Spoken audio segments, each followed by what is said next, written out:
No, I was muted. No, Oh, dude, I was Jack. okay. I'm gonna throw out the excuse. There's three things that I can mute, and I muted the one thing that I shouldn't have muted. Anyway, welcome. This is the Summer Stage Qualifiers here in the East. My name is Jaws. I'm joined by Scott. Day number 2 of this weekend. We've got 4 banging games coming up for you in just a moment. O2 Blast versus Dreamers is going to be our first one, Scott.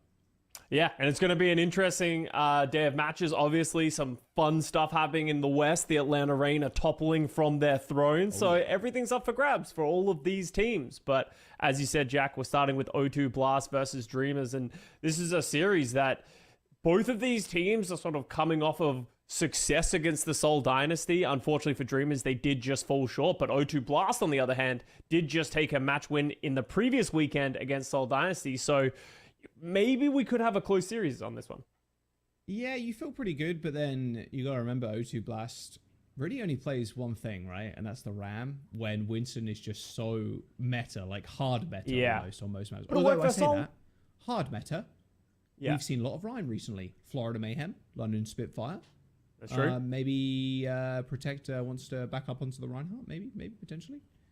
Yeah, it's hard to really know. There's a lot of people throwing a lot of different things at the wall, and that's genuinely what happens when we have a big patch coming through. Remember, Season 6 is right around the corner. That's going to be coming into the Overwatch League very soon. So a lot of teams are just fighting to get as many wins as they can before potentially a huge meta shift heading into the playoffs. So do whatever you can to win. If you need to play some Reinhardt to get some dubs in the board, Jack, yo, all the power to you.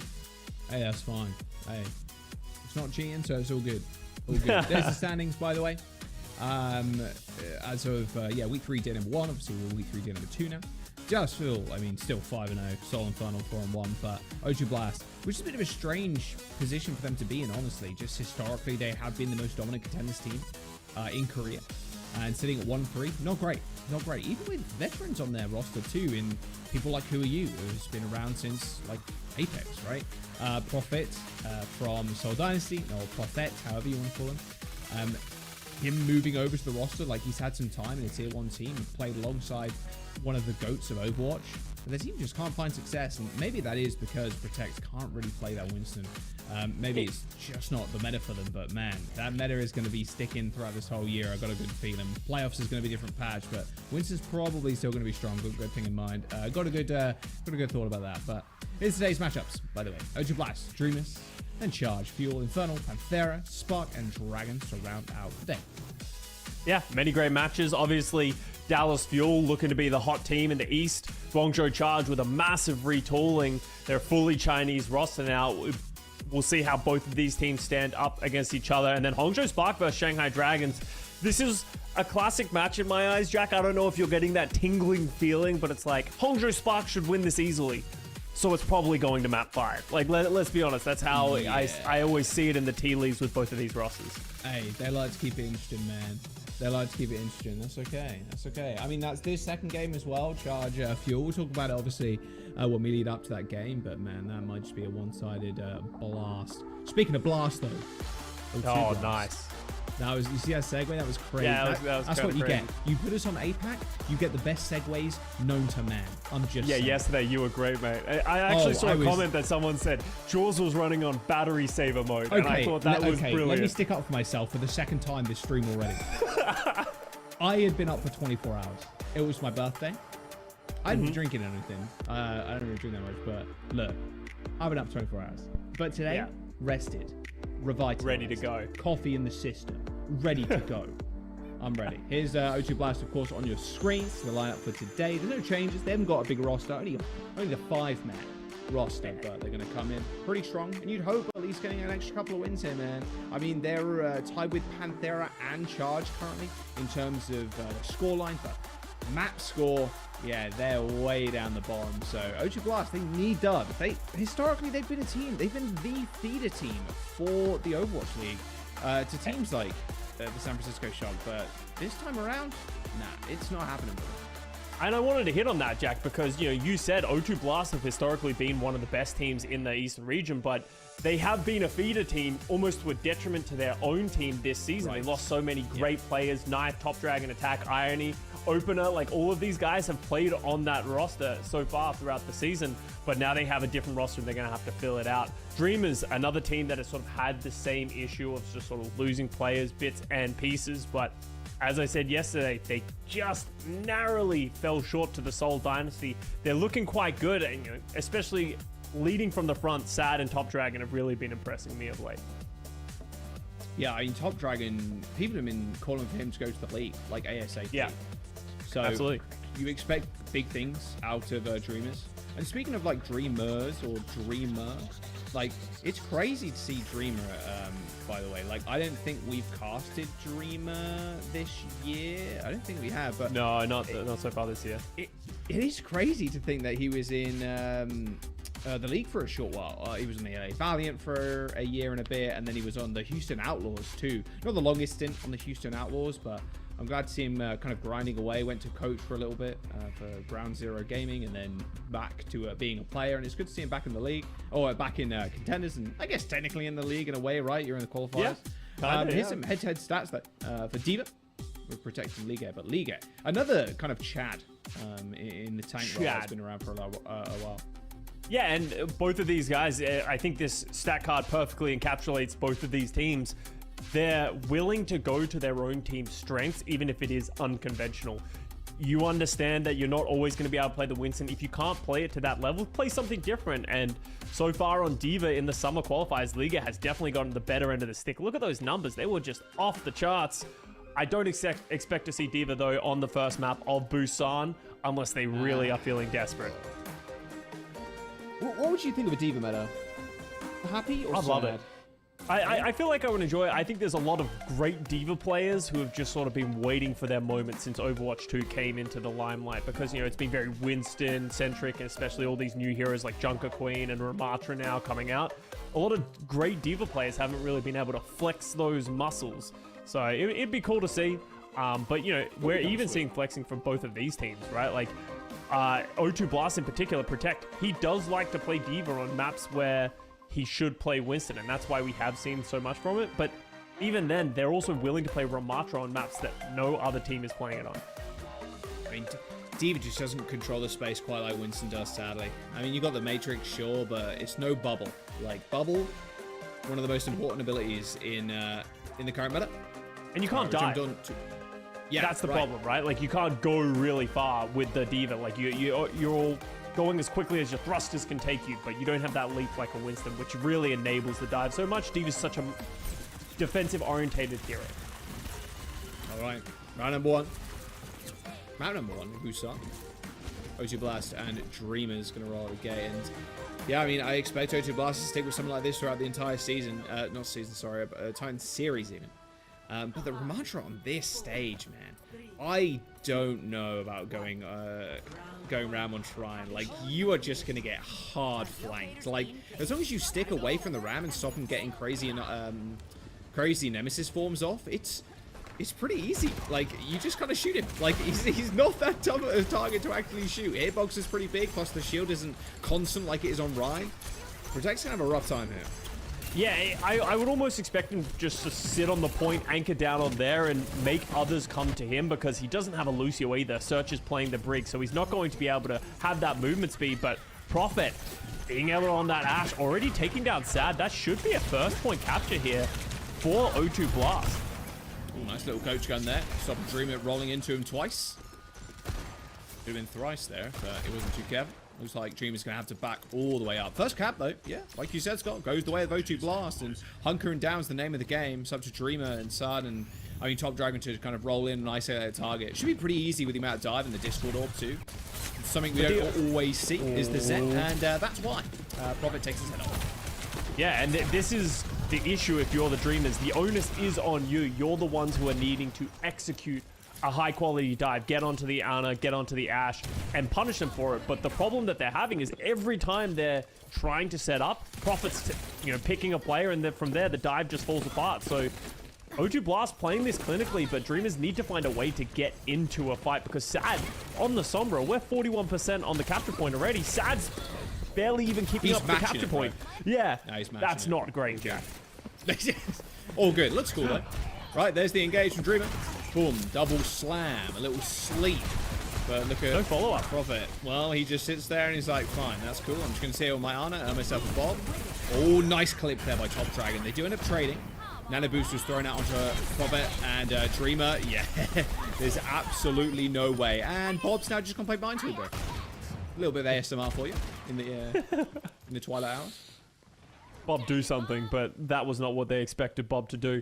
Sad's still struggling, bro, to get up to this EMP, just not able to do anything. I would prefer to see him just hack the Ramatra almost and just put out a lot of pressure.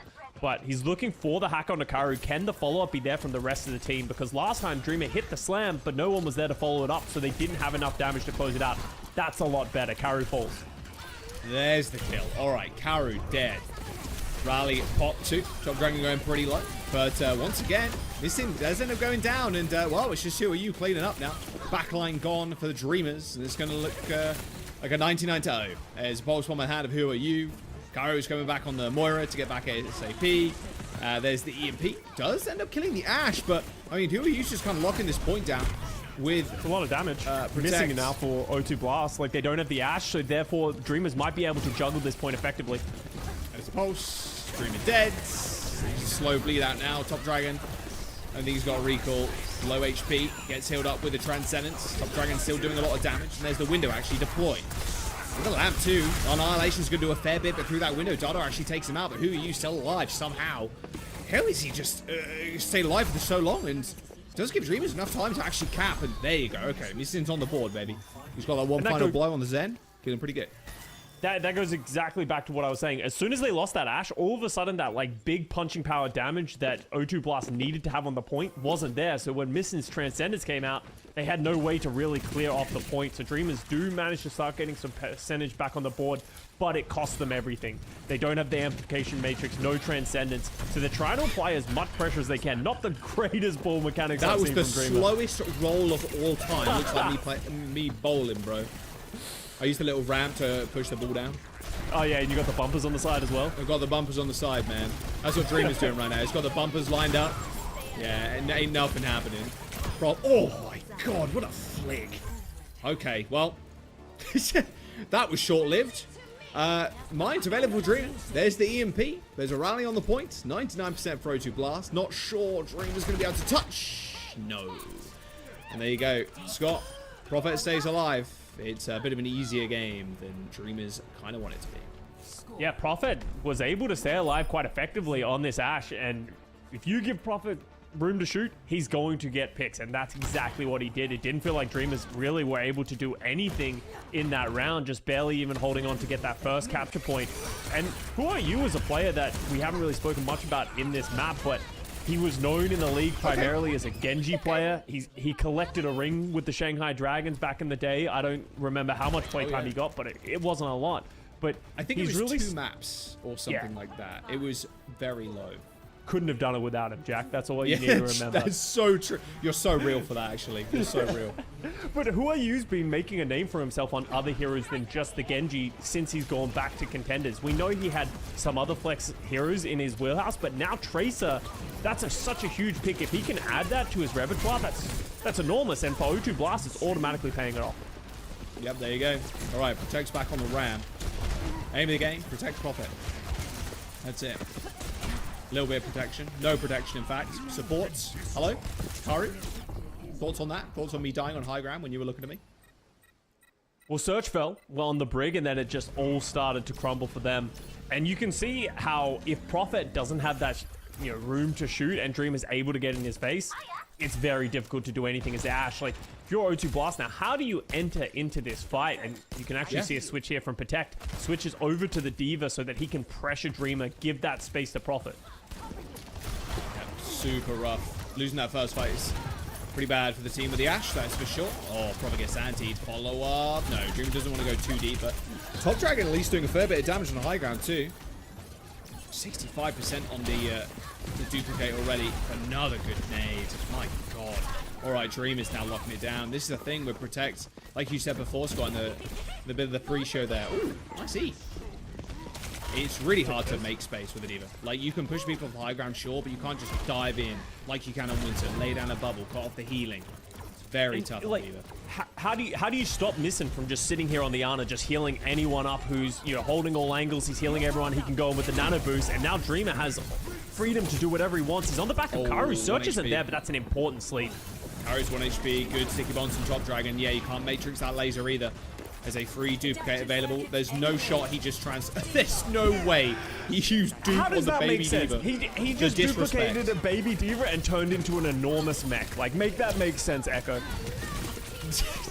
I can't. Brain scrambled. Maybe cheating. Maybe. I don't know. I mean, look, it doesn't matter. He got the kill, and Dream is going to continue holding the point. Who is going to be able to juggle here at least with Protect. Dream is going to be able to come out with the primal rage. Doesn't want to use it either. I think they're more than happy just to eke out some percentage and then go for the retouch. Both races now using their blinks and using their recoils. And there you go. Sarge's end up going down. Although Prophet is so low. The peel is crazy though. Another Meeson nade hits the backline, and Karu and Prophet end up going down. Only Dada on the point. He's flaming. He's swinging. Good sleep onto Protect. And the Dreamers are going to be able to come back. This support backline. Dada and Meeson just unable to die, just refusing to go down. Unbelievable defense there from Dreamer's backline. And is any touches? Any touches at all? None at all. Who Are You did a great job on that Tracer, but as you said, Jack, Dreamer's backline, Dada and Missing just never falling. They were just holding their own. The issue with the D.Va really rearing its ugly head of the D.Va wasn't able to get the punish onto the backline, and then Missing just staying alive long enough to hold onto that point. And those were 2 rounds that were not close at all, but in completely different sides of the ring. Man, that is quite ridiculous. We're having a discussion today whether Brig should be nerfed or Ana should be nerfed. Thoughts on that? I actually think Brig is in a pretty good spot. She fills a solid niche. I think Ana is really the primary culprit right now, who just does... Ana just does so much. She has the sleep. She has the biotic grenade that can be used offensively or defensively. Nano boost is a very versatile ultimate. And she does a lot of damage and healing as well. At this level, Ana's do a ton of damage. But we head over to Mecha Base, 3rd round here. Both teams playing the Reinhardt. Actually, Protect on the Ramatra. This is, you talked about this, a lot more teams are leaning into this Reinhardt style, especially in the West, but Protect, we know how much he wants to stay on this Ramatra, but with Who Are You going down almost instantly in this first fight, it's going to go Dreamer's way. You really do just get run over with the Rhine. Like, it is crazy how... Nice big! How do you deploy that lamp in time? Wow, miracle lamp. Heals from Meeson, all good. Hit the lamp, past the window too, or past the wall too. And a free window as well for Dreamers. This is what I kind of expected on Mecha Base, to be honest, especially if Protect doesn't play the Ryan either, really. I mean, Dreamer is more than happy to play this pick. Like, you just walk at the ram, it's so tough to get anything done. And there you go, he ends up going down. Even with the Mei to hold the defender, like the defensive line with the wall. I mean, Sad is just melting them in the front line with the beam. It's so tough for the ram to get anything done here, Scott. Yeah, and Ramatra is great when he's in Nemesis form, but that is one of the issues that Ramatra has against the Reinhardt, is that you're kind of dependent on having that cooldown available to you. While Reinhardt, you can just go whenever you want, and you have a pin to follow that through as well. Earthshatter here for Dreamer. Oh, never mind, doesn't even need it. Okay, there was no healing on the Soj. And there you go, the team fight is won. Damn. This is looking like me, 6 years old, stomping on an ant pile on my back garden. I'm going to be honest. This is not close. The ants are not winning. Hey, but the ants, they need to get some coordination going, and that's the O2 blast. They just need to do something together. They're getting picked off. How many times has Prophet been picked off? The ants are just scrambling. They're scrambling, bro. They're not even fire ants. They're just the little puny small ones. They don't even bite back right now. This is so sad. That's what you think until they take over. I believe in O2 blast. They need to just mount something together. Are you sure? You're a bully. Ults, but they're about to get bullied by Dreamer. I'm just going to tell you right now. Yeah, he's got an Earthshatter. Controlled by wall. Home team. There's the window out. He's got the shatter. They're going to yeet the Blizzard in. Dreamer's going to have to pin it out onto the point, but he doesn't actually quite make it. Big beat coming up from Dada is going to help Dreamer stay alive. There's the shatter into the backline. Karo in trouble. It does end up stunning Protect as well. I mean, this is just slaughter. Like, there's nothing you could do. A million ants couldn't get taken out right now. Like, a million ants couldn't take over. There's no coordination in the world that's going to stop Dreamers from just running over O2 Blast. I mean, that was just easy from Dreamer. And again, Dreamers, that's the problem. Like, Protect can't really play the Reinhardt into this, and switching over in control late into the game is so rough. Dreamer's just eating it as well right now. He's like, just another day at the office for the Reinhardt. He was like, we gotta finish, dude. I gotta finish my food. He's swinging for the fences. And as you said, Jack, Dreamer's looking very coordinated, having a lot of ideas and strategies. They had the SimTP back and forth. They knew how they wanted to roll out. While on the other hand, O2 Blast, it just felt like making mistakes time and time again and getting punished for it. Yeah. They poured boiling water down the anthill, Scott. And, it's like that stuff that ruins ant senses. You know the thing that like you have like lemon juice or something and the ants just like scatter and they don't know what to do? That's what just happened to O2 Blast. Well, we're going to take a break and talk about ants. You can in chat as well. We'll see you guys in a bit. Dreamers versus O2 Blast.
Welcome back, everybody.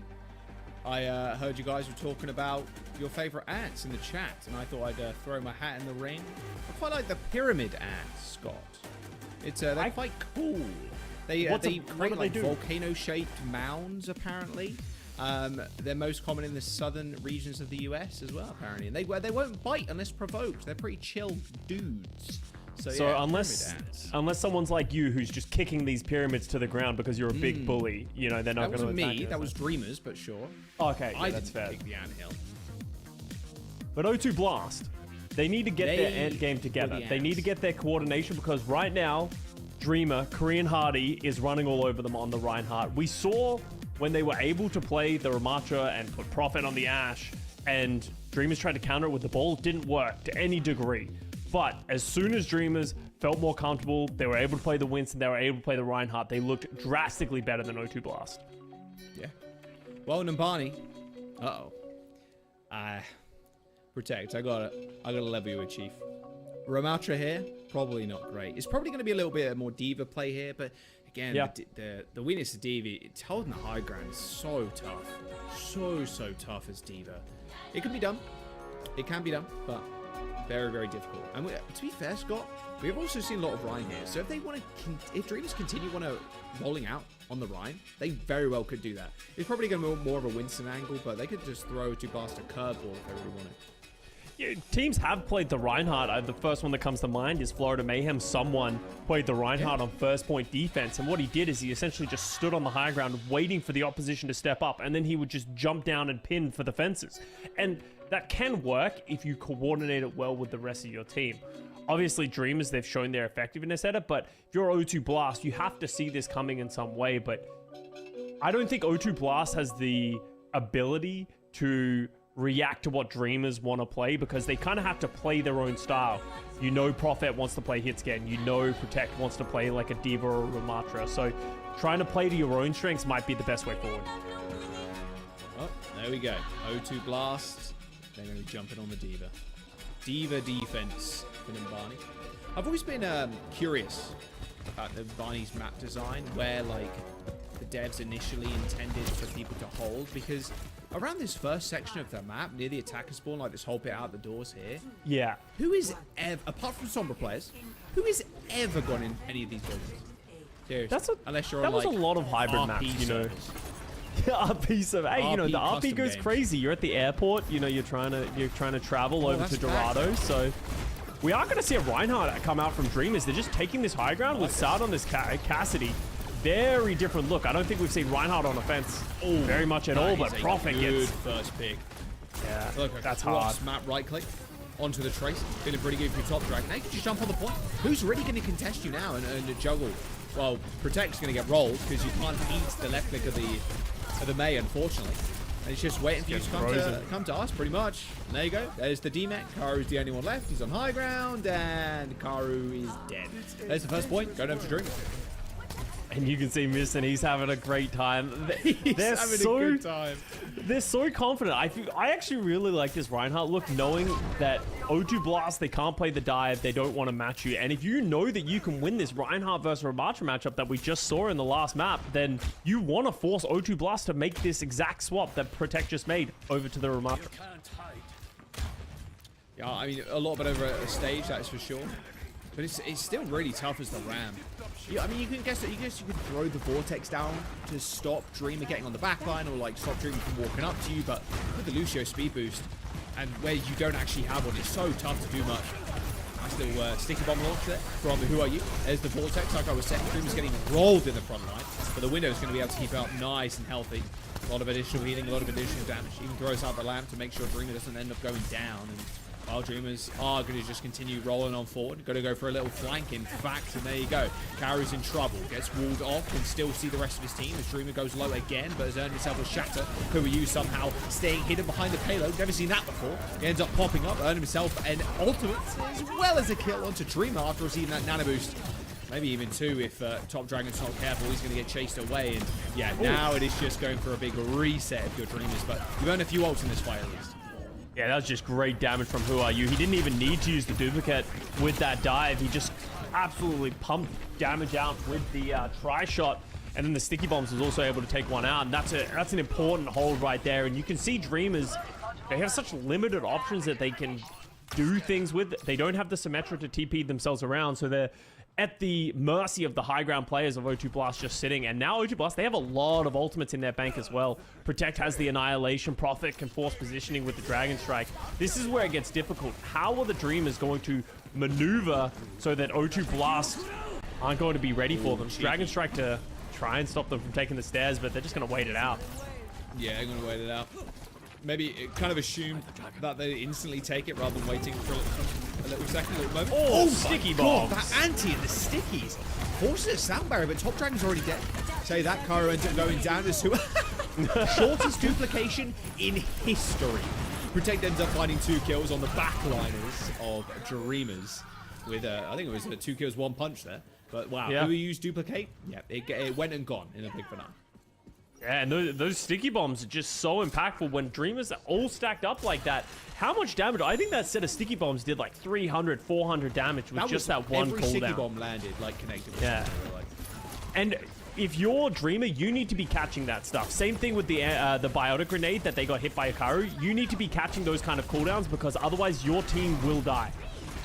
Watching Hardy Bods right now, getting walled up onto the high ground. Oh, Prophet. No, not the solo shatter. Oh, the pin kill too. Nice little nade on Dreamer. Might not be able to get kept alive. No, there's the sticky bombs from Who Are You. He is just annihilating Dreamers right now. Dada though, showing off his skills, killing Karu, but I mean, Who Are You still up? They are going to be able to push the payload at least a little bit here. Who Are You 100 HP. Too scared to go for that mini pack in that room either. I mean, there's no one can touch. Can they even get a touch? No touches at all, in fact. Who Are You is just too low. Yeah, and the spawns were too far away. Protect was trying to make his way back, but he was never going to close that distance fast enough. So Who Are You able to get those couple of kills back, but all for naught. Dreamers finally, after a couple of bad fights, able to close in, and this is where Reinhardt gets easier. On this 3rd point, everything is very level. There's no high grounds as much, so they should be able to utilize this Lucio better. Annihilation. Oh my, I've never seen so much damage done towards Protect. Ooh. Nice Annihilation kill. Huge punch too. God, it is satisfying watching that happen. Nano boost, Annihilation, easy 4K. That's why a lot of people like playing that Ramatra versus the Reinhardt, because you can punch through the shield. So there's nothing that Dreamer can do to mitigate any of that damage. He can mitigate the Annihilation, but as seen in that team fight, it's just not enough. But Dreamers, they have time. They have 3 minutes in the bank. They're just charging ultimates up. Going to actually try and take the high ground as Protect is actually holding very close. I really like this close hold, man. Really like it. Oh, do they know? They should know now. Who Are You with the duplicate though, Scott? Transform into the Ryan. I mean, Ryan seems like the best option here. There's no on the enemy team. Nice window actually from missing. A very aggressive one, in fact. It's going to stop the instant rotation from O2 Blast, or at least for the time being. And they have the card jack. Dream is in a very good spot with O2 Blast. They've got a tank, kind of. It's Who Are You on Ryan. Nice little bash. There's the pin. Could be huge. Does end up getting popped out of the duplication, but gets taken out. The trading is good here if you're on the defense. So O2 Blast more than happy with these trades as Karu does leap onto the payload, but a late death actually might cost them big time, especially with the Shadow for Dreamer coming up. And in fact, I said it's good for the defense here, but the spawners are just trickling out of spawn. There's only one touch. It is Protect. They use the sound barrier to instantly take the point. And there you go. No Shadow needed. 1 minute and 55 seconds on the clock. And that all is because Dreamers, they flipped the map and they're actually pushing the cart throughout the entire duration of that fight. So as soon as O2 Blast started losing, you saw them slowly trickle, trying to slow down this progress of the cart. And by the time that they did all finally fall, they were staggered out. No one could touch the cart and Protect. You know, he was able to get there, but no one else was there to help him. And Dreamers, just great heads-up play of understanding how to manipulate the fights in your advantage. So instead of having to win 2 team fights, they only ended up winning 1. Yeah, that big stagger onto Kara was pretty nasty. And especially, well, with Protect going down super early too, like he was so desperate there, it felt like, Scott, to touch the point as it was slipping away from them.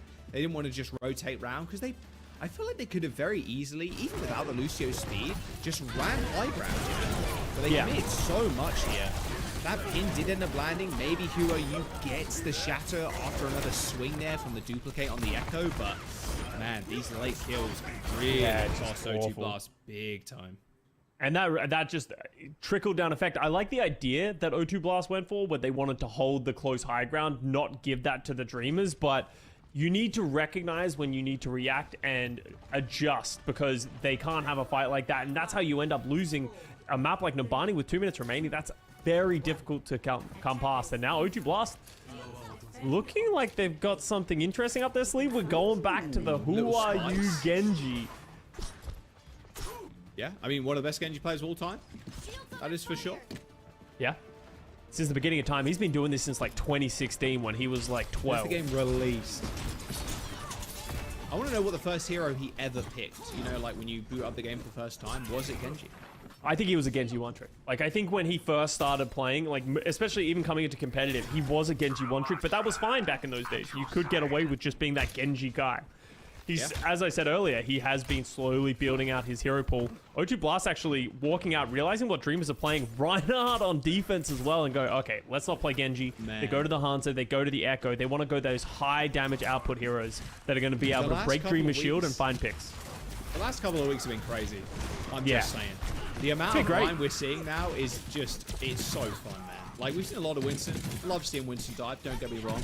But there's nothing like just two Reinhardts just swinging at each other. Just going absolutely crazy. Like they're playing Blood Bowl or something, you know? Just absolutely swinging, knocking each other senseless. Yeah, and Dreamers, they won that first fight. We didn't even really see anything. Who are you he's just lurking? Just hanging out, you know, just enjoying the views. He's going to jump up and they're going to try and find some way to sort of contest this high ground against the Dreamers, but they've already lost a minute and a half off the clock. Pretty rough. There's the sticky bombs. They went wide, I think. I didn't see any hit markers for connections. I think it's one of those situations where you missed everybody, but everybody was standing in a group. You know what I mean? Yeah. It's just like it weaves their way through. Oh, no. Oh, that's rough. Oh, that no. is so rough.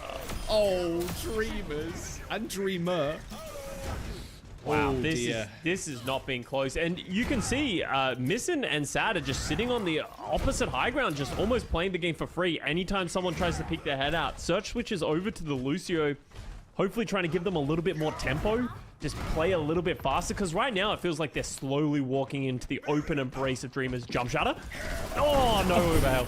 Okay, well, it was the thought that counts. Dada ends up going down. Blizzard thrown out by Top Dragon. Is protected by the Lamp, but here's the Annihilation. Lamp's not going to survive all too long, but Annihilation is going to get blocked off by Dreamer. Those punches do end his life rather swiftly. And finally, O2 Blast have cracked through this defense of Dreamers. However, a window from Missin on the high ground is going to stop the advance, at least for the time being. But a nice little double tap. One for the Hanzo, one from the Mei. The Ice Arrow doing a whole lot of work. Dreamers, they might be able to get back to the point, but how long are they going to be able to survive? That is the question. Oh, dear. This is bullying. It's the ants all over again. Well, oh, he kind of rolled them, actually. He trapped them on the ceiling, but I don't think it'll matter all too much. There's the nade, the punch onto Dada, and here comes the kills, and maybe the point two. There you go. All right, O2 Blast, they're on the board. And that all happens because Search switches over to Lucio. Yes, obviously, Dreamer kind of trolls with Jump Shatter, kind of feeling himself a little bit too much, but the Lucio speed boost catches Dada off guard. He wasn't expect Protect to just bust through that choke so quickly, able to take out those supports, and then from there, everything trickles down. And now O2 Blast, with a lot more control and able to hold on to a lot of their big ultimates. They have the Who Are You Blizzard, which can easily isolate Dreamer. He's not scared, though. Not scared. This man doesn't fear anything. Look at him. He's just trying to eat again. He's just trying to, he's thinking about that next fight. Please, bro. I need to eat my lunch. Great well, that is a great Blizzard. Yep, straight into the backline. Freezes too. Ends up killing Sad with the help of those Dragon Strike. He's some nice Dragon Strike usage over the last couple of days as well, Scott, specifically on this map. And Barney, I feel like it's quite, I wouldn't say infamous for Dragon Strikes, but there's so many small like chokes you can throw Dragon Strike down. Feels like one of the better maps for it. And you like to call Hanzo Dragon Strike the cosmetic ult, which it usually is, especially in a dive setup. But when everyone's playing these rush styles where, yeah, everyone's sticking together and they're moving as a unit, Dragon Strike are very useful. And even if it doesn't find picks of just forcing positioning, you saw exactly how it was utilized by Prophet there. Because now we go into the second point checkpoint. Dreamers are trying to close this one out. Oh, sorry, trying to get back into this one while O2 Blast tries to close it out. They're on the high ground. Boost there. Oh my God, Sad. Jesus, he got turned to mashed potatoes, mate. that punch a little bit too much for him to have. Dada ends up going down as well to protect, and yeah, Annihilation while he's frozen, and he's still killing. He doesn't need to do anything. He could just sit there AFK, all good. Annihilation does the work. There's the cleanup. 3 minutes to go for O2 Blast on this last point, Scott. I mean, Dreamer had the Shatter, the one good tool actually to stop that Annihilation just ripping and tearing through your entire team. Yeah, exactly, right? And Protect was just nanoed while he was frozen, so he just doesn't take any damage. Like, it feels like in that moment. He even turned his head, a smart heads-up play. Oh, yeah, nice shot. From spawn, 3-man Shatter. There's the beat, though. Ends up hitting a lot of people, but not enough to protect. And who are you? Search with a great sound barrier, but wasn't to be. All good. Big reset here. They're not going to get more time than Dreamers, but they still might have time in the bank. As long as they finish for more than a minute, that's the goal. I feel like Reinhardt players, everyone just goes like, there's no way he just pins back from spawn and then just flips a shadow, right? Like, there's no way he would ever do that. But it works, like, so often. I think it's kind of like it's so obvious that it works in a way. Dreamer. All good. Increase healing from the window, but he is LOS. He's in. I really like the forward play, but they are getting C9'd right now by a couple of people. Dada ends up falling as he tries to touch the payload by the looks of it. There's the Blizzard. Top Dragon in a little bit of trouble. Oh dear, Dreamer just managed to get out there in time and kills Who Are You, is overextending to try and take kills on the Blizzard. Who Are You and Prophet finding headshots. And now, well, Top Dragon's in trouble. He's got a Blizzard in 1%. I'm not sure he's going to want to throw this one in. No, just walls himself off. Just stalling for time here, which is actually pretty decent from him. Enables Dreamer to get back, and Nissan and Dada will rejoin the fight in just a moment, Scott. They need to be careful that they don't get staggered while they're waiting for Top Dragon to respawn. No! Oh, Meesin, the most selfless bat play I've ever seen. He ends up lamping Dreamer instead of himself, and he ends up falling. It didn't matter in the end as he got taken out by Annihilation. And now Top Dragon does return with a Blizzard, so doesn't freeze anybody. And there it is, O2 Blast, finish with time. And that was it. Great play from O2 Blast, recognizing Top Dragon's down. We can just push our advantage. They nano protect into the backline, able to take down Missin, and from there, not enough healing to be able to take the fight, as both teams having a lot of success playing these sort of rush compositions on attack on a map like Nabani, which is quite unconventional. All right. I mean, like I said before, Scott. Oh, okay. We're just seeing this one, huh? Yeah, okay. Watching Top Dragon's worst nightmare. Yeah. Man, he was just trying to get a drink from the machine, man. Leave him alone, dude. He was like, you guys got change? I've only got a bill. Get him out of here. Get him out. Kick him out. Kick him out of the shop. A minute and 13 seconds for O2 Blast on their offense. I'm liking what I'm seeing. A lot of Reinhardt play. A lot. I can't imagine they'll ever go sim on the defense. The Casty's just too good, especially knowing that Who Are You will just jump onto Echo. But I would like to see some little bit of sim play as well. Always quite entertaining to watch. There's like a sim gene. You know how we've talked about like the Reaper gene in the past, where it's like some players are just really good at Reaper because they understand how it needs to be played. I think Symmetra is the same way. There's a lot of nuance to that hero that if your team and the player isn't comfortable in playing it, it can be very difficult to utilize in a big way. And that's something that I think Sparker does a great job on for the London Spitfire. They utilize those teleporters very, very well. But if you're not confident in that, just play something like Cassidy on Sad. He's a great Cassidy. Why not just stick with it? There's the speed boost Annihilation. Perfectly timed wall there by Top Dragon. But somehow Dada goes down. What? Caught again. Dada ends up falling. Just random logs. Looked like the wall was maybe in the way there, but no. Dada switch over to Lucio, try and come back, but Dreamer's super low. Good shield play actually from Dreamer there, stopping him from instantly dying to those arrows. Who Are You falling, and with Meesin back? I mean, look, Meesin's got more than enough heals to help the team, and Dreamer just escorting his team around. Dreamer's Reinhardt, obviously quite spectacular. Literal Korean Hardy coming out. And this is the big thing with the Reinhardt, what a lot of Rhines we see, I feel like don't understand, is that sometimes you just need to hold shield. And like Hardy does that very well. And Dreamer's also doing that super well too. Just holding shield, blocking all those heals to make sure they can isolate people and kill them. Yeah, but we're going into overtime now, Jack. They're trying to walk in through the front door. Protect. He's getting very low. Who Are You trying to keep him up? Yeah, no, it's not enough. No way Protect survives there. And yeah, like I said, Dream was just holding that shield in front of the rest of O2 Blast, and it's just so tough for you to do anything. It's like, okay, do I have to step forward as the Ana? Like, Lucio has to maybe boop Dreamer out the way. He's just understanding. Beautiful little chuckle on his face there as well. But it's just understanding of the Reinhardt in this comp is just second to none. And this discussion has gone back and forth so much ever since Ramatra came into the game of like, who is better in this rush setup where you're the Reinhardt or the Ramatra? The Ramatra, he has more sustainability of the fact that he's not dependent on the health of his shield, and he can be healed up all the damage that he takes as he blocks it. But as you said, Jack, Dreamer, if you utilize the shield effectively, you can protect your team better, and you have a lot more life and self-liberty to be able to do what you want to do and play the way that you want to play. And Protect right now, even though he is getting a lot of healing and protection, it doesn't feel like he's able to withstand the damage coming out from Dreamers. Bit of a bloodbath this game too. I'm just peeping the stats real quick. 46 kills apiece for each team. Damage done. O2 Blast just even out the damage just a little bit. Oh, about 1,000. So same kills in it, about 1,000 extra damage for O2 Blast currently. Well, a lot more healing. 4k more healing for Dreamers on the other hand. But a bit of a different defense from O2 Blast. Search is now on Mercy duty. Helping out Who Are You and Prophet. And it's worth noting as well, Protect is doing almost 50% more damage than Dreamer. Like that, he's doing a lot of damage and he's getting a lot done on the Ramatra, but when you look at it with the eye test, it doesn't feel like you're seeing that. It feels like Dreamer is putting out just as much damage, but he's also finding more final blows. TP, here comes that Sim strat we were talking about, Jack. Oh, they all get lamps. Who Are You is just gonna, okay. I mean, Dreamer's not on high ground. Dreamer dropped. He was not with the rest of his team at all there. That seemed very discoordinated. I don't know if they were like trying to scare people off high ground or what, but Dreamer dropped almost instantly. I almost think that Dreamers weren't expecting the Echo Mercy. Ash. Like, I think they were maybe expecting another like rush composition. They wanted to catch up the backline, but there was just so much damage as soon as they tried to TP up. This time, they're going to take this left route, get up through these stairs, give Sard room to just shoot, right? Look at this damage. Oh my god, he gained 20% ult charge with one use of sticky bombs. Protect doesn't end up going down.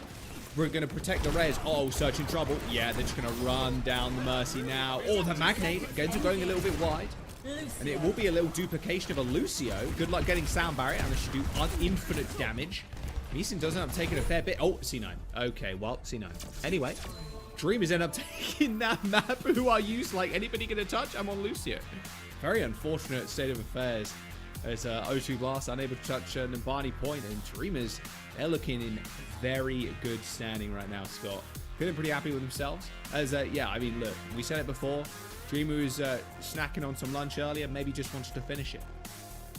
Yeah, and they're just taking a page right out of, you know, some of these other teams that we've seen in the West of like, hey, if we're good at Reinhardt, we can find a way to make it work. And right now, O2 Blast don't really have an answer to that problem. Yeah, well, there you go. Could be a swift 3-0 for Dreamers. We're going to jump to a quick break. Escort up next.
Map 3.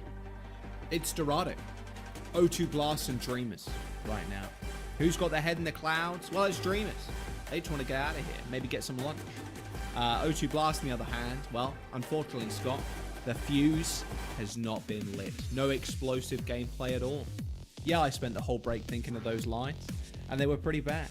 But it doesn't matter, because O2 Blast, they need to find something special.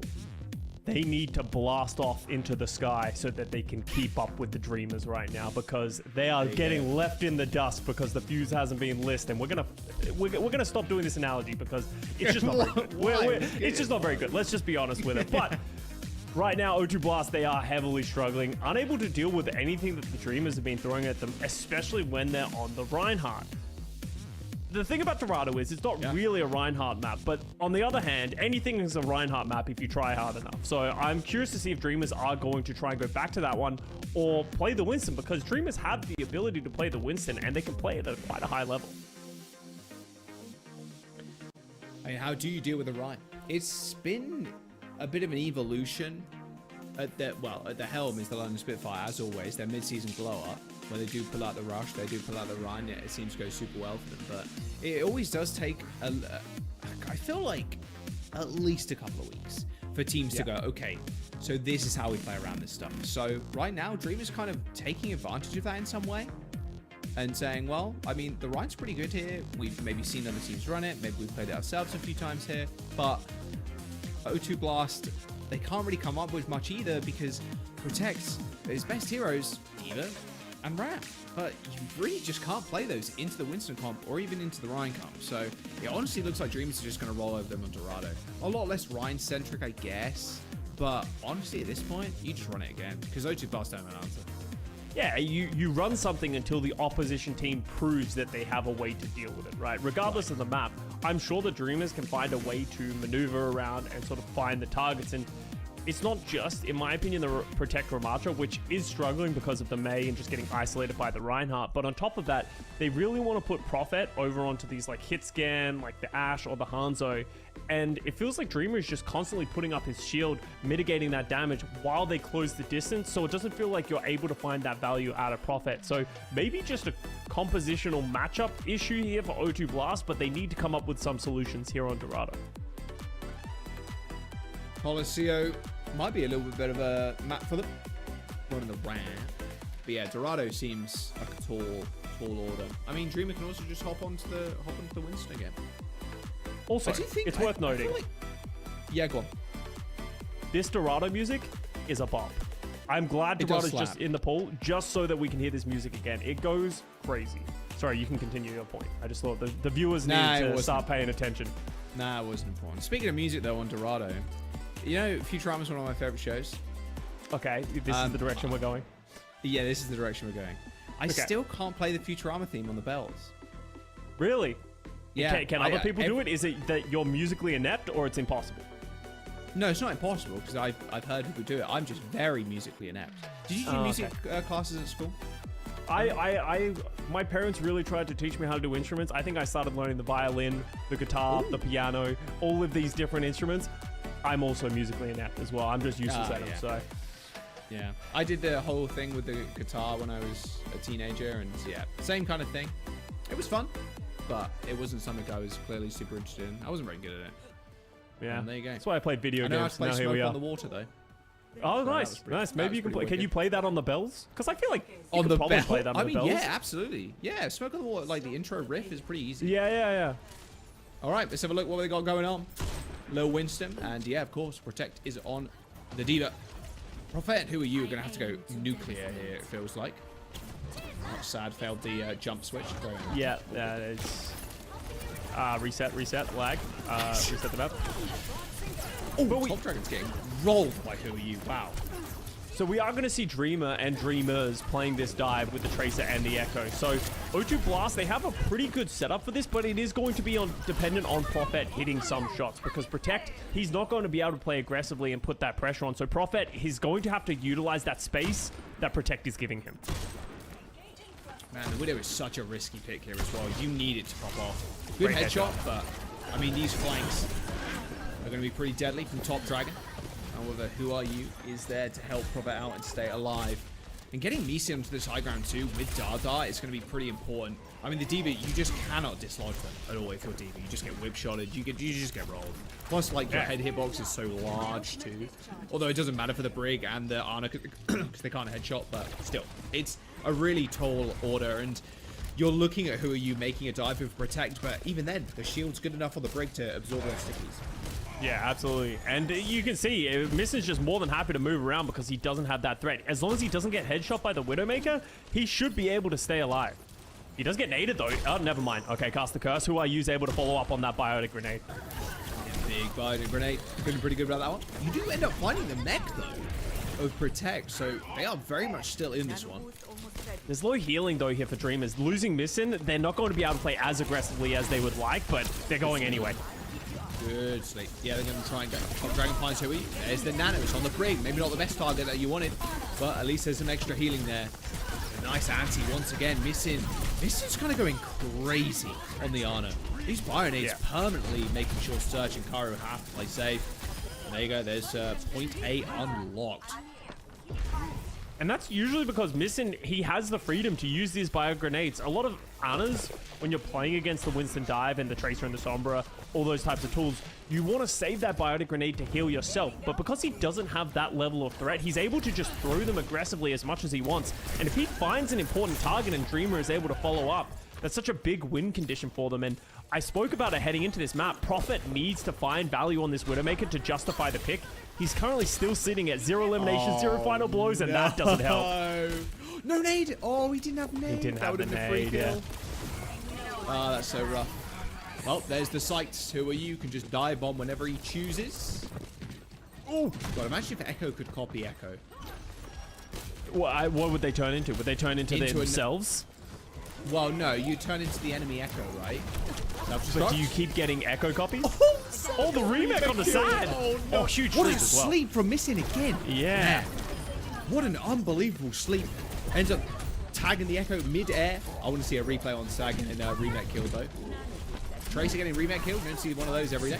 Dreamer escorting Search back to the spawn room. There's the duplication from Top Dragon now. And Prophet's reign on Widowmaker has come to a swift end. And the payload's going to get moving again. Yeah, and I'm wondering if Prophet is going to switch. It doesn't feel like he has any ability to play this Widowmaker. But he is going to stay on it. I'm not sure if I love this pick. And now Dream, as you can see, they're trying to hold aggressively. They don't want to give O2 Blast the freedom to get into this fight. Make it as difficult as possible for them to get through these doors. The backline for Dreamers as well is so safe. Who are you on a big flank? Going to potentially around the world at this point, I'm going to be honest. I haven't seen him in the fight just yet. Search is just bash, swing, bash, swing, bash, swing. Man, this is giving me a headache. And Protect are going to at least find kills on the backline. They were safe until they got those. Unfortunate stuff. But regardless of them losing here, it's really going to be about Dreamer and Sad and Top Dragon going for an execute on the backline. No.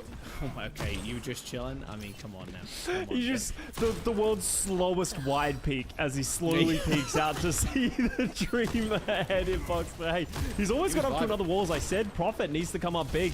He's doing it now. If he can keep hitting these shots, and now Dreamers, they have such a long distance to traverse against the Widowmaker. So there's so many opportunities for Prophet to find that angle. And no rally, as you said. Yep, no rally for Surge. So his dive's going pretty easy. Karu in trouble. Matrix, but still solo. Nade onto Surge by Misa. So, but surely making their way up to the high ground there. Prophet abseils his way. Oh, narrowly avoiding 2 headshots. Would have been a sick clip, but doesn't happen if you don't hit it, sadly. Dreamer ends up leaping all the way back, but now they know there's no nade, and they're building up to a nano in just a moment. But with Top Dragon going down, this is final fight.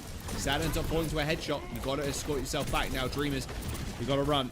Any staggers here is going to be disastrous. Dada, in fact, going down super early. Same with me, Sin. This is time off the bank they can't afford.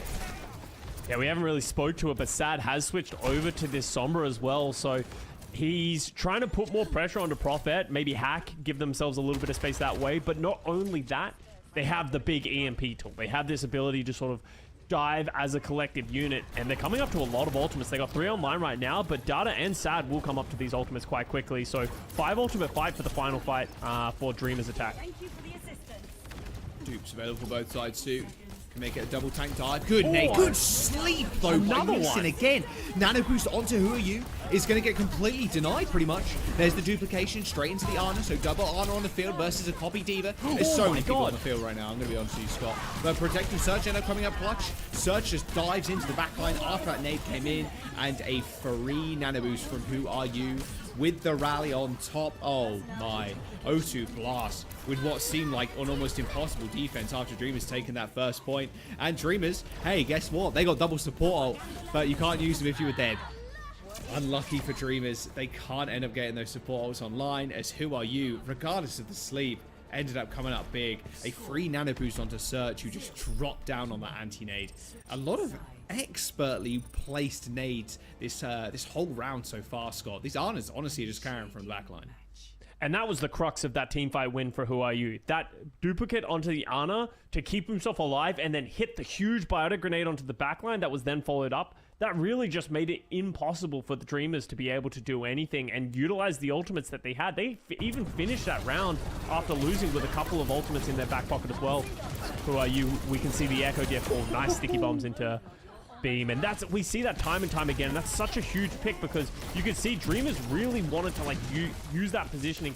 If Top Dragon doesn't fall, that could have been quite a clean dive, but instead they had to go to the next fight. They lose that one as well, and now they're stuck on second point. O2 Blast looking quite comfortable on this Diva Widow here on Dorado. The Diva is pretty tough to dive with, but now is their true test, actually getting to this high ground, because against the Brig, the Winston, and everything else. I mean, again, Prophet just kind of has to come up big, right, on the Widowmaker. Yeah. I feel like he wasn't putting up crazy like kill feed clips, but consistently getting sights, helping Who Are You that way, and also just doing damage even to the tank, right? Forcing Winston to use bubble, forcing him to leap away, or be careful with his leap, be careful with this bubble, with the fear of getting headshot. Sim TP onto the high ground just to give his backline positioning. Searching Karu, taking that. Gotta be careful of Top Dragon on the Echo. But looks like they will manage to hold onto that spot, and that's a big play. So now all of a sudden, Search and Karu, they can move around to the right side high ground, or Prophet can follow it up, and you can see Dreamers, they have to concede so much space just because of the fear of the long sight lines and the freedom that the backline has.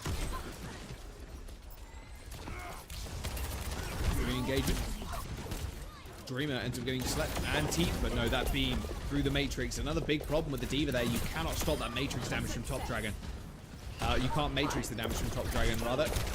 That beam. Oh, didn't quite land that kill. Oh, he's going to test him. Oh, and he got the headshot too. Meeson finds the trade at least. But that's a big pick for Prophet because they're holding so close. Top Dragon's going to be back a lot later in this fight than Prophet. So even though that felt like an ego play, it's going to give them a lot to work with. So you can see now Dreamer has to fall back. Missin is getting up to this nano boost though. So O2 Blast backline is going to need to be careful. If they overstep, a nano boosted Winston will be in their face. So are you doing a fair amount of damage too with those try shots? And yeah, there's the nano Here it boost. comes. There's the nano boost. There's the Winston. Oh, gliding through the air, trying to track Who Are You. I don't think you're escaping this one. Oh, I say that. Prophet ends up getting away. Where's the backline? I think Dreamer is just as confused as I am. It's like, where's the Ana and the Brig? I don't know. Oh, they're on the right side stairs. They wrapped a high ground. All right, okay. Don't lose the battle to the baby Diva challenge. Okay, all good. I think every Tracer player's nightmare is when you have to kill that baby Diva, because you should never lose that. Who Are You still finding picks though, keeping them in this fight, and Search getting sad as well. All of a sudden, O2 Blast are in a great position to close out this first point. Yeah, there you go. Dreamer has Primal Rage, so he's going to go back for it. Primal Rage? Yeah, you have to. Leap over, hit the Primal if you need it kind of thing. The slowest peak of all time. What is... I mean, mad respect. Mad respect.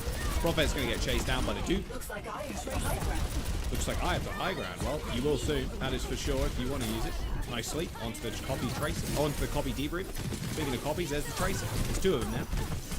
Big Bionade hits Primal 3 Rage people. not being used. I mean, these Bionades, Scott, yeah, like you're saying, it's so hard to get much stuff done. I mean, Dreamer holding onto the Primal there is pretty massive. You'd expect him to almost instantly pop it as soon as he touches the payload again, but the patience and the trust in the backline there was just so smart from Dreamers.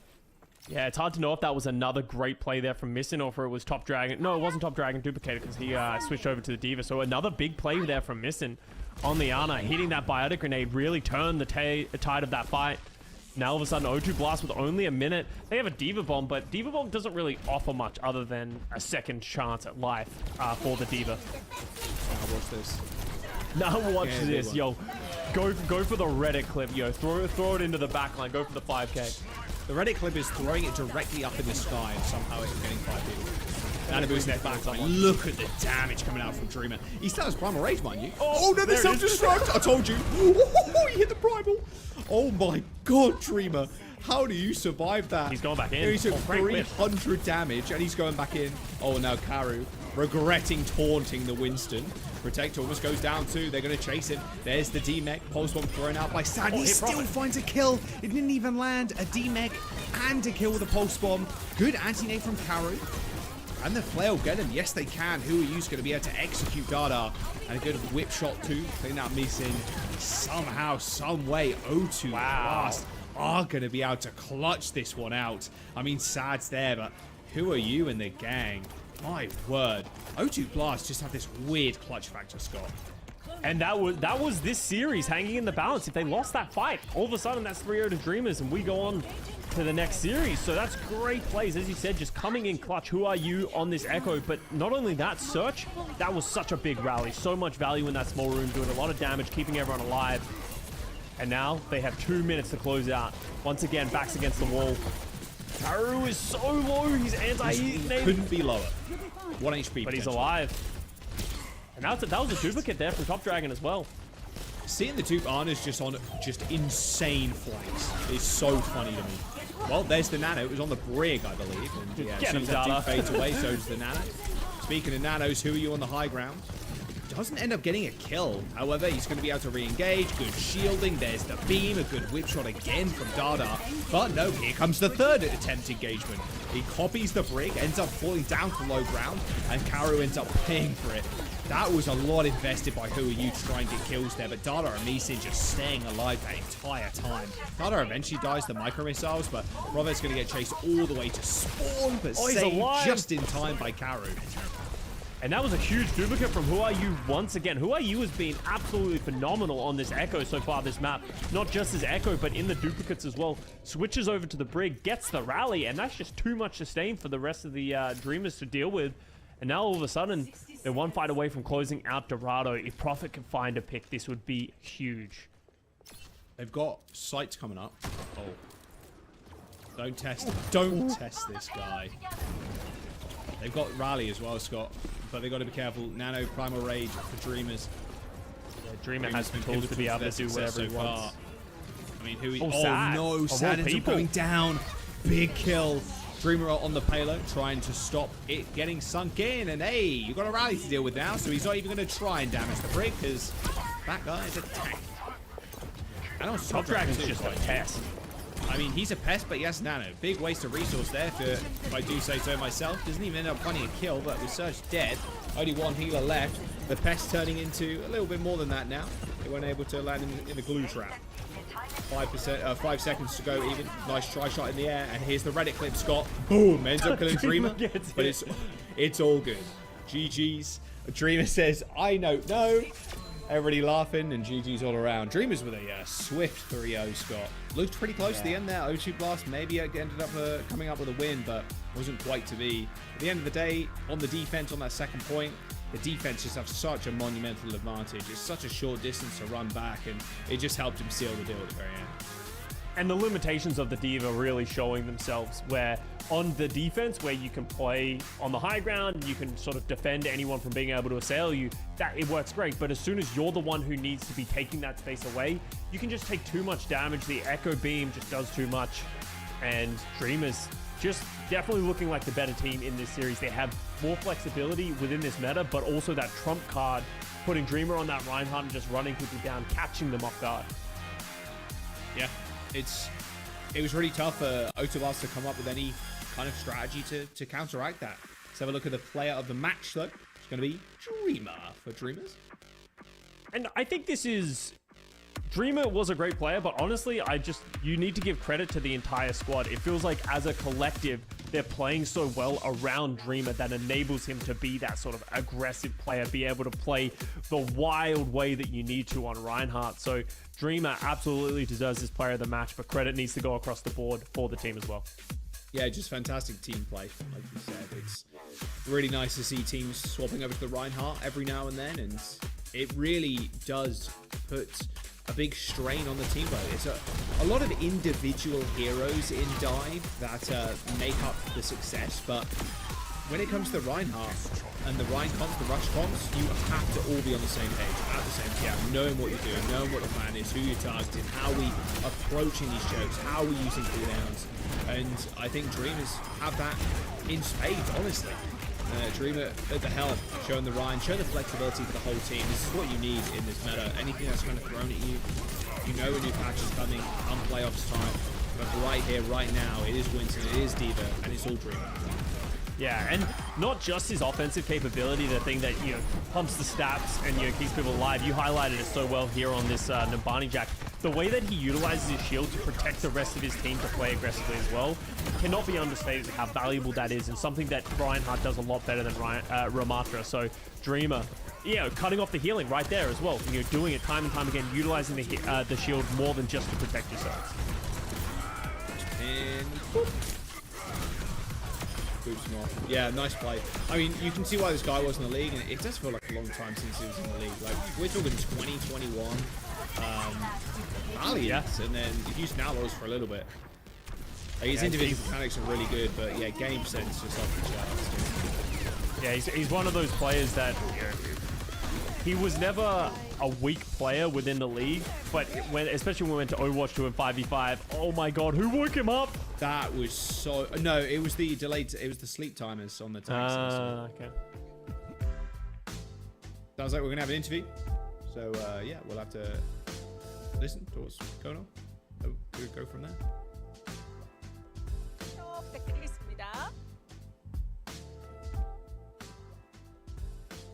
안녕하세요. 드리머 선수 승리 축하드립니다. Hello Dreamer, congrats on your win. 네, 인터뷰로 처음 인사드리는 것 같아요. 아, 네, 제가 솔직히 I think this is your first interview. 아, 감사하네요. 아, 오늘 받을 줄을 몰랐다고 Well, I 말씀하셨는데 didn't expect, 승리 소감 간단히 한번 earning myself an interview today, so it's a pleasant surprise. 일단은 저희가 어제 서울한테 지고 나서 무조건 O2는 이기자 So how do you 이 feel? 마인드로 했고요. 일단은 Well, after we lost to Dynasty yesterday, we just we just grouped up and just said, let's win against O2. Let's at least have it let's just win half of the matches this week. And we delivered. 아, 네, O2가 이제 또 You played Rush with Cassidy on Numbani. 자주 기용하다 보니까 이제 라인으로 가자 이런 의견이 나와서 잘 So we had this discussion where we talked about O2. They like to play a lot of the RAM, so like we were working on how to counter that, and then the Rhine Rush kind of came up, and also the Cassidy kind of followed. 드리머 선수 라인하르트로 굉장히 좋은 모습 많이 보여주시고 계십니다. 혹시 라인하르트로 참고할 만한 그런 선수나 팀이 있을까요? So, you play a lot of Reinhardt. Is there a specific team or player that you take reference for Reinhardt play? 네, 굉장히 잘한다고 생각하고 있어요. So the only Reinhardt that I think is better than me is Hottie. So I definitely look up to Hottie when I play, when I kind of design my Reinhardt play. 물론 모든 포지션, 모든 선수, 모든 영웅이 굉장히 중요하겠지만 드리머즈의 러쉬에 있어서 가장 뭔가 Of course, all the roles are important, but which hero, in your opinion, is the key to Dreamer's Rush comp? 생각하고요. 제가 없었으면은 드리머즈는 일단 라인은 안 했을 것 같아요. So I definitely think it's me, because if I weren't there, Dreamers would not be playing the Rhine Rush. 그런 생각도 들 것 같아요. 지금이 윈솜트 메타가 아니었다면 드리머즈의 순위가 조금 더 변동이 있지 않았을까 하는 생각도 들었을 것 같은데. Okay, there are some people in the community that say that Dreamers is kind of like being held back because of the Winston and double flanker meta. How high do you think would you be on the table if it was a Rhine meta? 1등을 목표로 할 건데 솔직히 2등이 최선인 것 같아요. So I mean, of course, we would definitely want to say that we would be top of the table, but realistically, if it was like a Ryan rush meta, I think we would be something like on second-ish on the table. 그래도 라인 메타가 온다면 상위권은 할 것 같다라는 말씀을 보여주셨습니다.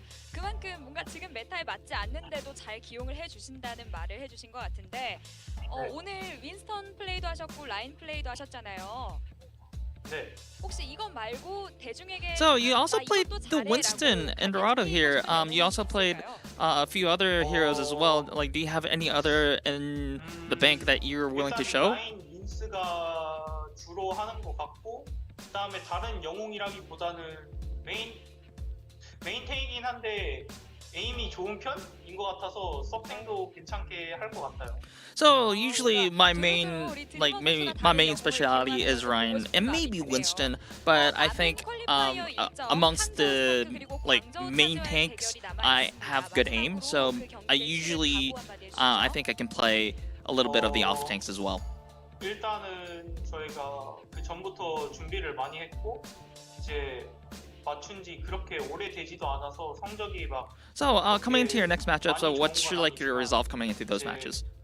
광저우, 항저우 We have the Zo teams left. We're a team that we haven't practiced a lot together, but we're getting better and better as time goes on. So we'll just do our best, and we'll see how it goes. 감사합니다. And that is the end of the interview. Back to you, Jack. Hey, thank you very much, Unknown, for the interview. There you go. Here from Dreamer. Obviously, we have another few games happening this evening. We have Charge versus Dallas Fuel. Dallas Fuel, Scott, I'm going to be honest with you. It might just be a roll, man. It might just be a roll. The Charge need to come up with something super special, but Dallas looking like they're in and they're feeling their old selves. We're going to go for a break. Don't go anywhere. Dallas Fuel and Guangzhou Charge up next.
Hello, everybody. Welcome back.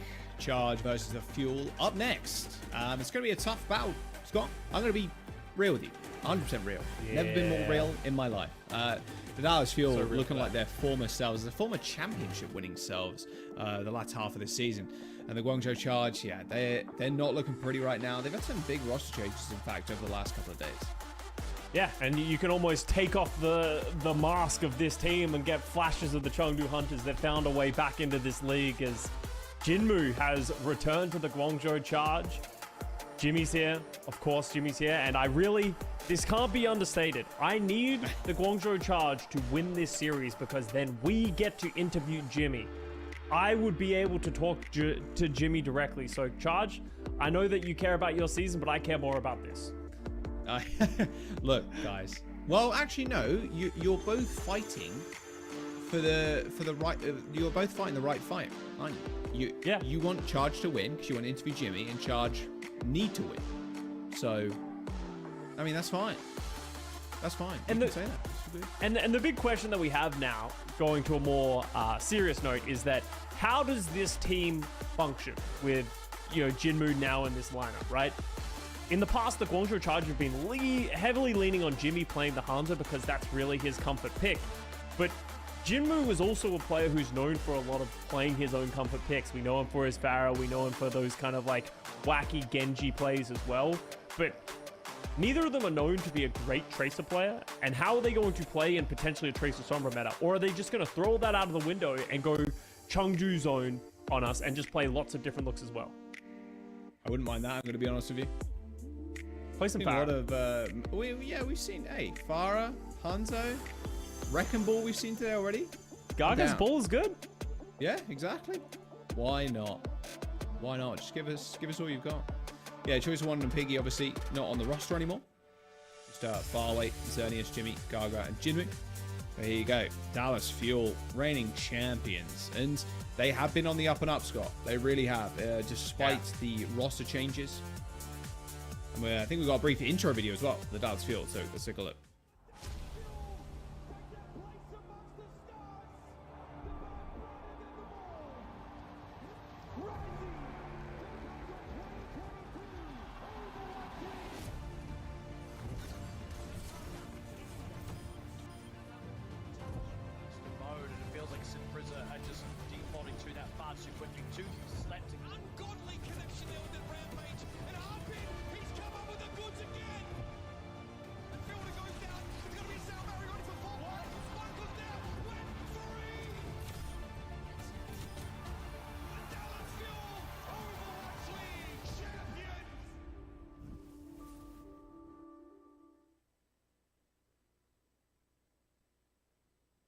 There you go, Dallas Fuel, reigning champions. Of course, there's the roster. No changes here, just a solid 5. And look, they lost some, literal championship-winning players in the off-season. They've had not the strongest start, but this half, they're looking real good, Scott. They're currently 5-0, and they've only dropped a single map as well. And in the spring stage, it felt like Dallas Fuel were trying to do their classic, we're not going to conform to the meta, we're going to play our own style that plays to the strengths of our team. And it just didn't work. And that's the first time it's ever not worked for this iteration of the Dallas Fuel. So coming into this stage, it feels like they've decided, hey, we're going to play more of the Winston, the Tracer, the Sombra, and conform to the meta. And they've been playing it incredibly well, which is kind of funny when you think about it, because it's kind of the moment that everyone else has been having a lot of success not conforming to the meta. Yeah. Sparkle. Man, I love Sparkle. Same, man. It's one of my favorite players for sure. And yeah, it's been an interesting transition year, I think, for the Dallas Fuel. Losing Fielder, losing Chio, but hey, if you're sitting 5-0 with only 1 map loss right now, looking so good. I mean, they're already locked in. They're not locked in their place because everybody else kind of needs to hit that same level and for during these qualifiers, but I mean, they're already locked in. They're feeling pretty good with themselves, but they can easily solidify rank 1 here. Head-to-head, Farway and MCD. Stats pretty similar across the board here. Nothing crazy standing out. And these differences, obviously, MCD has the advantage. likely because his team has just been performing much better in this stage. So Farway is no slouch by any means, but MCD and Bliss, for that matter, have been playing exceptionally well in this stage. Their Anna Brig much improved. Bliss actually got player of the match in Dallas Fuel's most recent game because he's just been able to keep MCD alive in a big way, and that's allowed MCD to really put up these big numbers and help Dallas Fuel sort of find this level of success where they're back into the #1 seed in the Eastern region. I think it speaks a lot to Farway as well, to be fair. They're 1-3, the Charge, right? And he's keeping up, almost keeping up with the numbers against a team that has only won games so far and only dropped a single map. So looking pretty good. All right, here's the map set for this series. Elio's Midtown, Route 66, Coliseum, Antarctic Peninsula. Elio's first, and this is... It's going to be an interesting map here. It's going to be Dallas Fuel playing Dive, Scott, but Charge, they could bring out anything. And I think that's the scary thing if you're the Dallas Fuel. We have no idea what to expect from this Guangzhou Charge. They have great individual players. And when they have nothing to lose almost, and they have, you know, everything to prove, that's a scary thing because Guangzhou Charge, they don't need to come in and play the regular setup and Dallas are just like, if we play our game, we can win. Because if Guangzhou Charge force Dallas Fuel to play their game, anything can happen. Yeah, I mean, hey, I'm down for some Farah, I'm down for some Hanzo, I'm down for whatever Charge are willing to throw at us, I'm going to be honest. Gaga Wrecking Ball either. There you go. Just play it, man. It's I wouldn't say it's the best pick of all time, but if you've got a little bit of coordination on your side, I think the ball can work. There's a hover in the Winston, though, to start us off. Jimmy the Winston. Oh, yeah. I would expect, and we've seen bits and pieces of this, of Jimmy plays the Tracer and Jinmu would play the Echo. This is where I think a lot of us, if we were expecting Charge to sort of play somewhat straight up, this is what we were expecting on this map. We're going to see mirror compositions, and honestly, the one concern I have is, you know, I love Jimmy. We all know that. It's not a scary thing. Oh, Jinmu, welcome back to the league. Instantly taken down by Sparkle.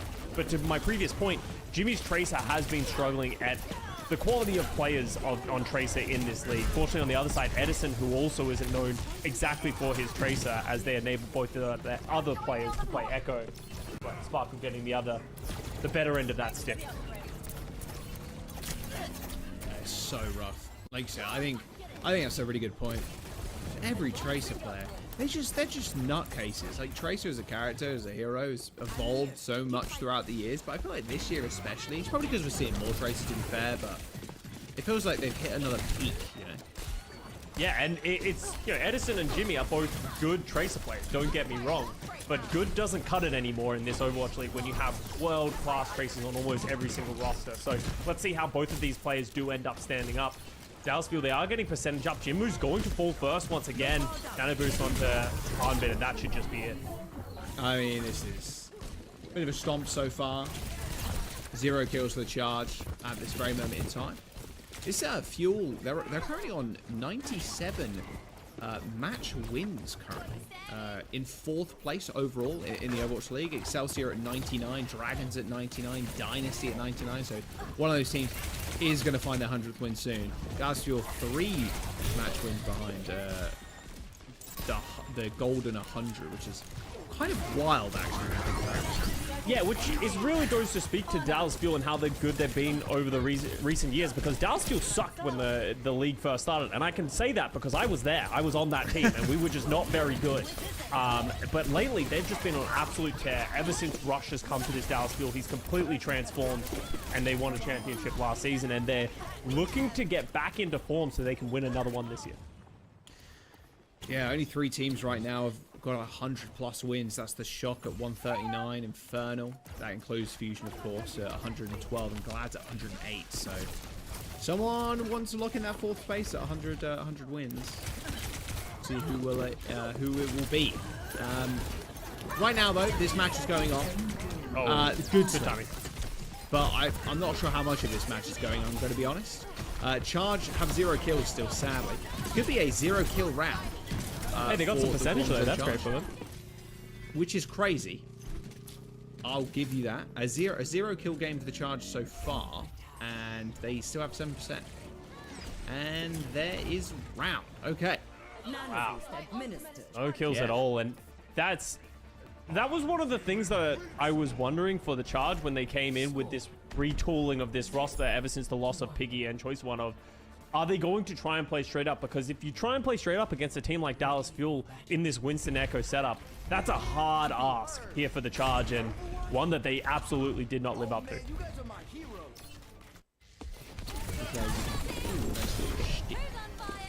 Yeah, this is a nasty trace flare. Even when he was on a GC Busan, Yeah, way back when, yeah. very insane. Like, it was only a matter of time before he made it to the league. I think a lot of people thought. But look, all right, second round, Ruins. It's only up from here, baby. Gaga on ball. Okay, there it is. This is what I wanted to see. Jimmy on the hit scan as well. Xerneas on the Zenyatta. This is what we expected from them. They're throwing a curveball here. Charger going, oh no. No. Oh no. Ooh, yeah, that's 40% ult charge already. That's, yeah, That's and he gets rough. Jinmu as well. Good shot there from Yeah. Jimmy to take down Sparkle, but no other legs from that. And We're on the this board, is going baby. to be hard. If you're the Charge, living as a Zen Baptiste versus this Tracer Sombra Harbin Winston dive is going to be very hard to live through. Harbin getting very low, but able to live through it. And Edison's charging up to a very quick EMP right now after getting that boop off on the ball. Let's go, Gaga.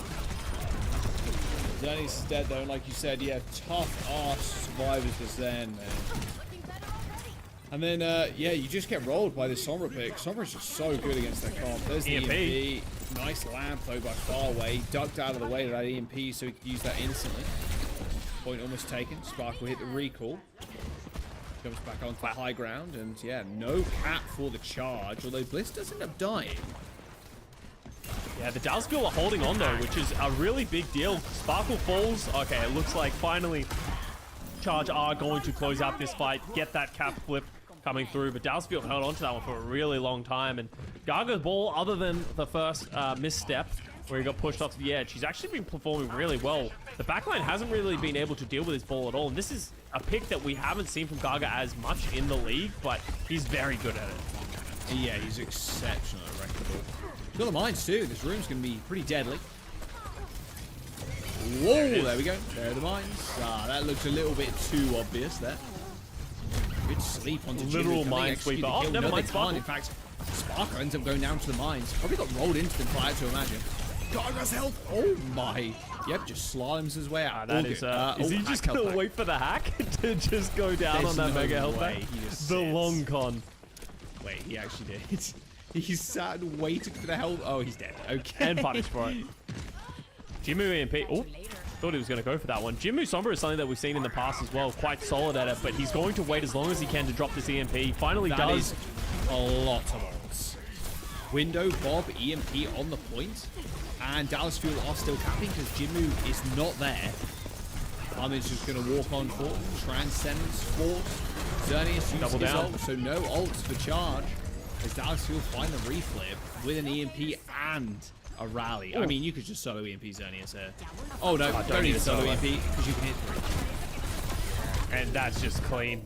That's exactly what you need to do. When the Zen and Baptiste are stacked up like that, they're not going to be able to handle any of that type of damage. And that just goes back to the Charge just... Oh, wow, he's so close to this point.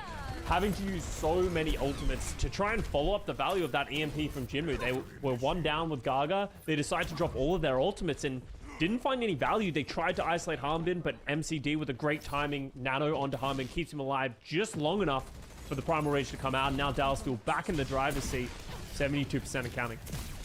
It's so hard to play around this Sombra. I mean, at least Xerneas is off the Zen now. Yeah, he needs But to. still, Gaga is going to have to play expertly on ball. Storm get off there. Yeah, I mean, there you go. Storm himself getting perma-hacked, but that is going to be the case for a majority of this latter half of the round. 10% nice to go. sleep. Good sleep. No instant follow-up, though. Rally from Bliss to secure the round and the map. Pulse bomb in the hands of Sparkle. Oh, he ends up flinging it out. I thought he was going to chuck on the brig, but he had to dash Same. and harsh trying to find the Ana, but nowhere to be seen, apparently. Gaga ends up falling. Little nano available for MTD. Super Almost. but ends up getting EMP'd. Everybody low on the Dallas Fuel side of things right now. As the Guangzhou Dallas charge commit? put themselves on the ball. There's the nano. It's on Sparkle, and he's just going to run on through. A nice anti-nature follow-up from MCD. And with Jimmy dead, there's no one to touch, and that will be round and map for the Fuel. And Dallas Fuel just really stretching their legs, not really showing anything special, just proving that they are the better team, playing the Winston dive. And Guangzhou Charge, honestly, playing a lot more straight up than I was expecting from them and having some signs of life, but overall just not able to keep up with the Fuel. Yeah. You're just in a different league, man. A pure tier break, it feels like, between them and the rest of the Eastern region. Currently, Dallas Fuel feeling like their former shelves. We're going to jump to a quick break. I think I said shelves instead of selves, but there you go. I like All shelves. good. It's, yeah, you know, I'm going to blame the lateness again. All good. Dallas Fuel, they're 1-0 up. We'll see you in a bit. Bad.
Welcome back. So the charge and the fuel. I mean, look, I'm going to keep it real with you guys like I have been this whole evening. Pyramid Ants are pretty sick, but the Dallas Fuel, they're even sicker. The Guangzhou Charge, unfortunately, they didn't really come up with anything big there at all, Scott. There was a little bit of signs of life when they ended up switching off the mirror, go into ball, go into, well, they had a little bit of Ash, actually, in that round as well, but they had some Sombra as well. I mean, at the end of the day, if you can't match in the mirror, it's always better off trying something new, and they ended up doing that. I mean, Gargar's Wrecking Ball is phenomenal, but the Dallas Fuel, they're just looking too clean with it right now. Yeah, and Dallas Fuel, that's been pretty much them throughout the entirety of this stage. They went back to the drawing board, they started cooking in the mid-season break, and they've come back a lot stronger. Harbin Winston has drastically improved. We've seen some good swaps here where, you know, Sparkle plays a Tracer, Edison's been more willing to go over to that Sombra as well. That's really enabled the backline to come alive. So the value of this roster really coming into its own, because regardless of anything, right? Dallas Fuel as a roster, they should always be within the top parts of any region that they are competing in with the quality of roster that they have with Rush as head coach. So it's great to see them back in form. But we now head over to Midtown, as this is a map where you can really try anything. We've seen Rush, we've seen Barra, we've seen, you know, regular dive. If you're going to throw a curveball and you're the charge, this would be the moment to do it. If they're not willing to do it here, can they match the Dallas Fuel in any means? Yeah, I'm hoping they bring out the Jimmy Torb. Honestly, it is on defense. What do you mean, legendary. Jimmy Torb? He's not. Jimmy Torb, it has nothing on Jinmu Torb. Jinmu was doing that sorry, before yeah, that Jimmy is was true. even here. It's Jimmy's because I a saw legend. Jimmy lock Torb a minute ago in Spawn. Oh, really? Yeah, no. Yeah. Honestly, I was like, hey, 2 Torb specialists, I'm down. maybe we should just ask for a special exception and allow 2 Torbs to be played in this one. You know, we don't special exception. to don't roll hero lock Torb, just specifically Yeah. so you can play 2 Torbs. up. Do you reckon that? Okay. Thought experiment. Oh god. Thought experiment. If you could roll, like unroll lock, like one of the rolls, which would be the most impactful? You could have 2. So what do you mean? I can have 2 of any hero? Yes. Oh, apart from tank doesn't really count, does it? Because there's no tank. Yeah, but we can think back. I think it would be Tracer. I think Tracer would be. You reckon? Double Tracer would go crazy. Like we see it Yeah. even just like a little bit with the Echo duplicates, and it's kind of insane. wild. Yeah. Now the charge. That does seem like the most impactful. That's the paradigm. Charge doing their own thing. Good stuff. Honestly, love it. Xerneas on the Zen, Gaga on the Wrecking Ball. This is what you want to see. This is what you need right now if you're the Guangzhou Charge. Xerneas is kind of doing his biggest Jaws cosplay, where it's like, I'm not sure what I want to play. I'm just gonna go Zen and either kill everybody or feed, and we'll see which one it's gonna be. Gaga's the one to feed first, though. I'm just unable to get anything done on this Wrecking Ball. I wasn't the first death. I was the second, actually. I was the second one. So I'm not the feeder here. It's actually Gaga. Have you thought that if Xerneas wasn't playing Zenyatta, maybe the Wrecking Ball wouldn't have died? I gave the ball orb. I gave you orb, Gaga. Yeah, but the orb doesn't do like any healing. It's like diddly squat compared to any like Brig or anything like that. So okay. Memes aside, I actually like this look from the Guangzhou Charge. Do something different. Play to your own strengths. The question that I have is, Jinmu, Jimmy, and Gaga need to work together to try and get these dives. Good hack by Jin. Oh, okay, never mind. The idea was there for the hack. If Gaga could have been there to follow up, then potentially they can start picking some people off. But this setup from the Dallas Fuel is going to be so defensive, and the damage coming out from the Edison Hanzo is going to be always a threat to Gaga, who's just trying to stay alive as much as he can, and Xerneas is going to fall. Oh, and it gets far away as well. Steady Eddie. Oh, steady Eddie. God damn. He's so good at hit scan. On certain heroes, he just is a difference maker. Like, we saw him in the playoffs last year on that Sojin. He went absolutely nuclear playing that Sojin, just hitting headshot after headshot, and is one of the primary reasons that Dallas Fuel actually closed that out. If he can get back into that form, or we go into a meta where Edison can have that same level of comfort, that's a scary prospect. And now they've just got ults. Pulse bomb. All right, denied by the lab. All good. Gaga. Gaga is getting destroyed. So much damage. Actually destroyed. Jimmy Pulse Bomb gets nothing as well. So Charge is just probing and poking, hoping someone finds a pick at some point. But Xerneas is the first one to fall. Yeah. Real rough. And Sparkle's getting so much pocket too.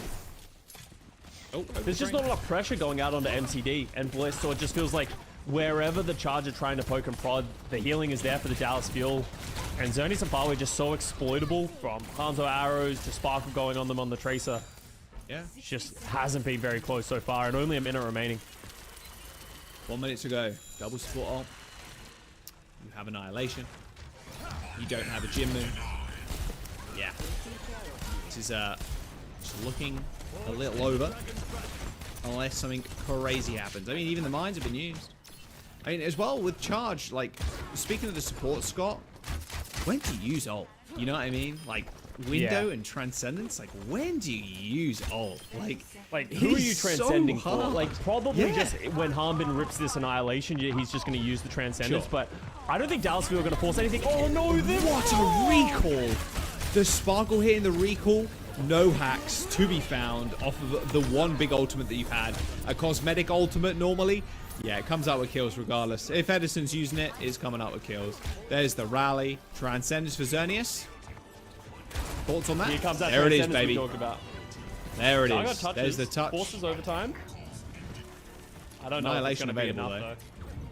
Yeah, I don't think so. I mean, Jimmy's got Pulse in 20, but so maybe. Hummer's just waiting for anyone to show themselves. Farway. Someone help him. Help me! Oh, he's dead. He's dead. He just got donked. Donked on the head. And there it is. Full hold for the Dallas Fuel. My word. And that was not that close. Let me check. Let me check stats. Okay, no, squad. I was Look at just the about stats to page say, right now. yeah, nah. Don't look at donut. Oh, It's a big damn it. I was donut. gonna Sorry, make you mate. guess. It's Guangzhou Charge not able to find a single final blow on that Okay. attack, and okay, I know. Okay. This okay. is, I wouldn't say it's a contentious thing, but sometimes it's like, yeah, don't bring up bad stats or whatever. But I think there's bringing up bad stats, and there's like bringing up bad stats to really enunciate the points that you're trying to make on like the comp and like how it worked. Jinmu in that round had 790 damage as Sombra, which is quite bad. It's quite low, but to put it into perspective, that was 15% of the team's damage. Xerneas had 26% of the team's damage. Almost, well, it was the second highest at 1,300. We'll call it 1,400. It's like 1,387. Obviously, the Dallas Fuel, yeah, they almost tripled the damage of the Charge in that round. And now this we're is what I seeing want to see. what we wanted to see. Look at Jinmu's Farah, face. no pocket. Look at that smirk. That man is like, you know what? Screw it. I'm going Farah. Actually, he doesn't though. even have a mercy. It makes no sense at all that Jinmu's going to play the Farah. I would have liked to have seen it on attack. Just give them something that's going to do more damage, provide a threat. But, you know, Jinmu having fun with it. I just want Jinmu to be happy. If you would ask me prior, I don't know. Jinmu's kind of like a robot when he plays the game. You know, he doesn't show expressions or feelings. He just does. Yeah. So, let's see if we can go back to that old version of Jinmu who just used to go absolutely destructive on this Farah, just raining down onto any backline that sets up. Oh, Sparkle hitting the awning there with the sticky bombs. We saw that Sparkle, and Jinmu detonates him in the Farah skies. diff. Oh, easy. Type easy in chat. Yeah. That's a huge pick. Honestly, he was about to fall to the Sparkle Echo, so big mid-air shot. Oh my Bliss is god, he fighting for his almost dunked on Bliss there. That was a double direct. If Bliss didn't have his shield up, he dies there. Damn. Okay, Sparkle is getting rolled in the sky. I'm calling it. I'm saying it. Yeah, but it's only a matter of time until Jinmu... You know, Jinmu's going to miss a rocket eventually, and he's got to be careful if he gets too low. He is pretty low right now, and there's the kill. Hit scan from MCD, just scoped in. He's just shooting. Oh, couple of missed shots there. Oh, couple of missed shots there. All good, don't worry. Cut away. Cut away, yep, all good. Then they're on the point, Scott. We didn't see a thing. Dallas Fuel end up taking the second map. Quite an easy affair there. Charge did end up coming out with one kill. So, you know what? We take those. We take those. Yeah, it was... a lot of our fears for the Guangzhou Charge with these substitutions in their roster so late in the season are coming to fruition. Of it just doesn't feel like they have enough time or practice to be able to play effectively, especially against some of these other top teams. Like Dallas Fuel is on an absolute tear right now. Maybe they could compete with some of these contenders teams. You know, they have the players to do it, but right now, just not able to stand up. Yep, map number 3, Escort coming up. Dallas Fuel looking to continue their win streak through the Eastern region. We're going to be right back just after this.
Welcome back. It's the Power Hour with me, Jaws, and Custer. It's been quite the 2 games.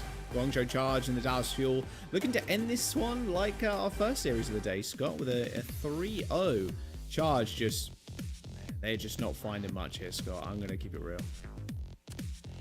Looking a little dejected right now as well. Not really too focused on just sort of trying to turn things around. I think just fully send, just like Jinmu just did. Play the Pharah, do something different. Just throw anything you can at the wall to see what's going to work, because right now, I understand the circumstances that they're dealing with, and it can be hard to do with that, but you got to play through. You got to go onwards.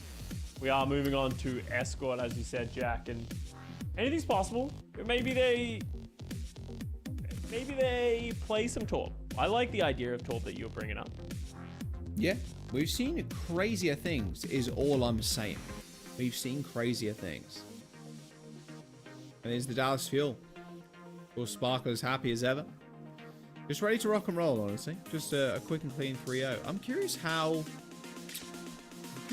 quick this series has been, and like the record for a first to 3 series. How quick we looking in comparison? I'll be a one Charge for the are stats. going to defend first, which usually throws a wrench in it. Usually when we break records is because the team that is being beaten down goes attack, so then they get full held, and then the offensive team can go through quicker. So unless Dallas, if they want to break the record, Dallas, this would be giga smart. You get full held intentionally, and then full hold better to break the record. The full hold, right? That's actually so smart. Yeah. You just stop it. So you stop it on first. Yeah. And then as the doors are open or whatever, and then just C9, and then go next round, and then just full hold them. Yeah, that's actually so smart from you. Yeah. Damn. This is why Dallas Fuel had so much success in 2018, because when I was there, that was our go-to strategy. Oh yeah. Yeah. Don't worry, guys. We're just trying to break records. We should just get full health. Yeah, guys, hear me out. Get full health constantly, man. All good. Don't worry. Don't worry about it. All right, we're gonna jump into Route 66. In charge of 1 and 3 in Escort right now, so far. Fuel 5-0, since they have only dropped a single map so far. So it's looking rather one-sided, and we'll see what Dallas Fuel want to run out with. I mean, come on now. Maybe Harmbin plays a little silly game here with the Wrecking Ball, but I mean, man, I'm surprised I'm seeing from Charge on the defense. They're just gonna go for the mirror. I think maybe instead of trying to do anything too crazy, just at some point just accept that it's going to be hard, and just be like, okay, let's just play something that makes sense, a composition that makes sense, and then just try and, execute well, right? Rather than, we saw them try to play that Bap Zen Wrecking Ball on Midtown, and it just didn't make sense, and it didn't come together. So just go back to basics, see what you can do from there. Dallas Fuel are going to match it, but Bliss is going to be on this Zenyatta. I'd be surprised to see Bliss stay on this against the Tracer Sombra themselves. Yeah, it seems like a bit more of a Chad pick, a bit more of a fun pick. Yeah, there's the switch. Okay, there back you to go. Brig. There's the switch. Back to Brig. Brig jail, Sag. Very unfortunate. Sag. Very sad. I just want to play Zen, man. Wow, It's Sparkle, so look at his difficult pulse bomb against charge the rate, by the way. Yeah. Jeez. Well, he's just shooting Gaga, like, on cooldown. He's got the pulse bomb. Ooh, good nade. Goes in as Translocator. Eliminate for Sparkle. All good. So now Jimmy has to be a little bit more careful. Speaking of being careful, that pulse bomb. Yeah. Charge, we're very careful at avoiding that one. Now the Nano's able to just hold on. But Nano's, yeah, as you said, Nano's coming up. MCD is actually very far behind in the Nano charge. Bliss is in trouble. Jimmu gets MCD. Yeah, that's exactly what you need to do. Get the Nano boost online. Baby. Punish the back line. The reverse sweep starts now, Jack. That's all I'm saying. All I'm saying is Dallas Fuel putting the strap. This is where they get held. Oh, that's true. Full holding. They just don't want to make it too obvious, so just slow everything down. Edison does have an EMP. You get fined for that? Nah, no one's fined, never. Oh, the steal. Okay, Jimmy. Very nice. I see you. It'd be great to see Jimmy do some fornicating in this series, because I feel like that's true. I feel like I haven't ever been able to cast Jimmy when it's happening in real time. I feel like I'm always just reacting to it. So if Jimmy could step up for this one and turn it around, that would be a lifelong dream for me. He's going to step up in a big way, Scott. Doing it for the fans. Doing it for you. Early rally from Xerneas, like very early. They're going to drop the EMP into that as well? 5-man EMP from Jinmu there. Any follow-up? Zero follow-up from both teams. Wow, decent EMP either side. Jimu's definitely better as he got the 5-man, but those Primal Rages going to halt the progress of anything happening for the time being. Pulse on the hands of Sparkle. Well. He can. Oh, what a stick. Both Jimmy and Sparkle hitting some nice pulse bombs so far, but Hanbin dead. I mean, this genuinely is looking like a full hold here, if you're not careful. Wow. But I mean, Sparkle's going to make it more difficult at least. Good hack onto Gaga, and there it is. Okay, Lost the they're going nano. to crack this one wide open. Yeah, Farway tries the Nano Gaga at the last second. If he gets that Nano off, it could have been a great play, but during the frames in which the Nano Boost was coming out, unfortunately Gaga fell, so they don't save Gaga, and they lose the Nano Boost, which is not great for charge, but as you said, Dallas do get it through the first checkpoint now. Bliss holding onto that rally. So they have a pretty big advantage here. It's going to be hard for the charge to enter into. Maybe Jimmy could come in clutch with the pulse bomb on Bliss. Oh, he's been checked already, sadly. So no sneaky business from Jimmy is allowed. 10% as well from Sparkle too, but like you mentioned, Scott, he's really just been farming Gaga. Like, Yeah. he's only been shooting tanks to charge up this pulse bomb. And honestly, not bad. If you're going to continue landing them on supports, like, hey, all power to you. There it is. Oh, flung out. Oh, he still Farway, gets what? him too. Oh, Farway sat on it like an egg. Oh, that is very hurts. unfortunate. They're going to have to disengage from that. They lose a lot of positioning. Now Hanbin's back to holding this doorway. Gives time for Edison to get his EMP up. So big pick there from Sparkle. Sparkle's Tracer has honestly come so far. It's been doing... It just does so much, and it's just so consistent these days for the Dallas Fuel. Yeah. Many moons ago, it was a weakness to their team.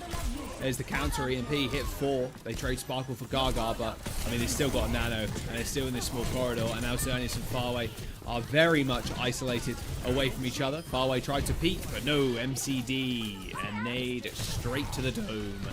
2 minutes to go. Hanbin's holding down that fort. There we go. There is point B for the Dallas Fuel. Looked a bit dicey on first. I'll say it. I'll say it. I'll be the brave one. Practicing D so bold. I don't know, Jack. You're really coming out here I'm with the going hot crazy, takes. Yeah, but as I said, second point, no issues at all for the Dallas Fuel, cycling their ultimates perfectly. Getting a better EMP, and now 3 minutes remaining for the third point. Nano and Rally and Primal for the Guangzhou charge. So unless Sparkle is a mean stick, should be able to hold at least for a couple of minutes. Oh, he fell short. He got hit by the platform. Oh, there's the rally. That's what I'm talking about. And now, yeah, the dive commences. Good forward aggression there by Guangzhou charge. They know they got the advantage. They don't use the Nano either, more importantly. They get some free ult charge here. Yeah, they just chase down Hanbin. Yeah, it's a great dive. Honestly, it looked... I was a little worried when Gaga fell short on that dive, but they were able to clean up. MCD and Bliss getting caught. Not really able to keep each other up, and now, you know, that takes a minute off the clock. More time to be made. Sparkle with another pulse bomb. Can he come up clutch? It feels like his pulse bombs have been like one of the biggest ways the Dallas Fuel have been getting advantages in these fights. Jimmy, what you Jimmy, got for he us? thought about Wow. it. Yeah, he thought about it. Absolutely. I think he assumed Bliss saw him, so probably would have got whip shot, or Yeah. he might have been able to dodge. Here's a pulse bomb for Jimmy. He's going to throw it out. Saw that little tick disappearing, but didn't find anybody. Forced a If he's recoil up. too, but Gaga's still on the front line. There's the whip shot I was talking about. Arm been super low. Anti was slept in the back line, but still manages to get out alive. MCD, that's a lot of free ult charge, and it's going to result in a nano as well for the Dallas Fuel. They got double supporters in this last push. Yeah. Big advantage Fuel have is they have the rally. Can they keep Bliss alive? One man. Oh, the one man EMP onto Edison. Oh, and he returns the favor. Gaga, Jimmy, Jinmu all die pretty much exactly the same time. Oh, that is rough for the charge. Jimmy switches over to Hanzo. Last Xerneas can't die. Now. He has the rally coming up. He needs to be the player to stay alive, get that rally up, give them the sustain they need. Well, he is alive and kicking still. There's the rally pushing in. Wheels? Jinmu on the bastion. Wheels mode. There it is. There's a grenade lobbed in front of Hanbin's face. He explodes. Final fight now for the Dallas Fuel. They might not be able to cap this point. considering the the switches. Yeah, Jimmy's pretty happy with himself, getting some Bastion stats on the board. Love to see Doing a little bit of a chuckle, you know. Has to go back to Sombra Jail after that one. Maybe wanted to stay the Bastion himself, but thinking better of it. But Dallas Fuel have no ultimates remaining, Jack. 30 seconds remaining. So this is going to be almost a no-ult fight. The longer this goes on, the more chances that Dallas Fuel will have to get up to an EMP, the nano boost. Feels like Charge are going to give them this space as well. Sparkle just farming tanks like his life depends on it right now. Any touches? That is the question. Oh, wow. Sparkle dead. No touches then. So no touches. As a whole. Okay. Sparkle just dies to Jinmu far away, and I think that was the Winston the kill feed as well. Gaga. Okay. Good hold by the Guangzhou Charge at the very end. And really showing why they were happy to stay on this Winston Tracer Sombra. Like, when they were able to sort of stabilize, they had that great first point hold. It looks good. You can see that they have the tools to be able to do it. Maybe the big limiting factor is just the lack of practice time as a whole unit. But, hey, making it look good against Dallas Fuel in this round. Like, Dallas Fuel do get to the very end of third, which can be difficult to capture. So, the job's not done for the Guangzhou Charge, but at least signs of life. Yeah, we'll see how much of a hold Dallas Fuel can get now then, because pretty winnable for the Charge. I wanna peep stats real quick. All right, Charge, 14 kills to 13 on the Dallas Fuel side. Okay, I see you. Jimmy with the most damage at 29% of his team's damage right now. But as you would imagine, on the other side of things, the Dallas Fuel is Sparkle leading the charge of him. 31%, just farming tanks for those pulse bombs. I would love to know how much of Sparkle's damage came off of shooting Gaga, because that, as you said, like, he's charging pulse bombs quickly.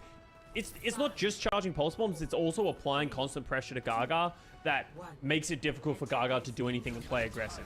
So I like the idea that we're seeing from Sparkle, but now Jimmy going to stick on this Hanzo here instead of playing the Tracer Sombra. Well, it's a lot of damage flung towards the tanks, that's for sure. Good bubble by Hanbin. Protects his leap away. And he wants to take this damage. That's great damage if you're Hanbin, because you want to charge up the nano boost, right? So as long as he doesn't go down... Oh, never mind. Edison's the one that goes down. Translocator spotted by Jinmu there. X-ray specs on. Can see through scenery and managed to find that Translocator. Gaga dead though. Not great, I will say. So regardless of that kill, they can kill Hanbin here. That would be massive, but still escapes with his life barely again. Yeah. Hanbin just knowing his health pool, knowing what he can and can't get away with.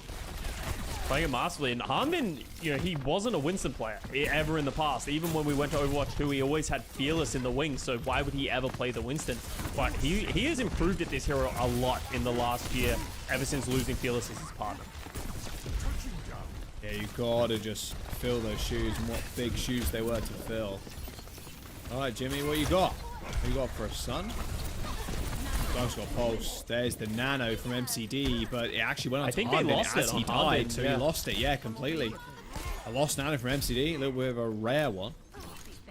And that's gonna cost them a lot. They're gonna touch though, but yeah, no nano's rough considering Farway has his. Yeah, like how does Hanbin get in? He's actually just too. I thought that was the opposition tracer for a second. I thought it was gonna be the freest pulse bomb in the world. Nano boost. Oh. What a nade by Farway there. Hit the back line. He was nanoing Gaga anyway. Even with that whip shot, Gaga still can travel up. And he was leaping too, so when he does hit the ground, he still does the damage. So worth keeping in mind. And that's a clean first fight, yeah. Only using the nano boost to close that one out. That small mistake from the Dallas Fuel with the MCD nano ends up paying them dearly. And now Charge, they have the EMP, they have the positioning right now. But Edison, he's got the same idea. Where's that dragon strike going? The good old-fashioned floor dragon. Yeah, love that. Sombra and Jinmu just bumping into each other briefly before Edison gets called a chicken and runs away. Jimmy's trying to play as aggressively, holding this roof as much as he can. What is Jimmy doing? Jimmy is inside Hanbin's bubble. Hey, he doesn't fear anything. Never He's mind. dead. He's dead. He's dead. He should have feared He's something. absolutely dead. He was playing chicken that time with Hanbin, but you're playing chicken against a Winston. Hey, I don't appreciate this questioning of Jimmy in this that I'm hearing in your tone of voice, Jack. Okay, I'm just gonna need you to settle down. Okay. Look, I'll settle down. That's fine. But that I'm gonna call it maybe a little bit of a mistake. No, Sometimes Jimmy doesn't even the make greatest mistakes. heroes makes mistakes. No, Scott. don't be ridiculous. Oh, great nade. Follows it up with a shot as well. Oh, really aggressive EMP from Jinmu there. MCD and Bliss looking like they were trying to step up, help capitalize on that nade, but it's actually them who end up falling. Bliss has activated Rally as well. Like, the rest of your team is pretty much dead. So wasted Rally from Bliss. Dallas Fuel kind of crumbling there on that point. And you said it perfectly, Jack. The nade from MCD was almost a bait for the rest of the Dallas Fuel. They tried to collapse on it and walk into the EMP, the waiting arms of Jinmu.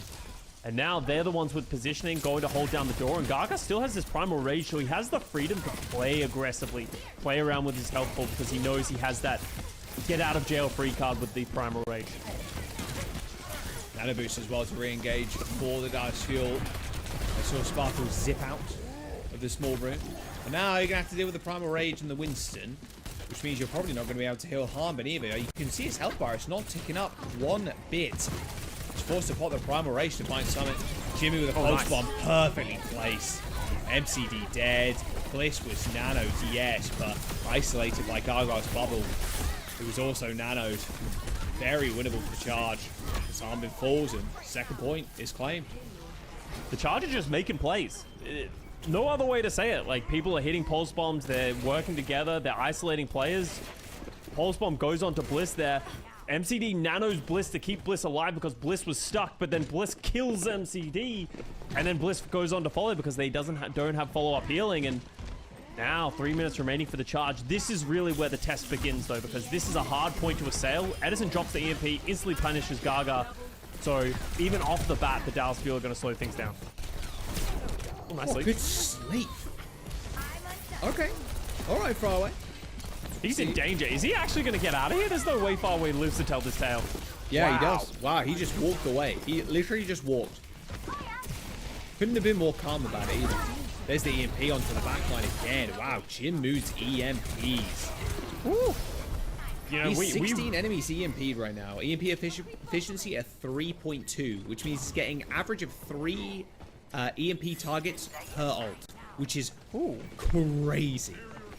And the follow-ups there, and the EMPs are good. He's charging them quickly. He's definitely getting the better end of the Sombra stick on this map of Route 66. He struggled on Midtown, but really showing that it was just a one-off. Now, Dallas Fuel, they cannot lose a team fight. If they lose one more team fight, they'll lose the map. Yeah, but I mean, look at how far the payload's already gone. They are going to charge, so no C9. Sparkle's just jostling the payload right now. Pulse one thrown out by Jenny. Missed. And there it is.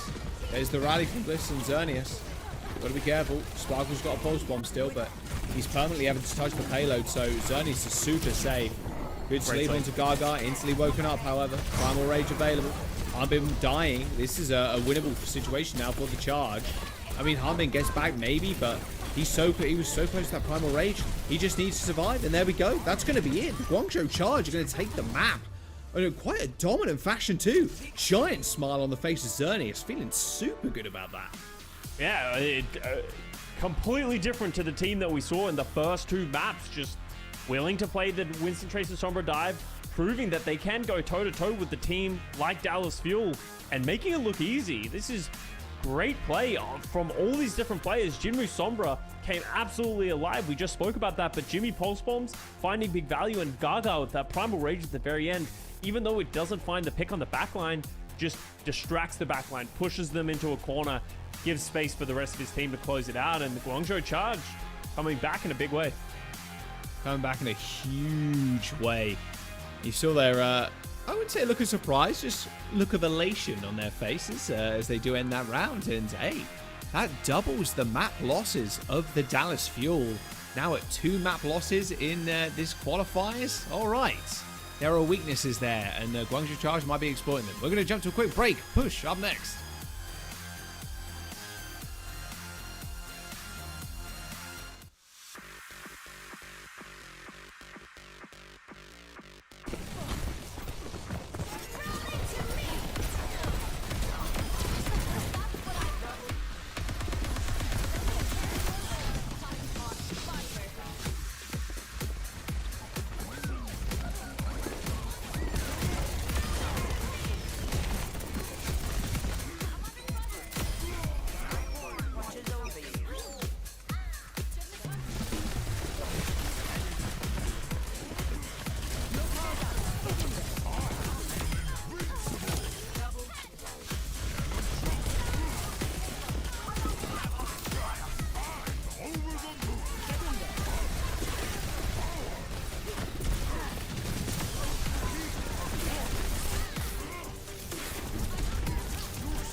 Guangzhou Charge. Okay. Taking Route 66 off the Dallas Fuel, handing Dallas Fuel their second map loss of this half of the season. All right. Charge, what you got for us? Maybe some more? Go to Colosseo as our next map now, Scott. I see you, Guangzhou Charge. I don't see Jimmy or Xerneas, but I see you guys as a team. And funnily enough, we look at the stats of the Dallas Fuel going on to push this stage, and they've only played it once. They won that one time, but they've only played it once. So maybe the Dallas Fuel won't be as practiced. I'm just trying to grasp at as many straws as I can get. But funnily enough, the way that the Guangzhou Charge won that last map, they didn't even have to throw curveballs. They didn't have to do anything different. They were just better than the Dallas Fuel on Route 66. They just were, yeah. I mean, it was a little tough getting around the faraway nades, and Gaga just... I wouldn't even say playing better than Harbin. I think they were both doing a fair amount of work, but I felt like with Gaga, he was just being more proactive. A lot more proactive compared to like what we saw on like Midtown, for example. Yeah, and it is worth noting though, like there were a couple of mistakes made from the Dallas Fuel, right? Like how many they lost a couple of nano boosts, like important nano boosts in that series. Just losing a couple of things, but that's pressure that the Guangzhou Charge are exuding that the Dallas Fuel aren't responding to effectively. So if they can keep doing that, as you said, Gaga should be proactive, really sort of take initiative and force the Dallas Fuel to be uncomfortable. That's the win condition, because MCD and Bliss, we sung their praises at the beginning of this series, just got picked off multiple times. Jinmu EMPs, pulse bombs from Jimmy, Gaga able to just get a nano boost and tear through them. Weren't able to hold up to the scrutiny of the Charge. So maybe some adaptations need to be made for the Fuel Jack. Yeah, we're going to Colosseo as our next map, Scott. So maybe this is a turning point for the Charge. Maybe we do go to map number 5. Maybe we do find a little reverse sweep here. Anything's on the cards, honestly. Yeah, you Very much laughed feels at that me way. when I said I did laugh. the reverse sweep starts now after that one team fight, but I saw it. I believed in it, and my faith I mean, it will not wasn't be just thwarted. me. Everybody laughed at you, but Who else laughed? Chat's well, on the my chat side. probably laughed. No, Chat and I are tight. They're Jimmy believers. They're Charge believers. They're Jinmu fans. Yeah, So- yeah. Jimmy has got a lot of fans, to be fair. Yeah. That is a fair one. But look, Dallas Fuel, they burn blue, okay? And we're going to Colosseo. There's no blue spots on this. There's a little bit of water. That's blue. Are there any lit torches? I think maybe in the spawn room. Well, Guangzhou Charge are Corresponding- also blue, Jack. So what are you getting at here? Yeah, it's kind of true. Yeah. Yeah. I mean, I've Yeah. not really got much, to be honest. My bank for making joke, making funny haha moment, it's gone. It's depleted. It expires at 3 a.m. Is that It the moment expires in at which 3:31 a.m. Yes, it does. It expired just now. So we are moving on to Colosseo. This is a map that plays very differently to a lot of the other push maps, because if you can get the first checkpoint, you're at a huge lead, and winning the first team fight actually goes a very long way. And I expect both of these teams to stick to playing this Winston Tracer Sombra dive. You can play some of this rush. We've seen teams play Reinhardt. We've seen a lot of Ramatra here as well, but neither of these teams have shown a desire or willingness to play either of those compositions. Yeah, I wouldn't be surprised if both teams just run out with the Winston again. I mean, Charge definitely got some extra confidence now after that map win on Route 66. Yeah, it looks like that's what both teams are going to do. Although Bliss, I would imagine he's just speeding out and then switching to Brig. Oh, not even doing that. Okay. It's not worth speeding out, because you have to be like further. The like spawn doors where you can switch are further back, so Oh, ends up costing you more than it is worth to just speed people out. But mirror matchups once again. Guangzhou Charge willing to take the call again. Can they find the same level of success they found on Route 66? Both teams just posturing for positioning on the glass side, trying to get a hack and effective dive. Just waiting for the hacks. Manual 1 landed on Harmon. Jinmu? Oh, they must have found the translate. Yeah, I guess. That's always the funniest part when you switch those POVs and you're like, you know, most of the time the Sombra's fine. But there's always those it was like, well, actually, Transicate gone. Oh, Jimmy's dead too. That is Yeah, rough. No. Oh, and a sleep from MCD from downtown onto far away. Stops him escaping. All right, okay. Valid Fuel, maybe a little bit mad. Yeah, it's one of those situations that happens time and time again of potentially the Dallas Fuel got complacent. You could see them laughing going into Route 66, maybe not respecting Guangzhou Charge as much as they deserve. So potentially coming back angry on this Coliseum. Definitely. Sparkle with Pulse Bomb. Yeah, I would also like to know that stat, Scott. Just how much damage has Gaga taken just from Sparkle? Just from Sparkle. It has to be a lot. Yeah, I don't think we've got those. We definitely don't have those capabilities. But it would be insane number, I would imagine. Yeah. Well, we did have this in the Pulse Bomb, so regardless of the farming, the crops, unfortunately, they were diseased and they had to be removed. There you go. I tried to make a joke. Nice EMP. Nice EMP though. All good. Joke saved. Yeah. By good game. No, yeah, it's after 3:31 a.m. Jack. Come on, we've talked about it. No more jokes. Yeah, no more jokes. It's empty. No more jokes. We're now in the serious hour of the stream. Sorry, everybody. Everything's serious from here on out. Straight faces all around, please. Yeah. No one break that, but that's a fight win there from the Charge just with that EMP. And Jinmu has consistently in these last couple of maps been beating Edison to the punch with these EMPs, also with the nano boost as well. I was surprised Farway managed to hold on to that one, but that's huge for them now. Oh, nice EMP. Okay, another return EMP. Jimmy and Gaga hacked.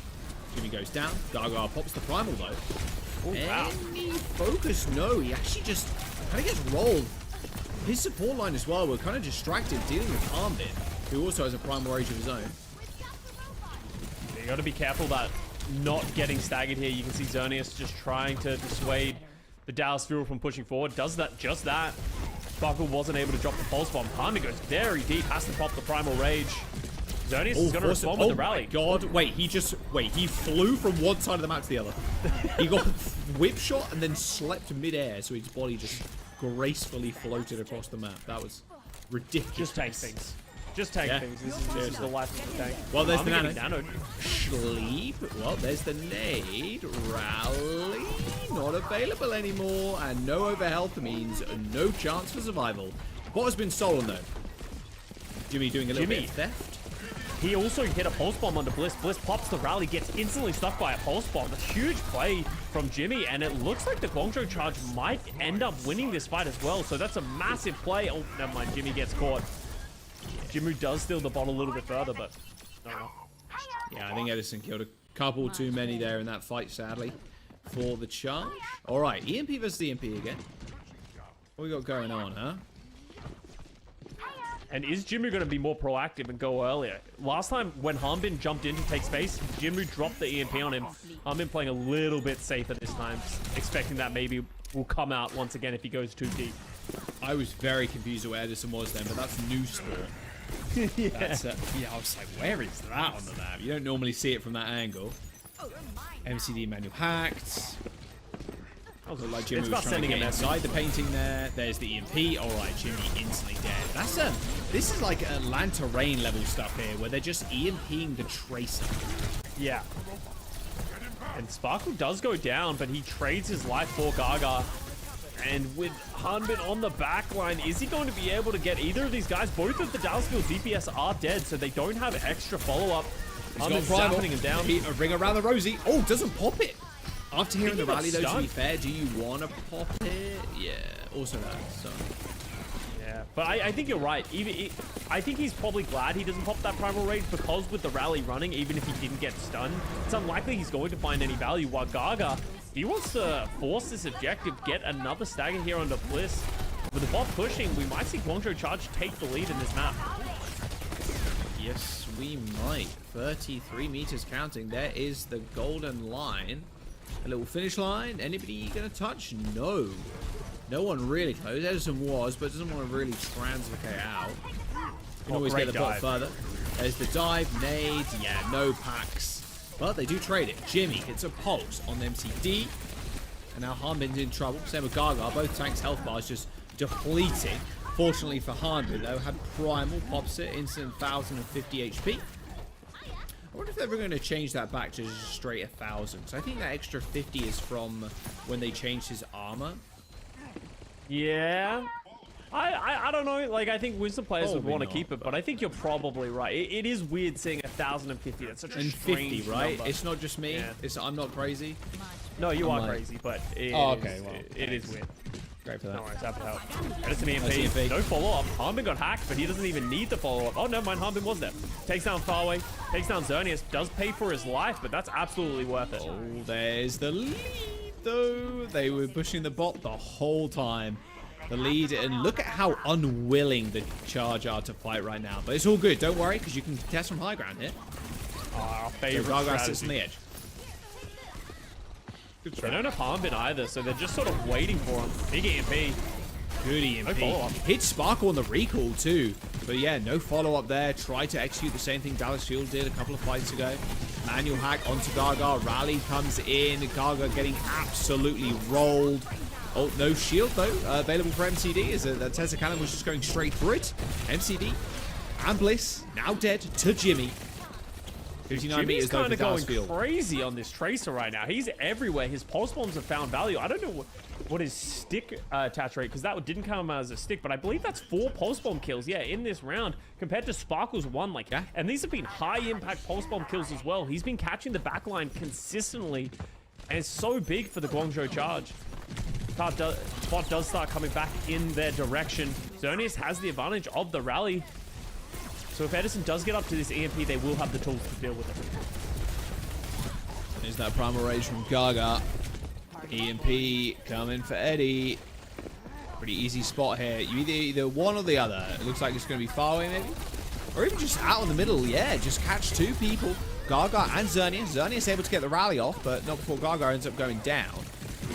They're going to be able to get this kill. I mean, there's a pulse. Oh, So good stick quick. from Sparkle. Ends up going down at the hands of Hanbin. The speed in which Sparkle Blink flicks his mouse Yeah, is his blink sticks insane. are crazy. Like, you see some players and you can see the blink into the motion of the mouse, but it's one movement for Sparkle in the Yeah. way that he throws. He just understands the distance and direction that he needs to go. I think it's actually taking a lot of damage. It's probably a lot from playing Genji, honestly. Like with the Yeah, true. dashes, like trying to dash away, get resets, etc. As EMP, very defensive on this time, ends up working out for a kill, at least one. Also his Doomfist too, although that wasn't really much of a flicking hero Yeah. or Genji. Minutes to go, Scott, by the way. Minutes to go. 12 meters. Neither team has got remains. the checkpoint.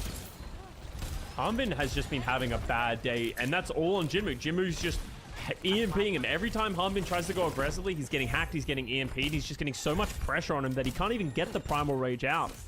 Another hack onto Hanbin, just stopping him from moving forward.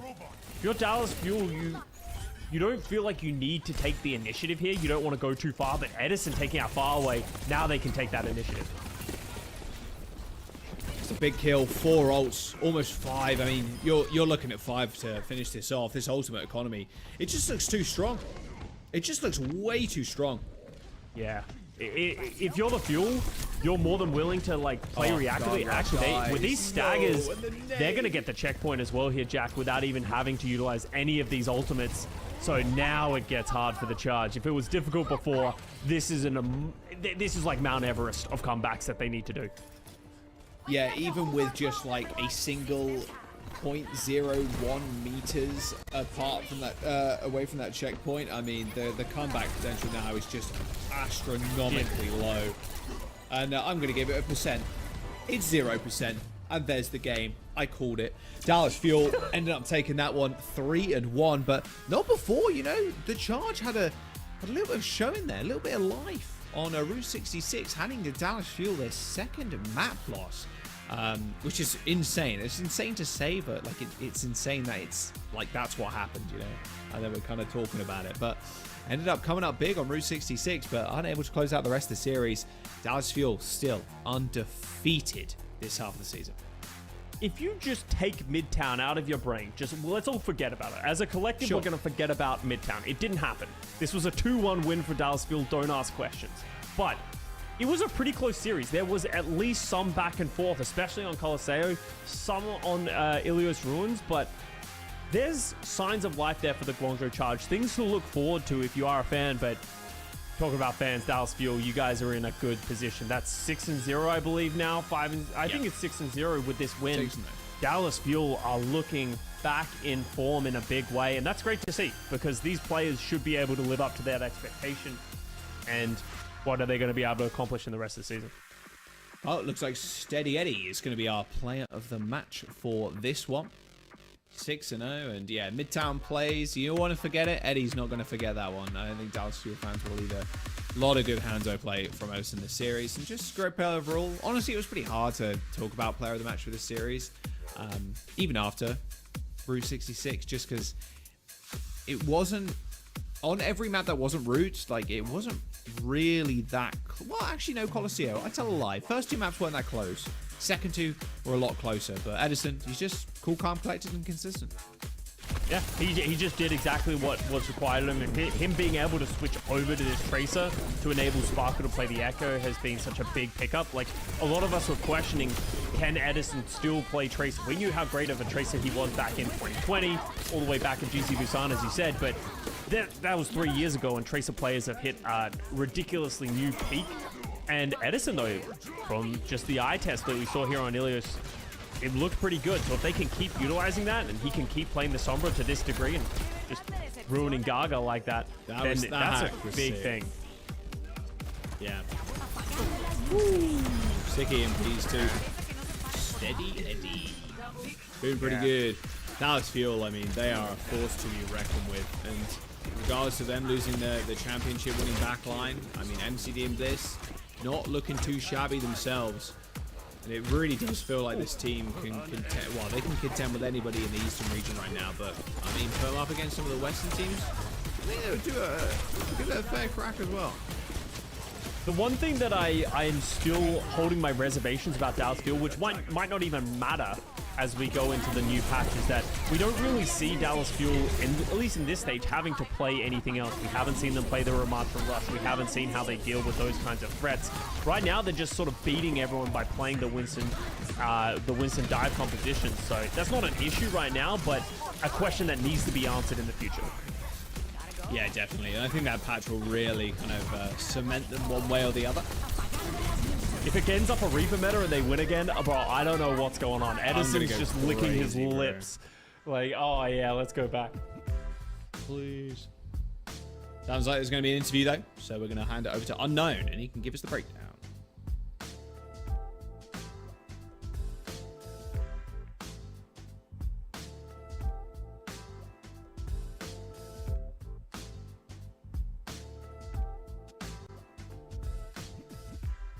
안녕하세요, 한빈 선수. Hello, Hamden. 승률 100%로 Hello. 2연승을 이어갑니다. 승리 소감 어떠신가요? Undefeated in 6 matches so far. How do you feel? 오늘 경기력이 썩 좋지 않아서가지고 진짜 아쉽긴 한데 그래도 I don't think we did terribly well today, so I'm a little bit disappointed, but a win's a win and I'll take it. 말씀도 하셨는데 말씀드린 6승 중에서요. 2경기를 제외하고 모두 다 3대 0으로 이기셨습니다. 말씀은 조금 아쉽다고 하셨는데 이렇게 압도적인 You only dropped 2 maps this entire summer stage, and can you elaborate on that a little bit?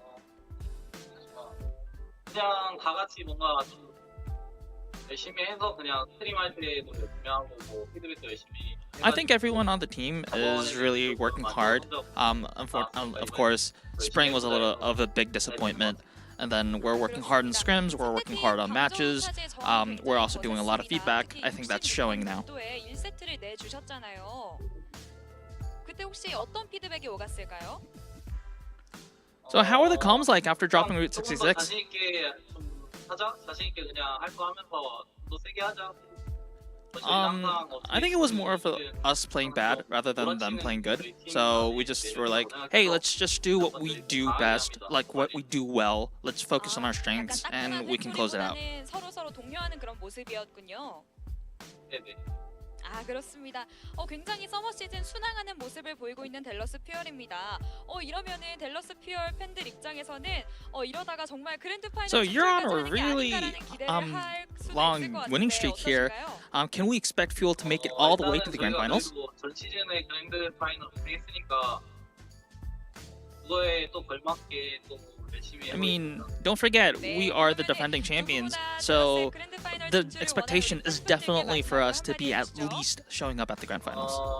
이미 저희는 그랜드 파이널 무조건 갈 거니까 뭐 티켓 예약하시고 하시고. So, any messages to the fans?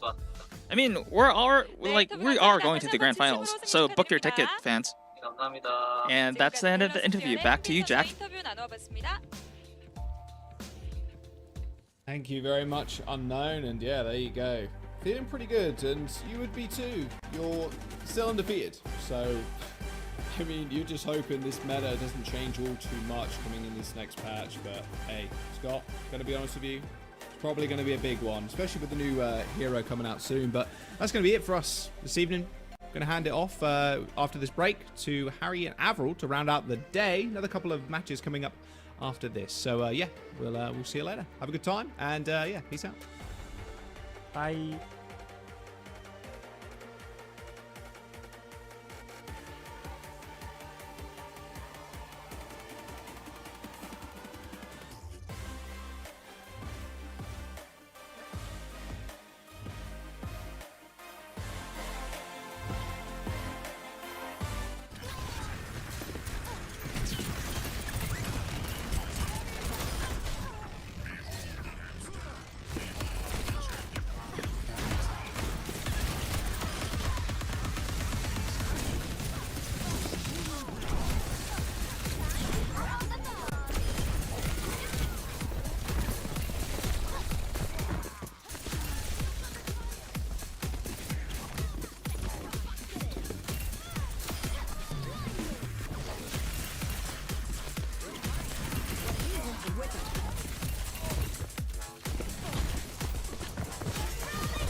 games left for our second day in week number 3. Travel again with leg day. We've got to head into some Soul Infernal versus Panthera. And yeah, we just got to see Dallas versus Guangzhou, and honestly, not a bad look from the Charge with their quote-unquote new-ish roster there. But obviously, man, look, Dallas is just on top right now. They beat Infernal yesterday. They're the best team in the region currently, so no surprise there that they took it away. Yeah, not just beating Infernal, but 3-0ing them as well. We definitely had, like, it's either going to be a banger or Infernal are going to 3-0. I don't think anyone really predicted for Dallas Fuel to make the big sweep, because obviously Dallas Fuel, they'd only really played against some contenders teams, some weaker Overwatch League teams, I believe one of them, and suddenly come out there, decimate Infernal, which means that Infernal are coming a little bit more mad today, but we also need to pay respect to the fact that they are at home with L-infection. Poor Mag got COVID, so not playing from usual facilities. It's a little bit of a different look for the Infernal. Oh, Mag looked pretty good yesterday, COVID or no. He was still playing fine. So, again, news for Infernal today is that their level of competition is definitely going to be a little bit easier than the Dallas Fuel by probably quite a margin, actually. Panthera, they've been probably more on the struggling side. I think Panthera so far, what's their record? 1-3, so not amazing. They would like to improve that record, but I don't know if they can do it versus Infernal. This would be a hard one to try and improve their record on. Yeah, this is going to be a toughie, and Infernal and Dallas Fuel are actually both in the future of Panthera. Their more winnable matches are going to be against O2 Blast and Poker Face. So for Panthera, it's a rough road ahead, and the dream of drawing even, going 4-4 in our group stage here, or rather our qualifiers, means that they have to beat either Dallas or Infernal, eyeing an opportunity. Panthera wants to turn their fortunes around against an Infernal. They have been staggered a little bit, both by in-game and out-of-game consequence. I mean, it's one of those things where, like, because the flip side of the coin is that Infernal come in a little mad today, and that angry power is going to be fueling them up to look for a clean win, I think, because they would not have been happy about the result yesterday versus Dallas Fuel, given that their record versus Dallas has been pretty good, generally speaking, this year, last year. And Infernal, up until yesterday, held the top spot in the region, so won't be pleased about giving that one away, and still plenty of opportunity to at least maintain second, if not better than that, if Dallas end up tripping up at some point. Better believe that Soul Infernal will be right there to catch up and overtake. Let's go ahead and meet the team.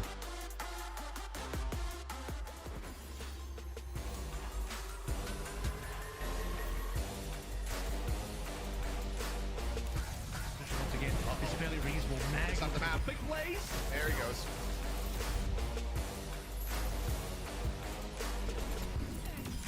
Skewed feels like this needs to be rescued, and indeed it does. Look at how aggressive he's able to get right now. Everybody's dropping.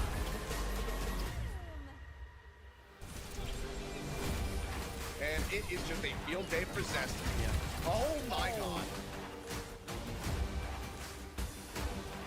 MN3 has other plans, though. MN3 has other plans, though.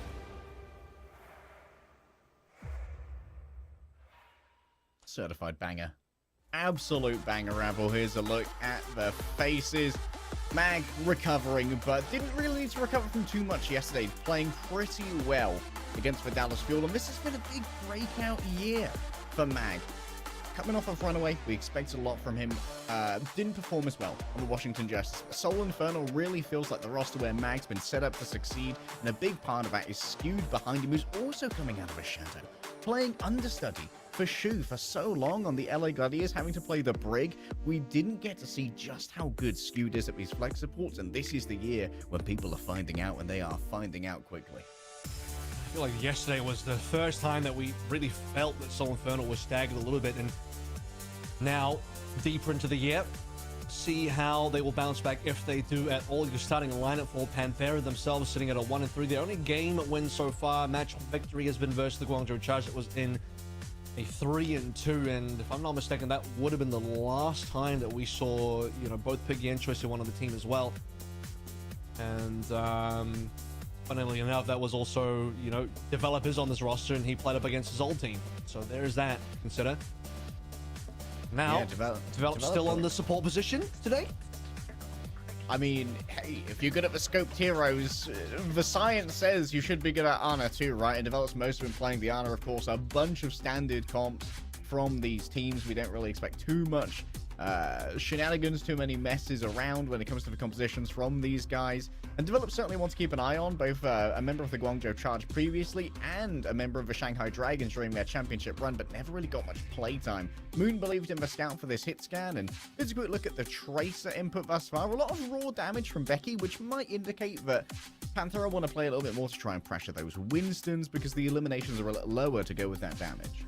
It's a good meta for Becky, though. Well known for his Echo play last year on the Valley, and now we are in a pseudo Echo meta. A lot of friendly Echo maps. The map pool is quite good for that particular hero. We saw it today. We saw it yesterday. I'm hoping, probably expecting that we'll see it today as well. Zest not shying away from that battle. He'll definitely take up the mantle. So yeah, Tracer and also the Echo being played, I think, between the two of them. Panthera, though, as a team, I think the rest of the team, there is some individual power in there. Can they hold it together as a full-man squad? And, you know, you mentioned Develop there. We talked a little bit about him. Still question marks on the support position. Not his normal role. Yeah, we have seen a lot of players move from flex support or hit scan over to support in recent years. Babel or Babel on Gladiators being one of them. Who moved from, like, I believe playing DPS for London Spitfire during their ill-fated 2020, and then on O2 Blast afterwards. So by the time he joined O2, he was already a support, because he was playing DPS on BM Hawk after London, and then he moved to support for O2 and then joined the Overwatch League again on Glads as a support. Plenty of swap arounds to try and take up those positions from so many players, and it's been a mixed it's been a mixed results. Hoping that Develop could find his place on this. I'd love to see Develop just rotate back to a hit scan sometime for a big surprise, but obviously our meta really isn't leaning in towards those. It's Neist and Becky, though. It's a difficult one because I think Neist is still super underrated. I feel like every time I talk about Neist, I got nothing but praise to talk about this guy, and I've noticed in previous years when he was on T1 as well, it's like, man, Neist is like a guy that needs to be looked at again for a potential shot. And I think Becky performed quite well last year on the Valiant. Still a decent play today. So we saw Mag and the Infernal obviously play a reasonable amount of Brawl. They'll be bringing that Brawl out once again for Control Center. What's interesting is that Panthera, even for Control Center, are not going to opt for any type of Ryan composition or Ram composition. Yeah, this is the map where you would expect the Ram or the Rhine to almost be mandatory. Just slamming into Panthera here. That's a huge anti coming through from Develop. And that's going to allow for the counterpunch to be solid. And let's pick up on your point about Neist here, because Neist actually a player who is deeply familiar to the Soul Infernal management, especially like Roston was a huge part of Fusion Uni for a long time. And was picked up, I believe, to Toronto Defiant in the Overwatch League. There's a lot of potential for this player, and hoping to get noticed here at least and do even more damage. Well, good that both Neist and Becky can pick up their Tracer, so that gives them the flexibility to play comps like this. Tracer and Echo. We talked about the fact that Echo would likely be seen today. I just didn't think it was going to come through on Control Center, but they did take away the first fight, so well done there. Zest sleeping, but it's actually up and down. Zest is going to get executed there. The follow from the sleep, very nice. As Neist looking for even more now, but that is scary when it comes to dueling. And the swap here over to the Cassidy is interesting. Plenty of light clicks being sent into the Winston, just try and maximize DPS. Well, you need to be able to have some anti-dives and counter-dive in some stages, and yeah, the Mag Grenade's going to be able to do that. Still plenty of kills coming through from Panthera. They're doing a great job pushing away this ball composition, still leading in the percentage of the actual cap itself. Late death onto MN3. Ultimate still coming online. Ultimate's being held for further usage. Zest, by the way, also swapped over towards the Sombra, so slowly Infernal are actually moving towards their own pseudo-dive. Well, really it's just the one hero, but they've at least got the Sombra online. Oh, a spot there on the Sombra. The detection does mean that there is someone going around the corner. Duplication onto the back. Yeah, he's already gone. No chance, mate. You ain't sticking around here. Deadeye, ready to go if so required. You want to go behind that window. There is not going to be too much healing available. Scooter already been beaten to a pulp by Arpen. The exodus of the Baptiste is not a gracious one, as MN3 simply has to wait for the stickies to explode. It's a grim fate that awaits him in Tartarus, and he meets it readily. Just lots of ultimates being spent by Panthera, but also the tempo playing as well. straight into basically the spawn doors, the choke of the Soul Infernal. And only now we're starting to see some more of those Infernal ultimates come online. Skew dropped the window in that play, but Arpen straight in the back line. Primal ready to go. And there, can they tank this one all the way? They'll hit the 99 for sure, but this is where Infernal is strong. Look at the ultimates online now. Plus an EMP. Drops on 4. Beautiful kill to Becky, and that could be the backline falling as well. It's got to be everyone. Ooh, that might be an overinvestment of a Shadow, if you have to ask me, especially when Arpen put down the shield rather early. Mag could have potentially got a free kill onto either Develop or Slee in a future fight with that. MN3 is being a little bit reticent about using this Deadeye, maybe looking for a reload instead, because it could be of limited usefulness. Being said though, there's not much that blocks it outside of Arpen's bubble.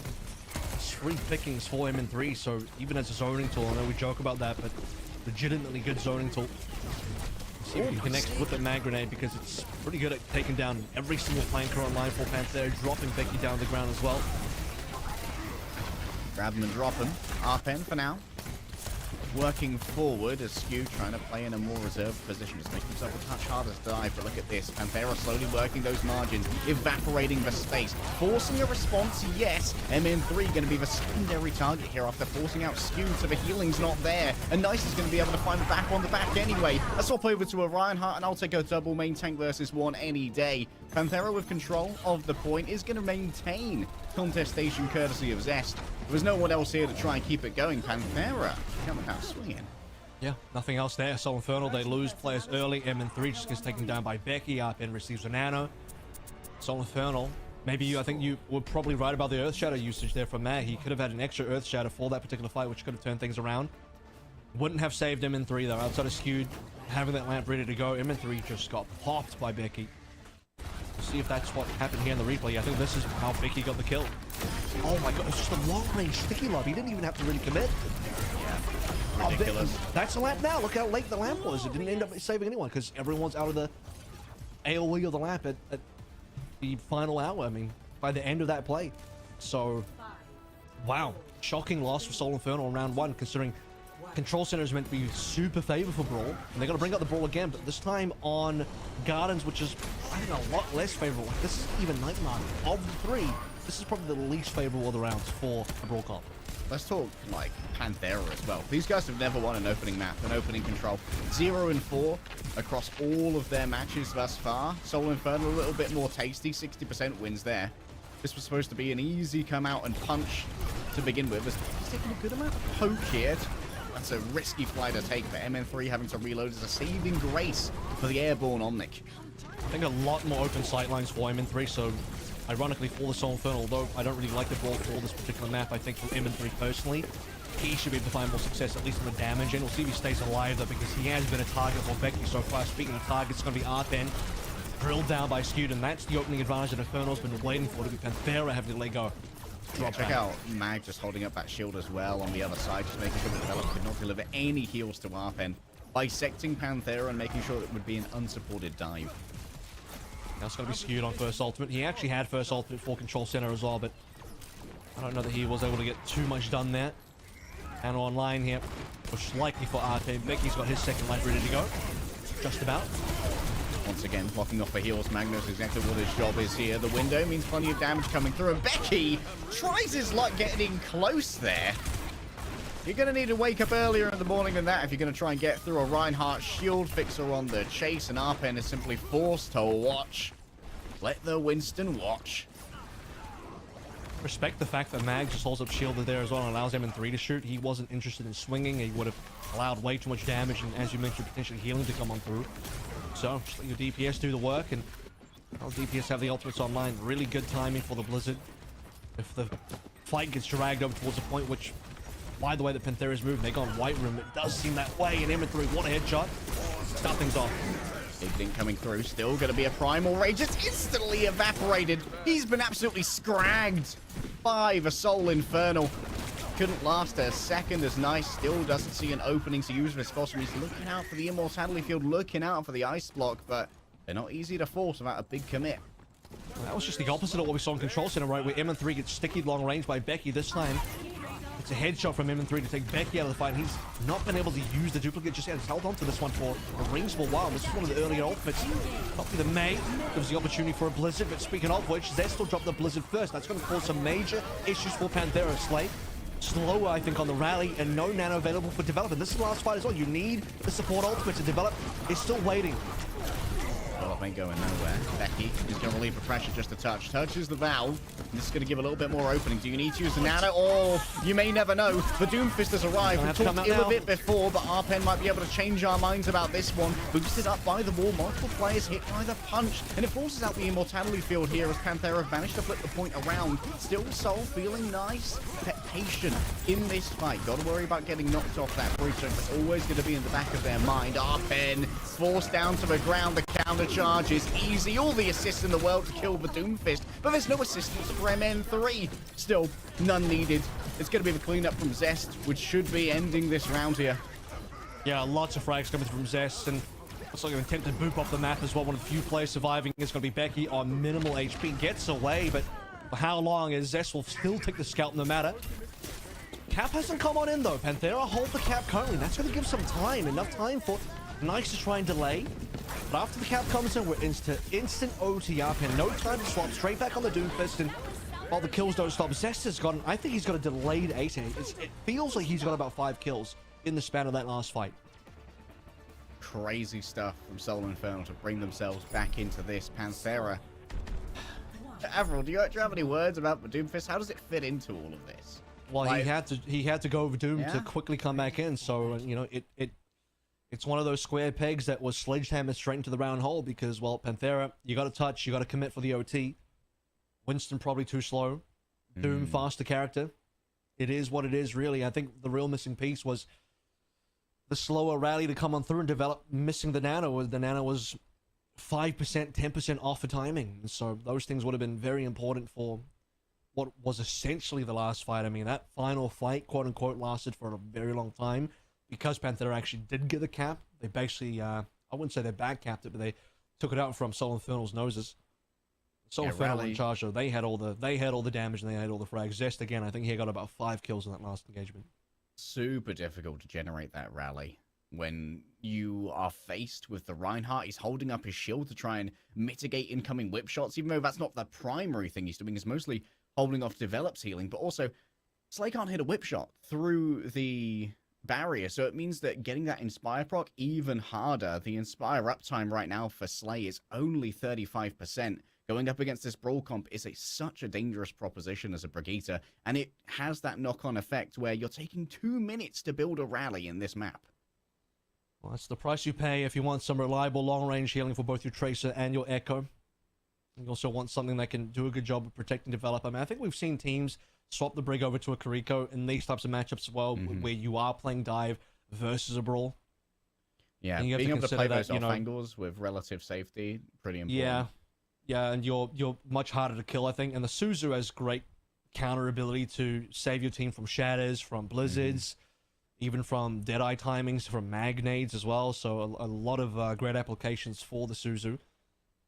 But you can kind of add, like, almost like how double snipers play Crossfire. You play, like, Crossfire heals onto your tank where both of you can't be blocked by the same kind of, like, very defensive playstyle that Mag was playing, where all he did was just make sure that Arpain can't receive any healing the second that he moves behind the Tropic of Reinhardt. Once you sail past it, you're not getting any heals. That's why you throw the cookies over the shield. Yep. That's what the Brig brings to the table. Take a look at how the headshot onto Vicky came on in. So body shot into a headshot. That was kill number 1. That's upsetting as well because Vicky had ultimate. Also, how fast Arpin gets deleted in the Prime one. Man, that 1000 HP dropped like it was nothing. Yeah. The Fan the Hammer, no matter what your ranked teammates say, pretty good for maximizing DPS against the tank if you really need it in that issue. Panthera still sticking with standard, with the exception, of course, of Bianca. I think there was a real chance that Panthera would have been baited as well because Infernal now play Brawl twice in a row. There's a non-zero chance to play the game for round 3, especially given that Night Market I think is more favorable than even Gardens. So it'll be dive versus dive, and Arpin dives straight to his death, I think. Oh, but Zest catching many of those stickies. It's again, but Becky is being able to find these onto the smaller targets and deliver the damage. Still, MN3 able to farm a second longer. Soul Infernal should be in a position to grab the first control here and make them play defensively, but they don't really have the personnel to reclaim this space. Well, they just have to be able to keep Mag up at least, who's taking a lot of damage right now. Even with the Baronade defensively, it's a lot of HP to heal back in. So at least going to give Skewed a bit of an advantage on the ult charge. But while that's all happening, Zest solos the backline. A little bit of help from MN3, and probably the entire cleanup once Slay and Develop are taken care of. And but the opening cap already going the way of Infernal. They're now snowballing handily. EMP coming online as well. Yeah, big 3-2 split from them. Zest and MN3 taking care of that backline trade, while Mag and Fixer Skewed essentially playing tower defense, just making sure that their main tower in Mag does not fall. Getting into the Primal. The tower's going to be a fortress in the next fight. Might be a quick one though if the EMP drops down well. Not a lot to defend against it at this stage. No rally just yet. Spotted is going to be the entire backline. He's just going to solo to Becky. Yeah, that should no Nana to save him. Yeah, quickly takes away that health pack as well. Knowing exactly where that recall's going to be. Nice, still gets plenty of cookies. Out goes a pretty ambitious pulse bomb. Yeah, just a little bit of an ego play from Zest, but hey, that's how you get those player of the matches, baby. Arpen went too deep. No ability to be healed, and you know that Mag's cutting that one off as well. Just gets on top of Develop and makes sure that there's no real reason for him to stay in. In a previous post-match interview, Zest has stated that he goes for the Tracer Pulse Bombs as a tool and a form of mental warfare. So engaging Psyops in the mental warfare against Neist in this particular game. Started early. Becky, oh my God. again, in trouble. I think that might have been worth a dupe onto the Winston, but it'll just be a reset instead for Panthera. And they're losing time. It's going to be final fight now. Real strong. One fight to rule them all. Panthera do have 5 ultimates, but where can they use them? On the point would be a good start.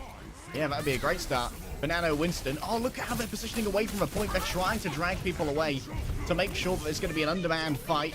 The right click onto a translocator, but this rally might well be outplayed here. Mag pops the Primal Rage over in the corner. No one's going to wake him on up, but the remainder of Soul Infernal have come into the meat grinder, and Panthera are more than happy to try and use their resources to bring this one down. A small area with an Echo in it doesn't allow for too much in the way of that, but I believe Becky dies to his own stickies there. Zest gets stuck, runs him into the Echo. He still kills Zest. So we talk about Echoes into the side rooms and small spaces. Nowhere to really fly when those stickies get run straight back into you. That was a risky situation for Panthera because Arpen has to die for the point. He receives a nano, doesn't get to really use it as Infernal just scatter. He'll get the back cap ready to go, but Infernal should have won the 5 versus 4, and unfortunately couldn't. And now trying to solo EMP onto Arpen, but he's got the Primal ready. It just wasn't enough damage to kill the tank. Great response from Panthera. Now they're playing from these defensive positions. MN3 forced to extricate himself. Panthera can now play defensively with a dupe. MN3 loves those solo EMPs on the tanks. Unfortunately, you're going to need a lot more damage to get that tank down before the Primal can be played. I mean, they got the nano timing right, so Develop wasn't going to end up saving Arpen. Right there, we've got 2 good fights in a row now. The nano coming online and a duplicate available while EMP is down. Inferno on a weaker stage of the current team power. Double Winston could be a reality. Oh, Becky's feeling a little bit sneaky around the back. Nice. 3 versus 1. It's just not fair on the guy trying to keep this defended. The stick straight into the Brigitte shield does keep a little bit more available here as Panthera were looking for that backline. What a sleep! The Rally's just going to be having a little nap. Rally to me will have a lovely little nap together. The Slay, lovely shot to the back of the head. There's so much healing available. Yes, they need to touch the point, but Infernal for now, building up towards that nano. I think that's the first time I've ever seen a Ana play in the Overwatch League receive an Ana, not give one. He received one.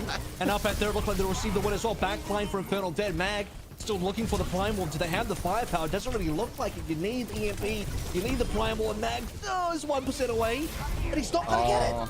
It's Arpen coming from the back. Punch to the back of the head. They never saw the Alpha Gorilla coming. Still, Soul Infernal now in control over time, of course. Does mean Panthera have to peel on back. And now for this final fight, it's going to be EMP versus Rally. Max coming. Should be enough time to touch. Zest initiates it. The fact that Panthera did not get the cap earlier in that fight means they're not going to take away the map of the round just yet. And now Mag does actually get to play the Primal. Super important ultimate. Fixer, by the way, swapped over towards a Moira, but straight back into spawn as he... EMP has to be the tool now. Looking at MN3, he's got to save the day. It's Q to fix it down. No supports, no tank. Oh, he's been forced. He's been forced out. This might be it for the Soul Infernal. The translocator could be enough. It's just a firework, but it's a sad one. As Panthera, in the essential dive mirror, managed to steal one away from the Soul Infernal. and also get their first ever control win so far in the season as well. They go from 0-4 to 1-4 in terms of map statistics and win rate on that particular game mode. So that's definitely the improvement for Panther. And they get to come back from, was it a 0-99 on this as well? It was a very critical and brutal start considering how far behind they were. Soul Inferno had this one in their hands, I gotta say, and they let it slip out. Slippery fingers, butterfingers. Seoul are going to want this one back, but there's plenty more series to play here at the Overwatch League East Qualifiers. We'll see how it goes after this break.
Welcome back to the Overwatch League here, and Panthera are going to be able to take away map number 1 after a 0-99 comeback on Lijiang Tower and Night Market. That was looking real tough for Panthera, but they pulled through.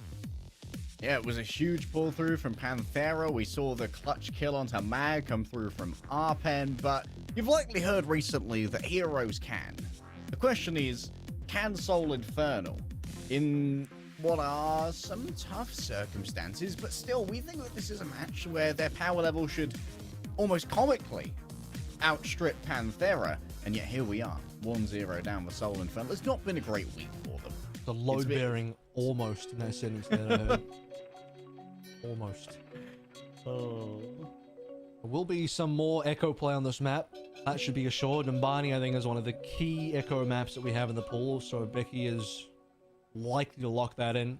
Will Zest follow through? Because at the same time, I think Infernal have been pretty keen to just play standard dive. Sombra Tracer. Let that happen. But there's the time for Zest to match up on the Echo, as I believe he did in a previous match. I'm trying to remember which other Infernal game we saw that. I think it might have been possibly Sparkle versus Zest, could have been one of them. They did opt out of it on Dorado yesterday. They decided not to go for that, where Sparkle really wanted to. I believe earlier in our summer qualifiers, we have seen Might have been Lee Echo versus Zest, maybe. I'm trying to remember, but it is difficult. There's been a lot of games, but in case he'll have a likelihood to bring it out here if that's what Infernal want to do. Easy access to the high ground for the Echo, but of course, when attacking, you are going to be consistently harangued and harried by the Sombra. We saw MN3 doing pretty well on that, as actually, there was some. Oh, Genji's not bad on this map either. We did see Who Are You was another player. Again, I'm tripping right now. There's definitely an O2 game. I think it was O2 versus Guangzhou, and yeah, I think Choi Se-hwan pulled it out. Surprised me. F. He's LFT, guys. I hope he lands there somewhere. Anyway, yeah, there's gonna be Soul Infernal, Tracer Sombra. So they're not gonna lock in the Echo, but as I suspected, Becky will. Yeah, plenty of defensive areas to play from here for Becky. Loads of free poke to have from the high ground. Remember, it's more difficult for the Sombra to access that. You've got to spend significant time setting up here if you're Soul Infernal with some more lateral DPS like the Tracer and the Sombra. So a lot of early work needed to be done here in terms of positioning to allow the dive to actually take place, and part of that is MN3 and Zest setting up the back lane, but I don't think they were able to connect that together with Mag. And speaking of connection, that's nicely onto Arpen. Probably won't get the kill because he's got a jump available. He'll jump away safely. Yeah, Panthera constantly in this loop of just putting pressure on Soul Infernal so that Soul can't comfortably set up that dive and allow for Mag to have a free timing onto that back line. Now Zest caught down on the low ground. Escape is going to be fairly easy with those blinks in and out. Becky just bullies away Mag. This ultimate should be coming online shortly. Develop leading skewed slightly at this point, but both largely the same. So Nano for Nano trade. Both Arpen and Mag to receive. Mag's doing a lot of damage, so it's very likely that Mag farms the Primal off this Nano once it does become used. That could be a bit of a difference maker in the next fight, but actually the first ultimate is going to be the duplicate. That's interesting. Oh, Mag ideas to use the Primal. Couldn't receive Banana because the LOS was too hard. Arpen so low. Develop, does he want to try and use it? Yes, indeed, they're going to invest, but actually, it's going to hit Slay.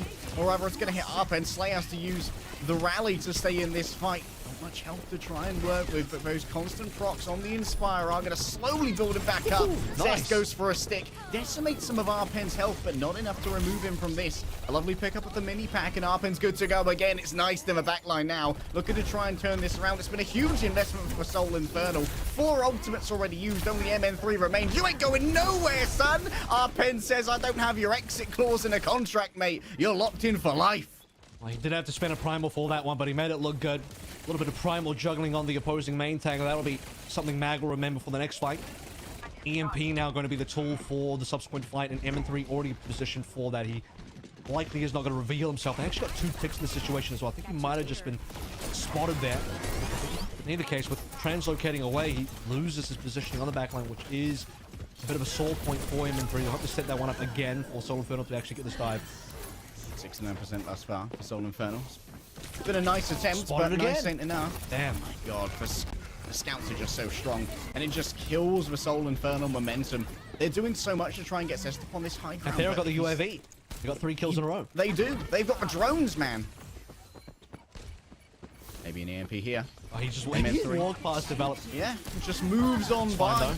very rare place for a fight to actually happen. The duplicate here on the Ana. It's crazy from Becky. Doesn't get themselves a nano, and now this is not going to be the most effective usage of a nano, but it does at least keep Fixer alive. Skew decides to go for that one. EMP as well. It's a big investment from Soul Infernal, but they're done messing around here on point A. They wish to enter the streets. It's well defended by Skewed and Fixer. I mean, they got assaulted upon by 2 members, including Arpin. As Becky duplicating onto the Ana as well. I mean, I think the duplicate was basically in response to the fact that he was kind of dying there, but got taken out of the dupe and then killed by Skewed, and that was just a 2-man play between the 2 supports. And I don't want to say they counted Becky and Arpan, but they certainly were able to win that trade. And meanwhile, Aim3 on the point finally deploys an EMP, catches 2, and it's enough to win the cap. So Infernal, they'll get there eventually. Not a lot of time left, but still competitive enough. No kill into Becky here, but lots of free pushing in any case. Yeah, a little bit easier maybe for Zest to try and make some moves onto the high ground now. There's more covered means to get in. This is a hacked pack here, so it's not going to be ideal. Zest also going to miss his bomb. It goes down towards the bottom, and no one's there to receive it. Becky's so low. Still, cookies should be delivered to the bakery. Open for business, and Slay, he do be cooking.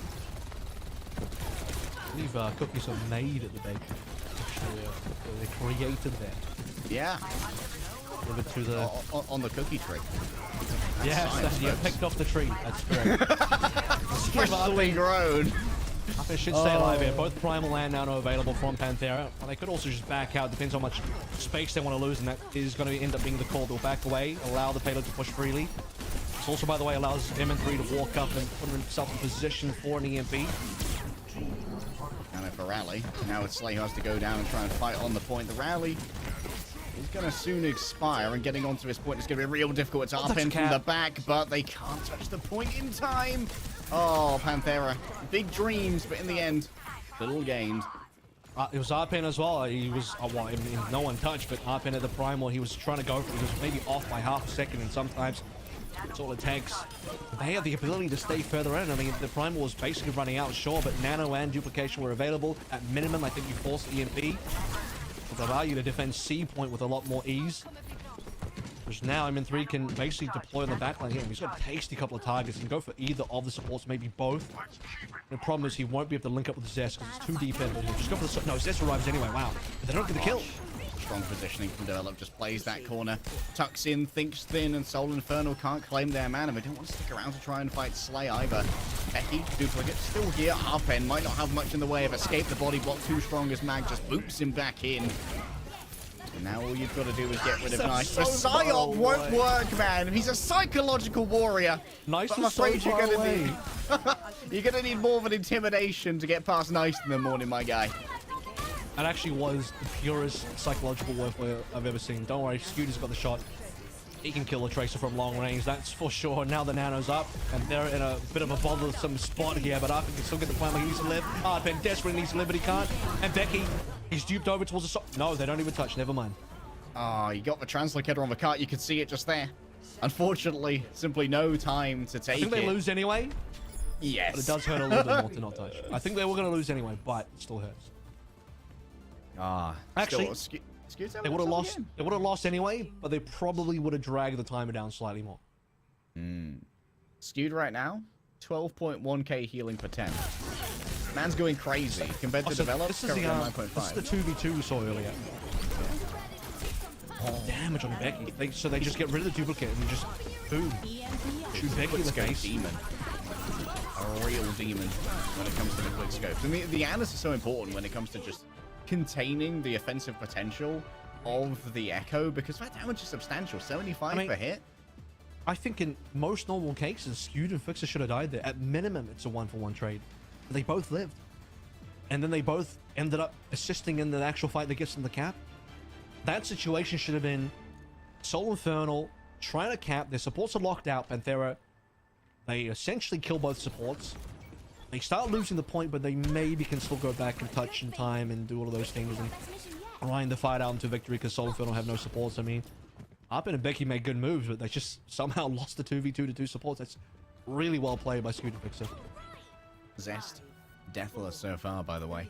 Definitely a huge part of why Soul Infernal, even when losing time at the beginning, lost out on a good amount of that heart push because it's constantly being skirmished upon by Zest and forcing Nice out of his positions. Now, I like the Echo a lot more on the attack than the defense. Oh, yeah. There's the ability to assault the high ground is way more important than Becky just shooting from high to low on the defense. Both are good, but attacking side is more useful.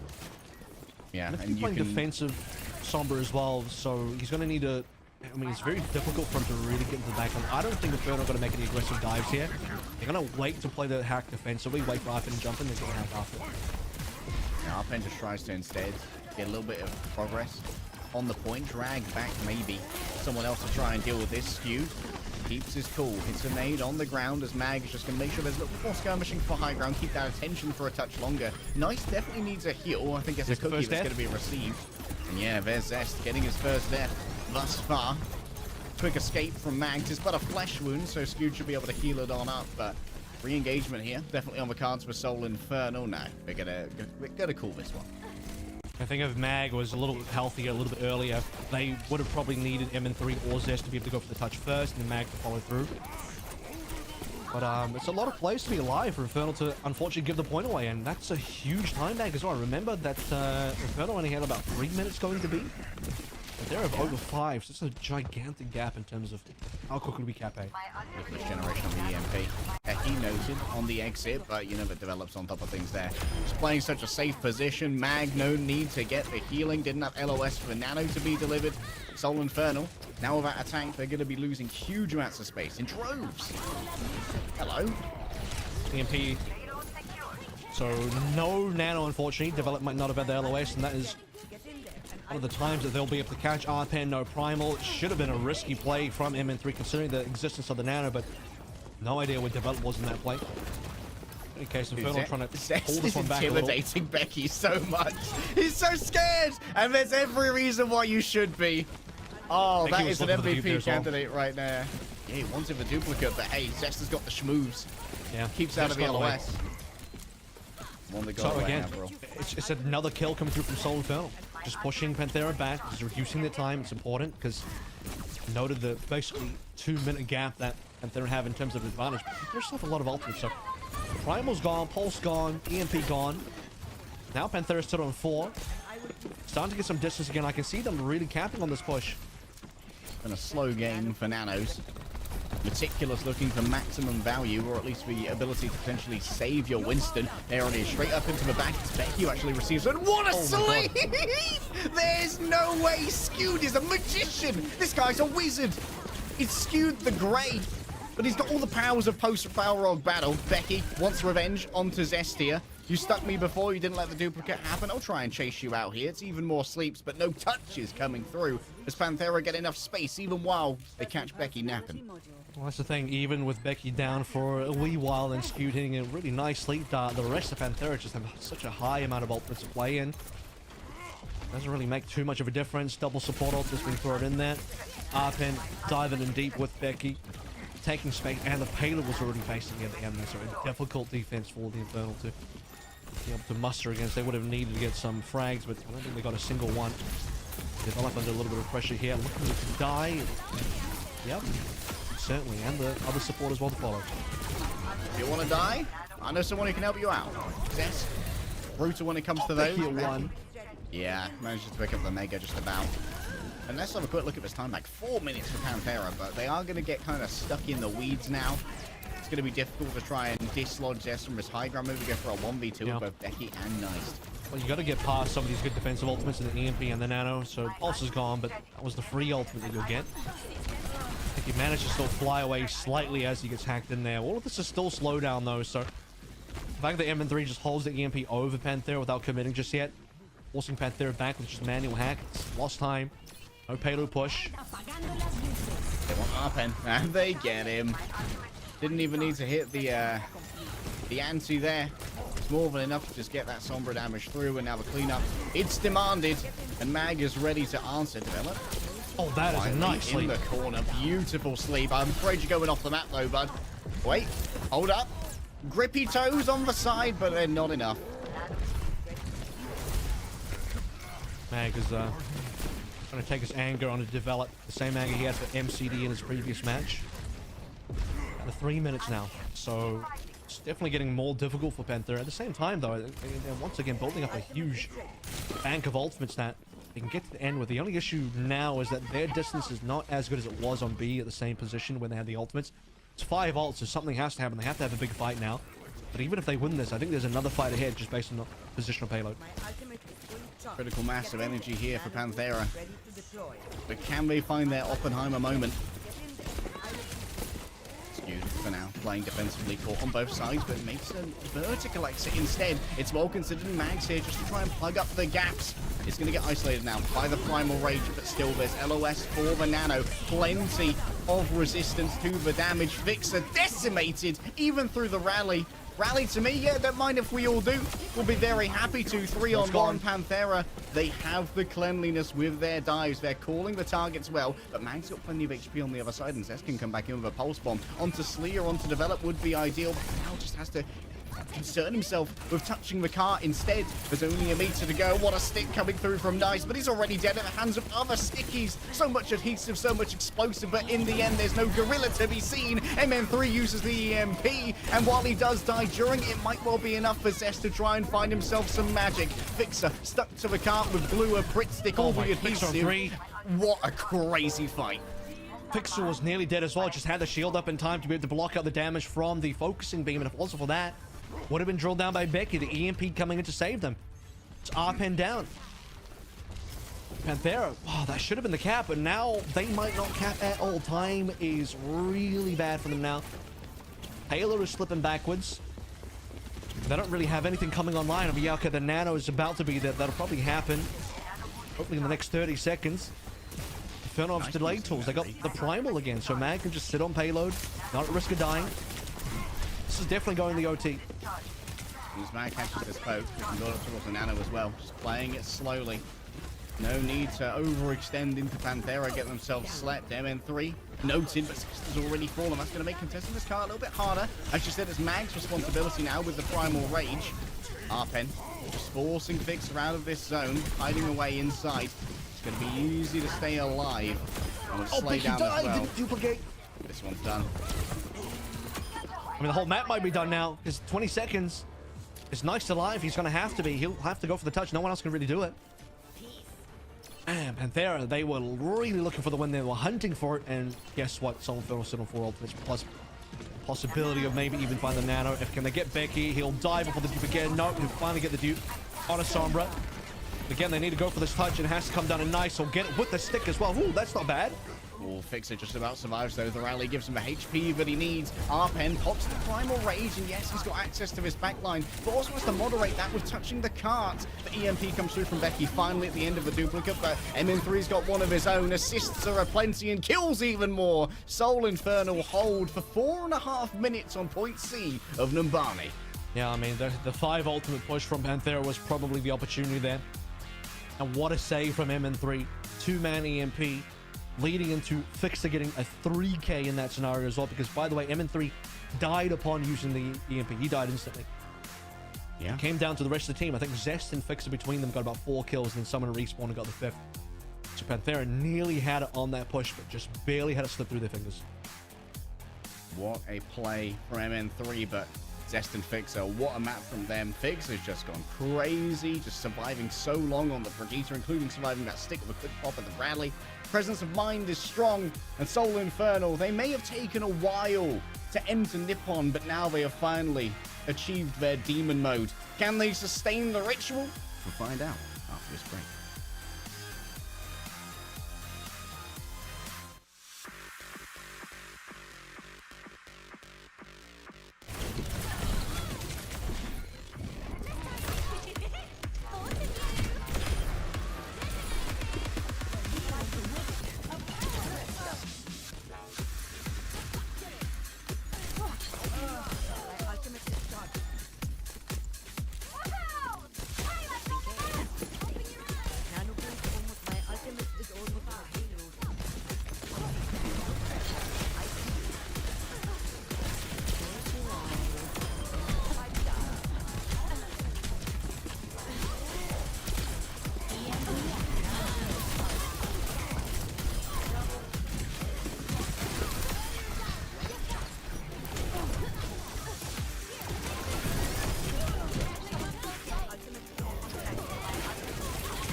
There's the scoreline. Evened up now, 1-1 apiece.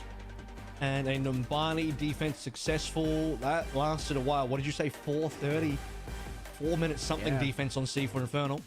4.5 minutes. It was in the palm of their hands, and honestly, it could have been so much faster because we didn't see as far as more a huge investment to try and take B after the Nano. They got like the sleep on Becky after the Nano Echo came out, and then everyone else kind of got zoned away from the car. Could have found some momentum there potentially, but unfortunately for Panthera, 4.5 minutes on Numbani C very quickly drains away. Let's see if their luck favors them a little bit more on Route 66. And a map that we saw this yesterday with... Who played this yesterday? This was a map that we hadn't casted much of. I think it was the O2 Blast game. Yeah. Versus Dreamers. That's right. Liga he had a lot of fun on this map, I think. Oh no, it wasn't that game. I'm lying. I think we was that? Yeah, it was the Liga game. They spawn held with the Diva. And, sorry, it was versus Dynasty. That's right. We saw this Dynasty versus Dreamers yesterday. And we saw the Diva today pop off. Because we know Arpen's not going to play it. Neither is Mag. Yeah. Is it going to be Hanzo though? I'll tell you who plays a really good Hanzo. I can tell you who plays a really good Hanzo. Nice plays a sick Hanzo. Really good. You think able to go up against MN3? We saw the Ash come through as well from Profit on the Dynasty. The thing is, I don't think MN3 is going to play. If he's going to play any sort of long range, he'll go straight to the Ash. Is what I think MN3 will do. If they do that at all. But actually, what I think Infernal will just keep playing Tracer Sombra Dive.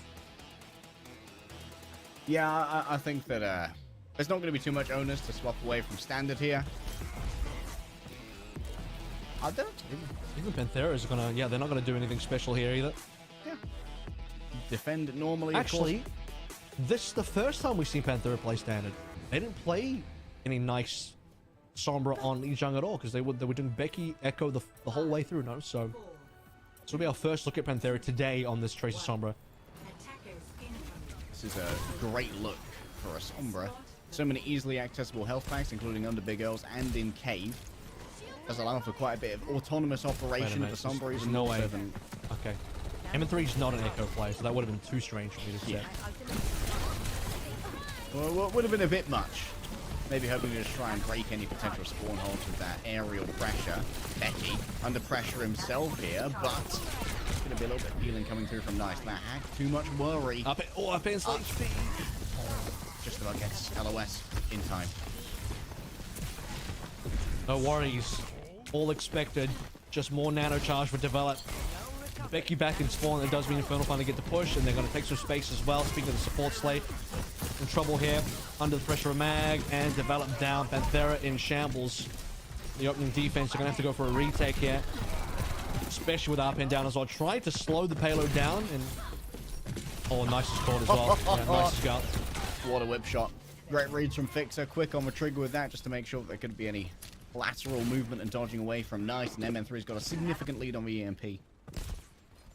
Holding the choke here as well. Bubble even expanded. MN3, as you mentioned, I would like to see the MN3 EMP forced here. So Panthera should make a play just to get the EMP out. This They're is not going to do that. It's going to give significant momentum. And MN3 stole the Mega Resolve. It just gets worse and worse for Panthera. Might need a little bit of mechanical clutch here just to try and counteract the huge amount of ultimates that Soul Infernal are going to have. Reaching critical mass themselves, they're almost 5 ultimates. And you can see just how good it is to try and play off this Mega. It means that Skew doesn't have to overextend himself to look for those angles either. The problem with Infernal being on 5 ultimates is that Panthera never made a recontest happen, so they couldn't force any ultimates out. And usually when you lose a point like this, you want to at least force the attacking team to spend something. And spin they will now, finally. EMP straight to Develop Death. Going to be a pulse bomb taking out Skew. The rally comes on through multiple stuns, but Fixer will be alone here. We've seen him clutch up before, and with some friends by his side, it might well be workable. Arpen's got angry, but what he's got even more so is battered at the hands of Zest. Let's put a little bit of lemon on that, call it a gorilla steak. Nice was able to get out of that situation, but consolation prize for Panthera because once the ultimates start falling, Infernal that end up taking the W there. The payload continue to move forward. Still no slowdown this entire way through. We've really not seen the payload slow down at all. A pause. Now we're going to nano play, but Mag has an actual primal to play with, so still more that Infernal have in their pocket. Divish moving. Nice self-heal there from Skewed, but is separated from Fixer. The heals can't be delivered with Brigitte down. Now Skewed has to take aggressive angles. Becky finally finding himself some nice play here on Route 66.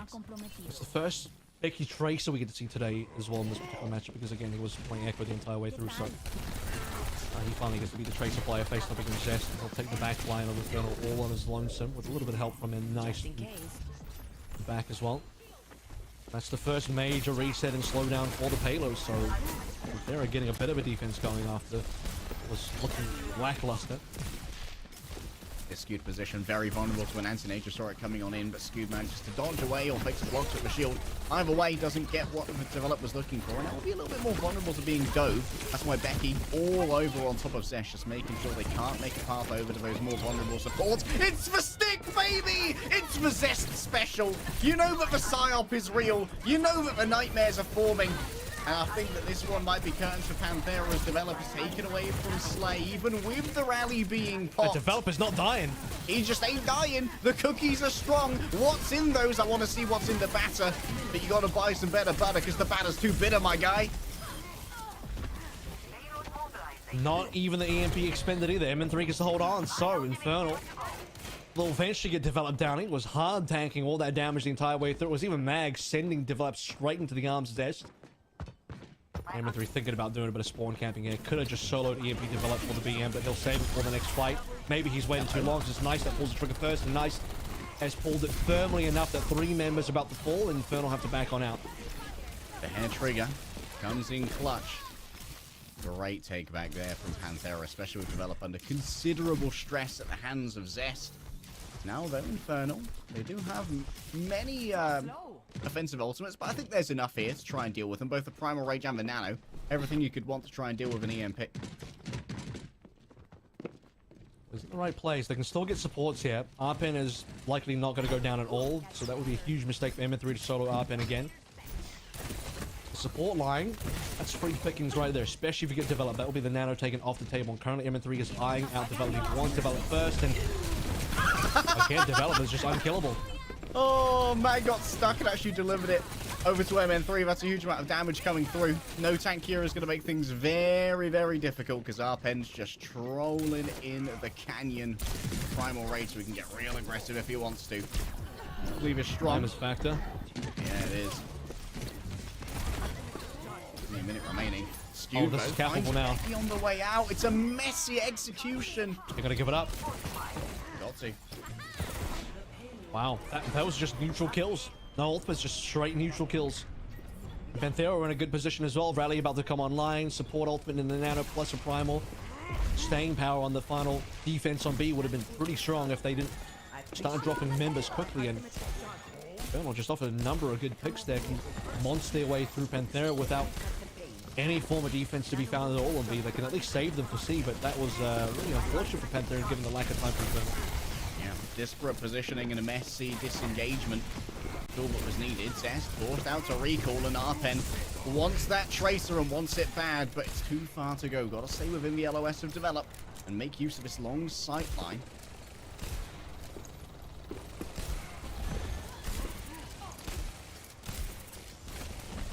Where does the next play come through? Nano, Primal, both sides have it. EMP is led by MN3. Sleep on Mag. Is that killable? Probably not because he's got Primal. Maybe the hack will help it out. Both teams now driving their way through. Angry monkeys on either side. Sorry, scientists are going to be even more angry when we hear the cast about that one. Both are going to fall on out now. Once again, a reset looking over towards these. EMP versus EMP, but it's going to be MN3 who can bring it out first. That's a big target onto develop. Can't even save himself. Doesn't have the ability to use the Bardic Grenade. Now Nice is going to actually have to use the EMP in a retake scenario. The rally stun. It's good onto Mag, but there's not enough damage to get him done. And there's even more reason to be afeared of the Gorilla now. Nano boosted. That's an unfortunate platform. RNG keeps Mag at bay, but 1 versus 3. 2. Nano now onto Becky. They're trying to do anything they can up and even coming back on a D.Va. But there's no support, so even if Nice goes for the EMP, can there be the damage? There's certainly not going to be any healing. It looks like the cap's going to come on through. 20 seconds left to go. Should be a way to clean this one up. No real defenders left, and Infernal will be able to get it done. An EMP to develop, which takes away the Nano. Focusing damage on Arpen, who can't be saved due to lack of Nano. Then when Develop respawns, has to desperately Nano. Somebody ends up on Becky, and well, Nano Tracer, not the best target, unfortunately, in Panthera. No ability to sustain themselves in that play, and it all starts with the MN3 placement of the EMP. How did Zest manage to get up on top of Develop on such a long map without that being scouted? Maybe it was a triple blink in. Basically, full commit. Could it be punished afterwards as well? I was thinking that MN3 was going to solo Develop and just go for the 1v1. Yeah? The Develop's been so hard to kill that not surprised that you need a little bit of backup there. Especially given that, well, the Brig healing can instantly come on through. Turn around, throw some packs, and then you're good to go. 17 seconds left to go in terms of remaining time. I don't know that Infernal would have capped if they didn't do it in that fight, because play the dive composition on C. Once you get reset, trying to come back and retake after a reset on playing dive is extremely difficult, and they would not have had time to go for another contest, nor would they have had time to change their comp, which is what a lot of teams on the attacking side do as well. They change their comp from a dive to a brawl, or from Winston maybe onto a ram for that final point. Infernal kind of one and done that final point, which is you need to do, especially given they had a real lack of time remaining, because they spent a lot of time on B as well. Yeah, the slow down on B. Critical to the erosion of the overall time bank. Some early poke here to the side of Soul Infernal. Of course, MN3 can just farm for days here. He's getting pocketed by Skewed. No worries, mate, and plenty of damage, of course. It's amplified on hack targets. Zen out and play on the attacking side. Which from spawn is fine. You'll want to swap off before the 25% mark to retain the ultimate charge, which is exactly what happens. Struggling to get out of spawn. At least they can transfer this damage on Arpen for Develop, which is why the attacking side Arpen has a bit of a lead at the moment. But with that lead, they'll lose players on the opposite end. So you gain something, you lose something else. Bro, Skewed is just omnipotent. He's a god of death. And his kingdom is certainly expanded today as Mag touches the spawn doors. One for the boys, one for the lads. And disengages over to the safety of the Ana. Should allow Skewed now to be able to match Nano, 49% behind, so no real advantage here for Panthera, and also seems like Panthera are going to be delayed in this play anyways. Ana comes through. Nice whip shot. Can barely even see through the behind of Fixer, but hey, up in it's dive. good garden. Up in lives. Up in lives. They're trying to find a Nano window here where they can actually use it while Mag is definitely under pressure and behind. Now we're talking about EMP. MN3 being on the defensive side, a lot more time to shoot. Nice. Gonna find it hard to make the flanks happen as attacking Sombra for the early parts of A. And I think MN3 will just hold this. You don't need to really use it until Panthera walk a little bit further up, but Panthera committing up and quite deep at this stage. Zest in the back, low on HP, is going to get cleaved down, but no, it's Zest saving them. Oh, beautiful rally, just gives over that overhealth. Plenty of means to just keep Arpen at bay. It's a well-placed shield, admittedly. Winston remains alive, but he also remains a little bit sleepy. Time for a nap, but a quick wake up. So many targets going to be found. The EMP decimates the back line of a three-man dive. Just make sure Panthera have no healing in their future. Skewed still lives for about a second. Becky comes in, quick bop on the bonds. Get out of there. I like that from Soul Infernal because they were about to lose pressure on the front end of Panthera, given that, well, the Arpen triangle, despite it's not going to get a kill, but what it will do is force positioning, pushes Skewed and Fixer onto the low ground. Long range advantage gone from the Soul Infernal. A lot of opportunity for Panthera to gain ground, but that ground is instantly lost if MN3 gets to drop an EMP plus Mag diving in, Slay Develop down, Panthera reset. Nice smell of pulse bomb. Will it be Tracer on Tracer again, though, is the question. Guys, force rally, force rally, force rally. It's important. Three-person dive onto the back line. Yes, the pulse bomb gets out. Develop still falls. Zest and MN3 both down, though. Now Soul Infernal are all about sustainability. Nano comes through onto a Fixer. It's a miss on the Blink melee, and Becky can barely believe it as Arpen has to try and get out. Skewed harassing. Nice next up on the docket, but safely gets out using the translocator. Zest and MN3 should be returning shortly. Hand on to Fixer to keep the game alive. It's going to be your secondary tank, and Halo got okay movement during that time. Not the best. I think Panthera could have focused Halo a little bit more, so even if they lose, they're going to get something out of it. Rally being popped by Fixer, and the supports are dead for Panthera. That's going to be a huge reset with no time remaining. This could be bad. Panthera staring in the face of a full hold here. The good news for Panthera is that at least Inferno will run out of ultimates, but even if they cap, it's going to be an OT. And it's going to be all about the clarity of execution on these dives. MN3 desperate to get some early poke here. Really wants that EMP. Nice might get chased down. Remember, constantly pinged when below 50% HP by MN3. Gives a huge amount of information. Rally for Slay. EMP time now. So looking great for the Soul Infernal. This rally is going to have to do a lot of work for Panthera to keep them up versus the EMP, and you can imagine players will go down very quickly. I just drop it on top of the, drop it on the brig right now. Cancel the rally. That's exactly what we got to do. Them.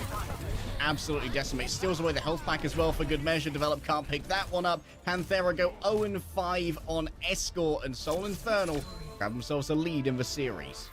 It's going to be a full map completion with a full hold in tow as well. Panthera just couldn't get out of spawn. I mean, they struggled to even get a foot on the payload in the early stages. Eventually, they break out of the early choke and begin assaulting the open areas of A, get on top of Big O's and all that good stuff, but time was just not on their side. Plenty of ultimates still online for Soul Infernal, and beyond that, the one good opportunity that Panthera had was when they got M3 and assist down, only the backline plus Mag alive, and a nano from Skewed onto Fixer to force Panthera back, and a 3-man defense from Soul Infernal was still more than good enough to put Panthera at bay, and no opportunity for the rest of the time, remaining for Panthera to do much more. So 2-1 lead now, pushing match point for Soul Infernal. They're going to finish 4-3-1, or is Panthera going to take us to 5? Find out after this break.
There it is, match point being found by the Soul Infernal. Panthera unfortunately couldn't get a lot done on Route 66 defense or offense.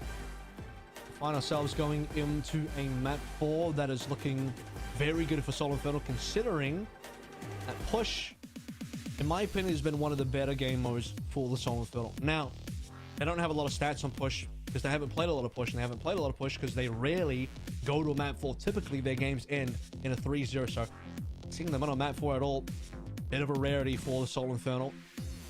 But historically, when you look at Fusion, you look at first stage as well, this team is insane on push.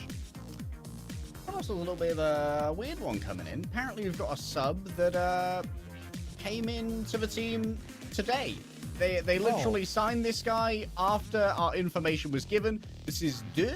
I'm going to assume that it's close to the French rather than Dukes.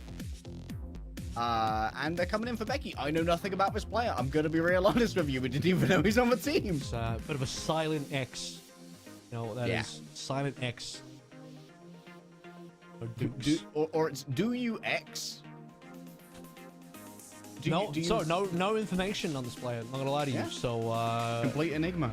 Should I take a quick cursory glance at what we have here? Well, not a red name, so it has a history. And the history is on teams that I'm not super familiar with. Supposedly did play for WGS Phoenix back in the day on 2022 last year for a brief period of time.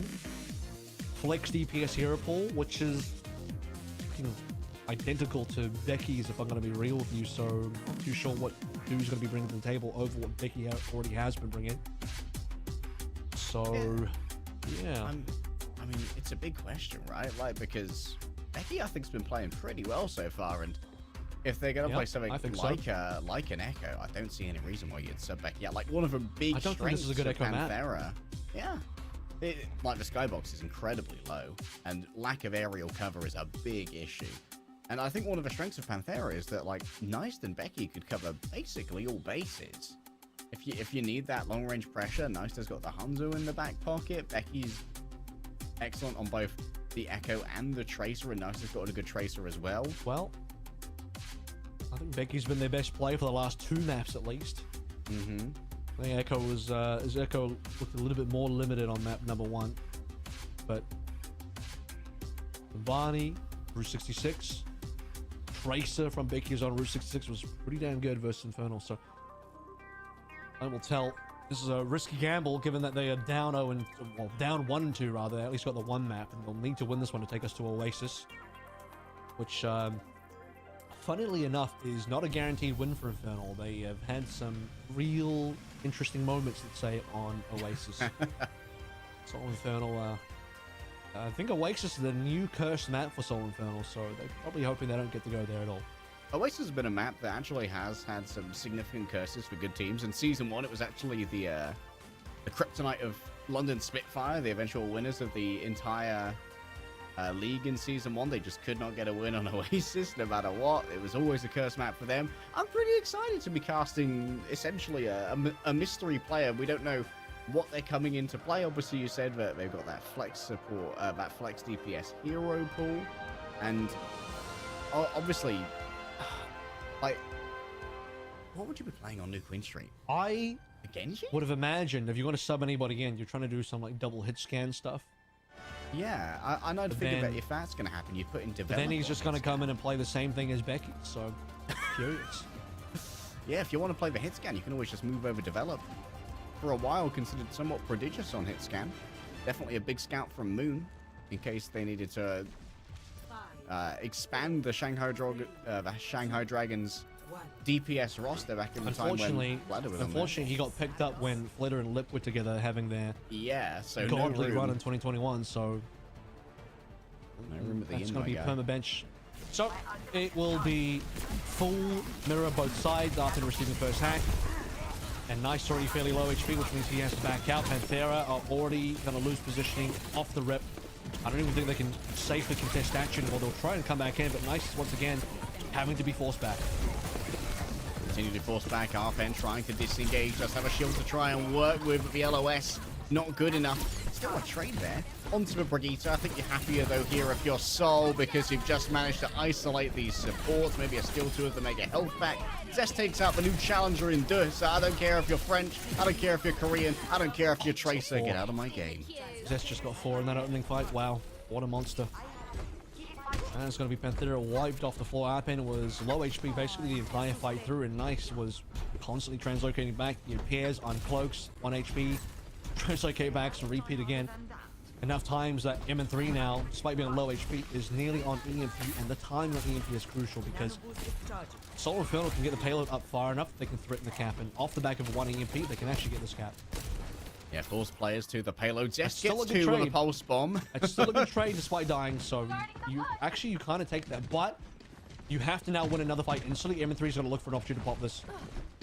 Follow-up here is going to be a little bit weaker without Zest. And just baiting for now. Dragging Slay. That means they reset.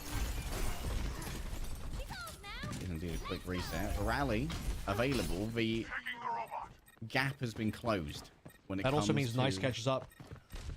Yeah, the gap's been closed on the EMP, and it's used. Oh, a wake up there, but still, Skewed has done enough to maintain his life off that solo EMP. It was in the tubes, but I'm afraid the tube was not your friend. EMP on the other side. It's on to develop. May well survive here, but no. MN3 managed to find his man. The tracking solid. Should be this checkpoint. Yeah, that'll be enough to cap. Zest is on a tear again, dude. He instantly comes back and just frags. He's currently on 9 kills, 9 final blows out of 11. With MN3 taking the other 2, Zest is tearing apart Panthera. The cap within the first 2 minutes and 30, under 2:30 actually, and 3 more ultimates to still play through. I talked a little bit earlier about Nice potentially playing Hanzo, but I was thinking on Lucy's synoptically this fact. I'll bring it out now. Has to do a lot of work, currently under pressure, currently receives the nano, so kept alive. Damage output good, but needs a target, currently just shooting shields. Yeah, it's not ideal. Oh, that was a nasty one over the shoulder of Mag and through the back of the brain pan. Medulla oblongata microwaved by the Hanzo. Finally going to be a comeback here for Panthera, but not without significant spending. And Unknown's coming clutch. Yep. Apparently it's pronounced Dukes. We know Koreans don't speak French, so that's what that is. Ah, true. You've got me there. Well, not a lot of distance for Infernal. I mean, all of that, I thought they were going to get 70, 80 meters. 64 is strangely low. That's only barely above the cap itself, and with them and 3 down, they don't have a real shot to start getting some of their own meaningful distance, or be their first distance acquired. I mean, speaking too soon, though. They're just losing Nice, Develop, Slay. They're losing everybody now. Panthera, they were off to a hot start with the player advantage, and that fades away instantly. Huh. I could have sworn I just heard an Anna environmental scream. I think that Mag might have knocked Develop off the back of the map with his jump. That would be crazy. It'd be a little bit weird. No idea on that one. Yeah, well, for now, with the that, Dukes, Pulse Bomb, what a way to try and enter the Overwatch League, potentially going up against the Soul Infernal, going up against Zest. Dare you look for the Ego Pulse Bomb? Unlikely to be useful. Nice he actually went for the easy pulse, bomb. somehow missed. That should have been a hit, but unlucky hitbox. Nice turns around and just slightly dodges out of the way. Still though, EMP to push. EMP. Targets for spacing. Nice. Develop, defends himself, and just a little bit too late to get anyone else following up on this one. Still Nice. Slipped through the cracks. Defensive measures were too heavily focused upon the Ana to keep them alive still. Dukes might well find a target for the Pulse Bomb here. Rapping goes a little bit deeper to try and force out that Sombra, and is indeed successful in said endeavors. But Skewed is still feeling real safe in this area. Remember, it's very difficult for Winston to try and jump in here. He's just going to be following around that Brigitte who can try and kite this out using something like the Shield Bash. And Skewed, he just simply be living alongside Fixer. This guy's respiring till the end of his days. Mag receives an out, and now Primals as well. A lot of damage being put onto the tank of Infernal. With all of that, damage onto Mag, but no kill. Infernal will find the backline. Zest onto Nice. He didn't get the pulse from early, but he'll get the kill now. Stick the shield of Slay, but no kill. Eventually, Mag will find him, and Panthera will still end up losing everybody. So more push to be had here. 100 meters, I think, this time on board. Especially with a late death there is on Nice. Now the only player alive for Panthera can only shoot out of spawn. The key arrows flying towards him, and even Nice will go down. So Panthera are trying to regroup here. They're still losing players. Relentless. A Soul Infernal. A single quarter given. EMP decimates Arpen. He's been absolutely masticated by the Soul Infernal. Never stood a chance. The EMP nowhere near the full cap. Might well be here. Soul Infernal punctuating this series potentially as the Dragon Strike. Two dragons are going to gobble up any who are in their way, but I'm afraid all you're going to be eating is humble pie at the end of this one. Still nice, finds his man, grabs himself an Ana. Fixer with a rally, still just plenty of cushion here to Soul Infernal, but against this kind of respawn pressure, you're going to need more than a rally, Sam. Look at the respect being given there. Soul Infernal, they lose just you, play the rally, but still end up backing out. I believe Arpen on Diva here as well. Arpen should probably look to swap, especially given that Nice is now back at the spawn. Panthera have to reset anyway. Just when you thought Panthera was going to get a little bit of the payload pushed backwards towards neutral positioning, it's not going to happen. Soul Infernal right back into the mix. Skewed back in play, and ultimate's coming online. I think they can still attempt the full cap. Speed, power, and aggression. Zest rolls back in time, sends out a pulse from it, easily defended by the Brigade. No! Oh, the rally! Or rather, the nano boost, too late to save Arpen. But still, on the other side, it's Mag who's going to be lost. Still putting in the EMP here. That was very ambitious from MN3. Nice puts MN3 in the ground, and I think this one's going to have to be yet another reset. Oh, I mean, it's 3 minutes left. It was looking like the full cap was going to come on through. I mean, look at the distance gained by the Soul Infernal, and they had good ultimates as well. Nice with a couple of nice shots there. All things back, and for the first time in what seems like ages, the bot is finally in neutral territory, so... Neutral, but not allowing them to really get distance here. They've only got their 8 meters, so they'll get something, but Infernal have 4 spawn. Man kept at bay. Needs to be careful not to get slept here. Some good separation on those supports, but the rally is going to be... There's plenty of potential to defend each other, but you're defending each other, my guys. You ain't defending Nice. He desperately wants an environmental, but Mag won't be able to find it, I imagine. Wait, no, develop off the side again? Surely not. Doesn't matter. Zest claims his life before he can go down towards the Toronto side. No tourism allowed. Just again. He's crazy. He's another crazy. 4K. He's 17 out of 33, 32, 18. Yeah. He's got everybody, my goodness, yes, he doesn't stop. And now the payload rushing backwards. I mean, they want this full cap. They don't want this one to go down to OT. With 2 minutes left to go, Zest is spawn camping with the rest of the squad as a couple of players are pushing the payload forward, and now it's back in the Panthera spawn. A Dragon Strike to force players away. And a rally plus a pulse bomb. Where is Zest going to deliver this one? Because there's a tasty tracer right in front of him. And he'll get this deck saved though. Somehow they didn't even get a kill. Recall strong enough. Zest right now takes the pill to look inside the Matrix. See Nice going up high. Wants to lay him down low. Dude himself has managed to grab the nano. His fingers are still blackened with the ink from the contracts, and unfortunately, even when you're glowing, there's nothing here. The EMP for MN3 should be a punctuation on this, but I don't know if it even grabs anyone. It's just the celebratory firework. Propaganda is useless, but so too is this defense. Everything's slipping through the cracks, bar the rally from Slay. But can he stay close enough to the cart to even maintain any semblance of life? Zest is absolutely not. But Nice. Bringing things back to the play he wants to highlight at the beginning of the series. Still Zest says highlights for all for me, mate. Looking for a stick. Too far away. Develop still too low. Herded around by the sticky. This is a godly deadlift coming through from Zest. My goodness, he nearly got up in there as well. Oh, it takes an entire army to take Zest down by himself. But once again, Infernal will be thwarted. They get so close to the full cap. And it just slowly slipped through their fingers. I can't believe I'm disappointed that a team is not full capping. It's very rare, by the way, that a team is able to full cap. So even if they don't full cap, this is still an unbelievably one-sided map, and it looks like the last 20 seconds will just fade away without much fanfare from Panthera to do much. I'd be surprised if Panthera hit the 10 meters here, given how far Infernal are ahead in terms of everything on this map, but especially now as we approach the final fight. They got ultimates coming online. Panthera haven't been able to disable the forward spawn since it was activated so long ago. Nice may well be someone who could clutch up here, but while you're sleeping, it's highly unlikely, my guy. It's gonna be a fight up on the cart. Nice. Give him the survival tools that he needs, but right now is lacking targets. The bot is so far away, it's the responsibility of someone else. Going ape in here is Mag, destroying everyone who would dare to move their way across Skull Island. And Kong has got his man. Arpen, I'm afraid, my guy, you are alone. You will fall. So too will Panthera. Soul Infernal dominant on New Queen Street.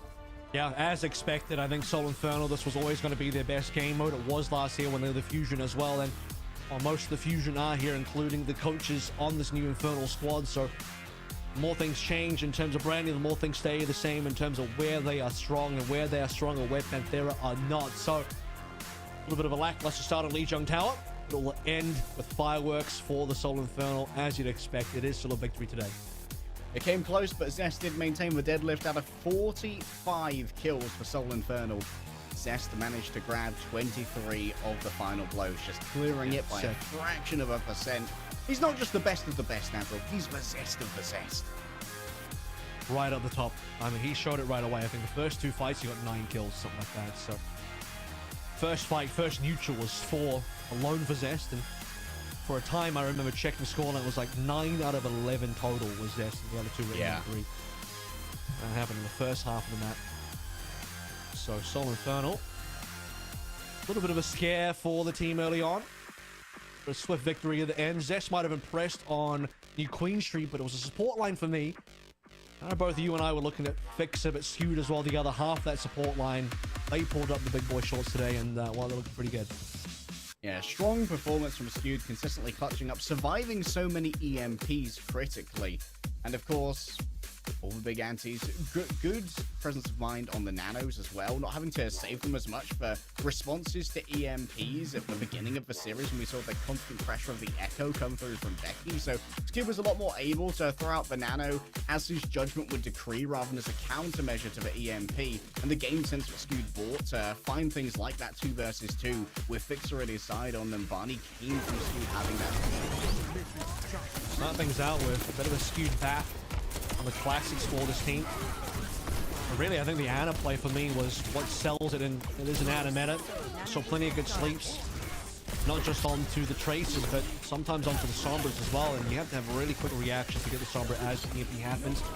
You're probably not going to cancel the EMP, but you are certainly going to be able to put the Sombra to bed in here, putting Becky to bed as well into this, guys. Oh, Skewed is just crazy. Omnipotent, honestly, on the Ana. Continuously, that's the second nano echo you're going to see slapped in this reel, by the way. There's one on the attack as well, or rather one on the defense of the Soul Infernal. Wait, the highlight does go on, because you better believe that no one's getting away when Skewed is on the prowl. There's going to be yet another one. Becky's got that wide hitbox with the wings, and Skewed takes advantage of it. He's really frag heavy Ana player as well. And then we noted that yesterday where you just see MCD hard healing and Skewed is going for the kills, and this is one of those situations where he's hitting his shots, he's getting the extra damage, and I think one of the maps you were noting that Skewed was on about 12k healing per 10, and that was, I believe it was Nimbani. So yeah, that was Nimbani. That was the one map where he had a ton of healing in play, but still wasn't lacking in the damage department either. So the guy certainly has a good balance. And this is one of those plays we're talking about, right? You see the Sombra coming on in, the EMP is about to hit you. You can just barely get the sleep in there. You won't cancel the EMP, but you will definitely stop the Sombra in her tracks in terms of damage output. Yeah. The best peel, Avril, is the peel that you give to yourself. We should be able to have a quick interview real soon. The Soul Infernal, of course, have to try and set that one up from their COVID isolation. We've got Unknown ready to go. Give it to us. 안녕하세요, MN3 선수 승리하셨습니다. 소감 어떠신가요? Hey MN3, how do you feel about the win today? 일단은 좀 최근에 저번 경기에서 0대3으로 져서 막 그렇게 기분이 좋지 않았는데 그래도 오늘 이기기도 해가지고. So we weren't really on that high because we lost the match against the Fuel 0-3, but like today we feel a little bit better because we won. 말씀 주신 대로 갑자기 환경이 변했기 때문에 뭔가 어려운 점이 있었을 것 같아요. You should have. We anticipate that you must have had a lot of difficulties because you were playing on different environments today. How is it different? 대회할 때 에어컨이 없었어가지고 좀 많이 더운 그게 있었어서 제가 알기로는 스퀴드 형밖에 불편한 게 없었던 것 같습니다. So, I mean, for Skewed, I heard that he doesn't have an air conditioner in his room, so it would have been really hard for him during the match. So, but apart from that, apart from Skewed, I don't think anyone had any major difficulties. 어떻게 보면 맞는 것 같기도 하고 아닌 것 같기도 하고. 티박이 맛있긴 한데 그래도 저는 집에서 그냥 편하게 먹는 것도 좋아해가지고. So also like being away from the team house, like T1 is really Infernal, which is part of T1, is really famous for its good food. Don't you miss that? 그냥 목감기인 것 같아요. Yes, I do miss it, but food at home is also really good, so not really much of a concern. 라인 러쉬 조합을 볼 수 있었습니다. MSD 선수한테 여쭤보고 싶은 게요. 순수하게 재미로 We saw a lot of Rhine Rush and Lijiang Tower in particular. Just in a fun perspective, what would be your favorite meta? 뭐 시청자 보시는 그 리그 보시는 팬분 여러분들도 뭐 다들 아시다시피 뭐 저격수 메타가 가장. Of course, this is just a me bias, but I also think I speak for the fans when the meta would be best if there is a sniper included in the meta. 애쉬나? 네. Like in particular, something like the Ashe. 해봐도 좋을 것 같긴 한데 최근에는 그런 영웅이 없어서 조금 아쉽긴 해요. 저희 입장에서도. 아, 그렇죠. 저도. So are you a little bit disappointed that Ashe isn't part of the meta? 큰 재미를 느끼지 못해가지고. Well, I mean, of course, like, you know, we don't always play for fun, but, you know, compositions without a lot of long-range hit scans is not the most fun to play. And also, like, me sometimes fumbling on the Sombra doesn't make it a lot more fun either. I mean, you've also probably seen me fumbling on those EMPs. So, hopefully, a long-range hit scan is in the works soon. 상하이와의 매치가 있고요. 또 많은 분들이 기대해 주시는 서울 더비전이 남아 있습니다. 마지막으로 각오 한마디. You have the Dragons and the Soul Derby against the Dynasty next. Can you share your resolve going into the next matches? 네, 최대한 열심히 해서 한번 승리를 가져보도록. Well, what can I say? We'll just work hard and we'll make sure we get the results. 진심으로 승리 축하드립니다. 네, 감사합니다. Again, congrats on your win. And that is the end of the interview. Back to you, Kevin. I'm the Kevin now. A hot hand for Skewed, all coming off the back of a lack of air conditioning in his room. As a Brit, very relatable, but even more relatable content is coming from the Overwatch League Summer Stage Qualifiers here in the East. We've got ourselves a banger on the docket. Don't you go anywhere. See you after this.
Match number 4, the final game of the day, finally arrived. A 4-match day. Man, that is a bit of a banger indeed. Hangzhou Spark versus Shanghai Dragons, though, is next to the docket here late day, as it's an interesting time for these teams because, well, Hangzhou Spark, they did win their game yesterday, but overall, their record so far, this split, the second stage, has been a little bit shaky. Just a 3-2 record, which looks like equal Seoul Dynasty. Slightly ahead of Dreamers, slightly behind Seoul Infernal, so I guess you can't complain that much. They're still third. A team like Hangzhou Spark, you'd expect them to be more like a 4-1, right? Yeah, like we look at this roster, and we all called it before the season. This is for Final Evolution. This is the Super Saiyan X of Chinese Overwatch. They've grabbed all the best pieces and tried to place them together for one final big hurrah of Chinese Overwatch. You've grabbed Lee from the Chengdu Hunter, Shy, I'd say undisputed the best hit scan right now, with Jimmy on a little bit of a languishing arc. Gu Shui, very good on the Winston. This is the meta for the boy. And I've always been a big fan of Monk's Ana. I think this guy has been a real standout in the Chinese scene on the Ana. Are there more evolutions in Dragon Ball Z or Digimon? Definitely in Digimon. I don't actually watch the former. I don't watch either, but I just know there's a lot of evolutions and stuff. I'm a big digital kid, you know.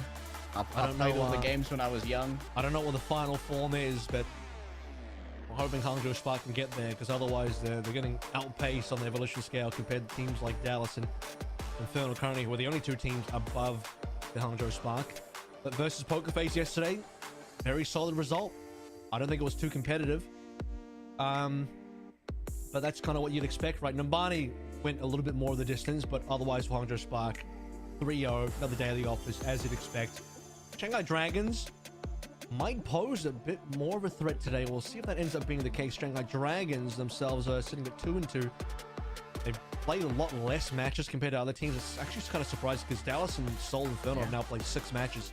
Shanghai Dragons are actually 2 games behind. I guess Shanghai Dragons going to have to fill out that one tomorrow. There is a game in common for these teams, which is Dynasty, which is actually the differentiator. The Seoul Dynasty were defeated by the Shanghai Dragons, whereas a 3-2 loss, a tragic one for the Hangzhou Spark. That happened between week 1 and week 2. So when it comes to matching up against other Overwatch League teams, for now, it's been a little bit light on the ground, with the exception of Guangzhou Charge being decimated by Hangzhou, but unfortunately, we've kind of come to expect that in the Summer Qualifier.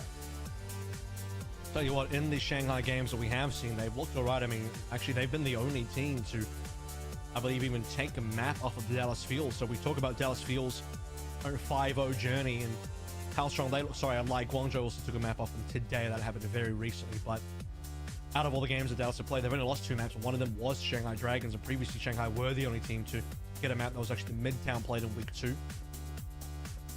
Shanghai, I mean, they've looked okay. We're not expecting them to be world beaters. We're not expecting them to be at the top of the standings here. Long since the days of 2021 Shanghai, but they've improved a lot over the weeks. Yeah, return of a prodigal son. Fate has returned to his erstwhile scheming vizier that is Moon, and also once again be a proper tank for the Shanghai Dragons. They tried to make it work with Flatter. Unfortunately, it couldn't come together. I personally like to put that a little bit more on the back room if you can't get Flatter in sync with your supports. Like, it was a weird choice. But in the here and now, one player that I really want to look at is Viper, who I think has been a real breakout on the Shanghai Dragons. An excellent scout. This guy has got chops on the Tracer, and I love to watch him get a little bit silly with it and have some hard carry moments. There are some maps where Shanghai Dragons won in the spring stage where Viper was literally Sisypheanly pushing this boulder of a team up a cliff. And Viper wasn't even really known for Tracer coming into this year. He was primarily a Genji player in his past, in his contentious career on O2 Blast. So he's another O2 Blast alumni. And basically one-trick Genji the entire year through, especially was quite good during the Junker Queen meta and the Summer Showdown era, including contenders where they play that as well. But this year it's been all about the Tracer. Not a lot of opportunities to play the Genji. It's not even in the meta. And speaking of which, Echo has been showing her face a little round, and we haven't really seen Viper on that hero, so that will be an interesting one if it is shown at all today. You mentioned Viper's Tracer being quite dominant, while the king of dominance on Tracer in the past has been Leave in previous seasons and at various points of the season as well. So Viper's test is certainly going to be on board today. Yeah, you talked about Echo as well. You want Echo, you've got your pick of a leader on Spark. Both Shy and Leave, dominant on that hero, even going up against Fletter in his prime, the guy who got an MVP skin of Echo because it was just a dominant hero for him. Both Shy and Leave very confident in taking that matchup. This is, don't get me wrong, a tough hill for the Shanghai Dragons to climb, but it's been a resurgence. Viper looks ready. Yeah, he's got a game face on. Real ready. He's in. He's ready. Fate's doing his stretches here, making sure that his neck doesn't cramp up during those big look arounds you got to do on Winston. Very physically intensive hero. He Sunaris is smiling. Gunlinger's ready to go. Got Coach Bebe and new Coach Fletter behind Fate as well. Payson. You don't see Moon on the cam much these days. I'm not gonna lie. I don't know where Moon is at, but Moon's in the back room. office. He's in the director's room. He's in the boardroom at the moment. He's got one of those imposing desks like a Bond villain has. He phones in via a button on his desk. Goes straight to the secretary. Yeah, you'll see Flutter like tap his ear. He's got Moon in the earpiece relaying the orders. The master says we must play standard. More orders, more orders. Play more Tracer, play more Sombra. Of which Hisu and Viper are good at, so you know this is a good meta for the Shanghai Dragons as well. I would maybe be a lot more worried for the Shanghai Dragons if we weren't in this meta. They've kind of caught a nice little wave here. They've not performed as well as other teams on the meta, but on paper, as I've said many times looking at Shanghai, Tracer Sombra, brilliant for Hisu Viper, Fade on the Winston, brilliant stuff. Gangnam Jin not super well known for the main supports, but at least Brig has been an okay look. And then you obviously have Eris, which has historically been a very good support on Ana, on BAP, on all the relevant flex support heroes. So on paper, the team has the correct firepower. But I'll talk about firepower. It seems like Hangzhou, more often than not, always has more firepower. Yeah, and like both Shy and Leave having the power to just one man a fight and say, you know what? No, I think we actually will win this fight.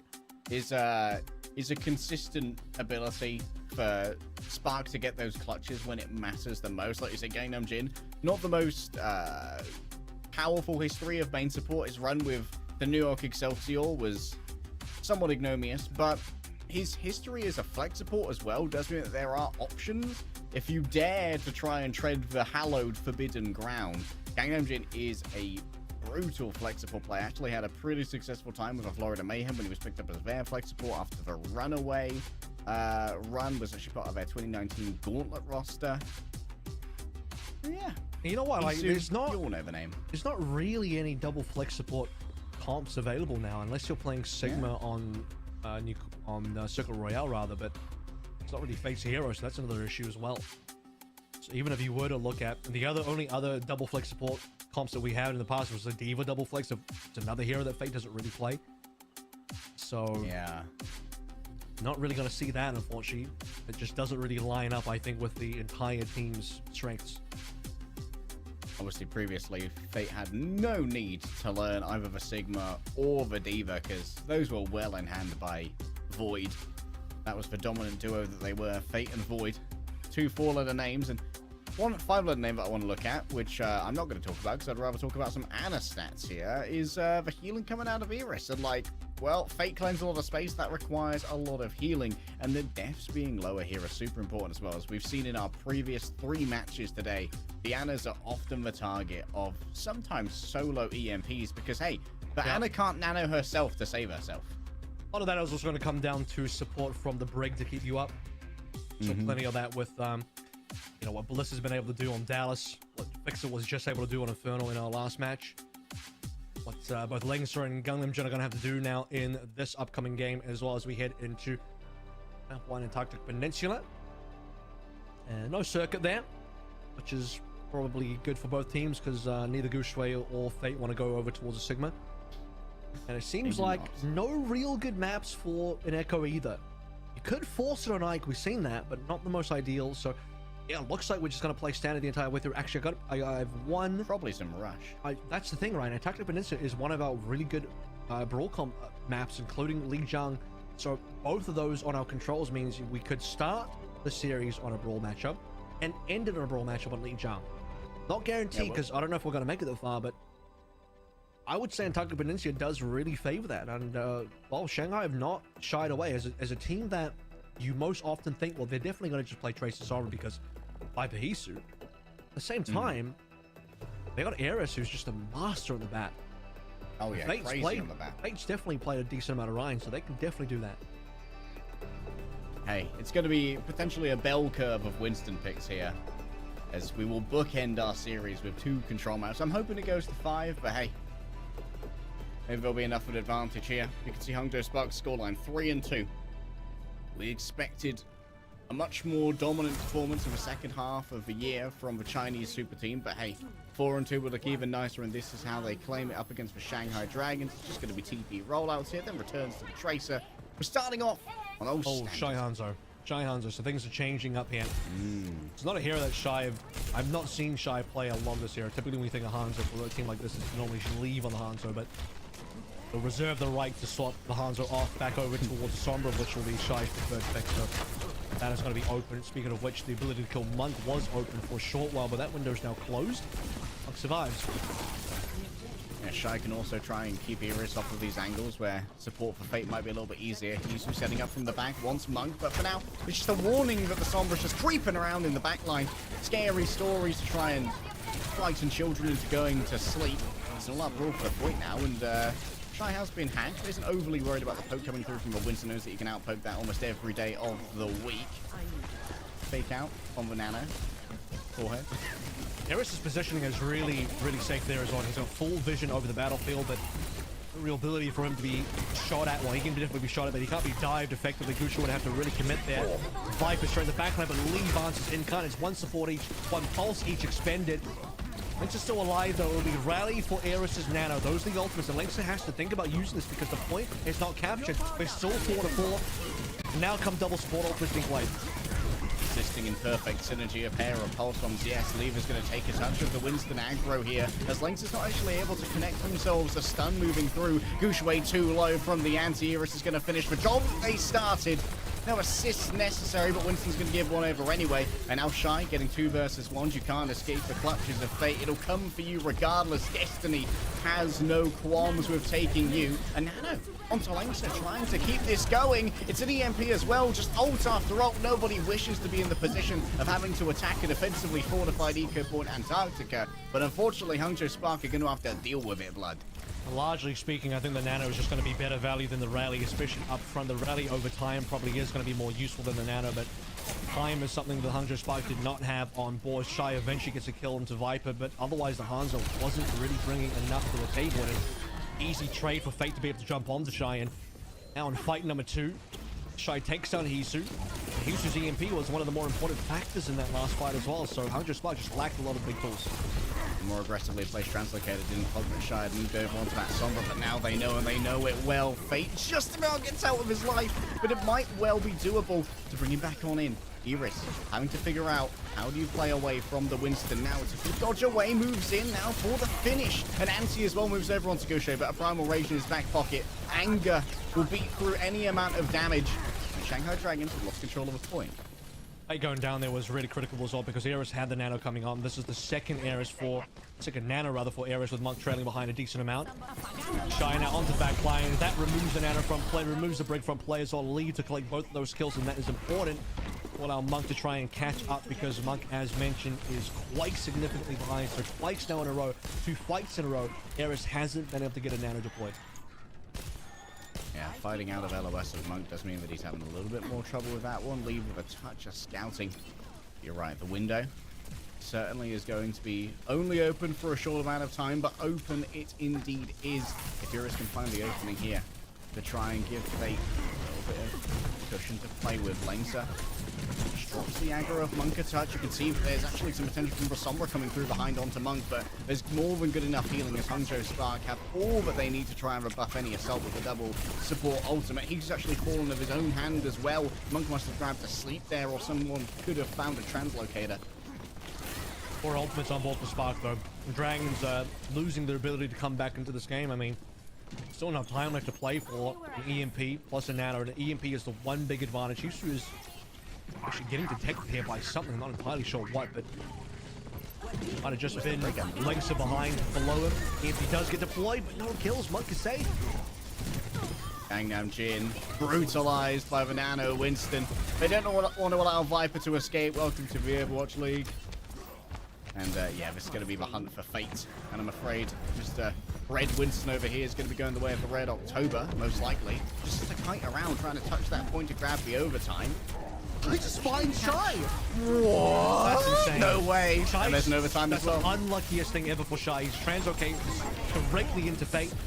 That's going to give a kill to enable a 5v4. And now finally, you probably should see the Nano come in. Eris, it's been 3 fights where he hasn't been able to use his. Fate's got his second kill so far. Fate is just taking the entire game into his own hands. And it seems to be working for the Dragons, at least for now. I mean, they can keep going because they're going to have to keep going. They haven't capped just yet. And the longer they wait to play this Nano, the worse it's going to get.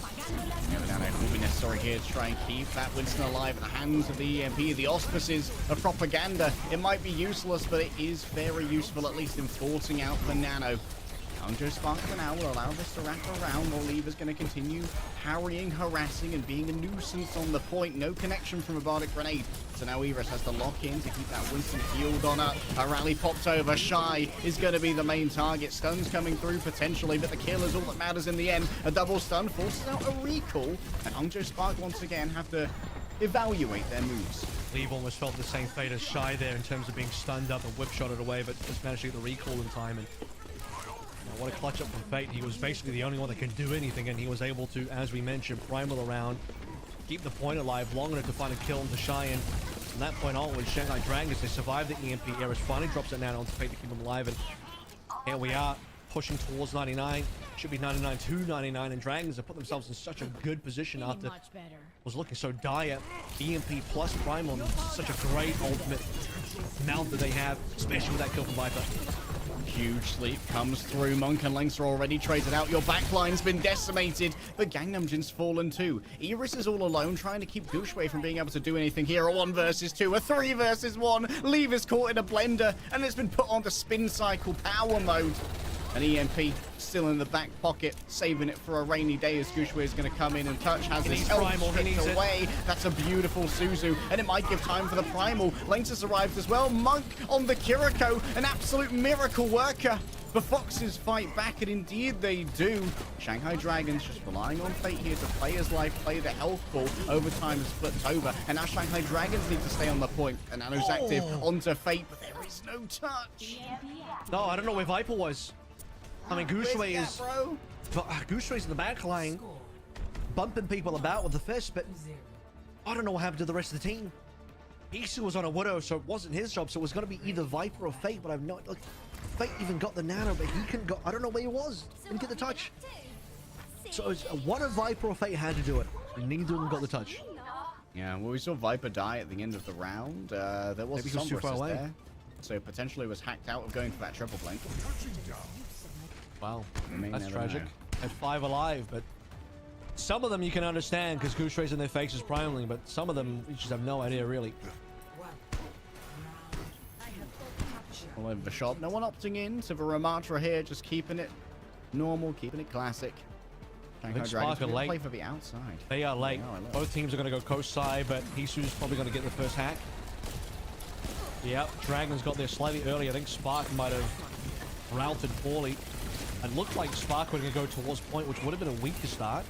So I'm surprised they went in that direction. And well, being late, they're just going to have to sacrifice high ground for most. Well, actually, they baited Dragons down to the low ground.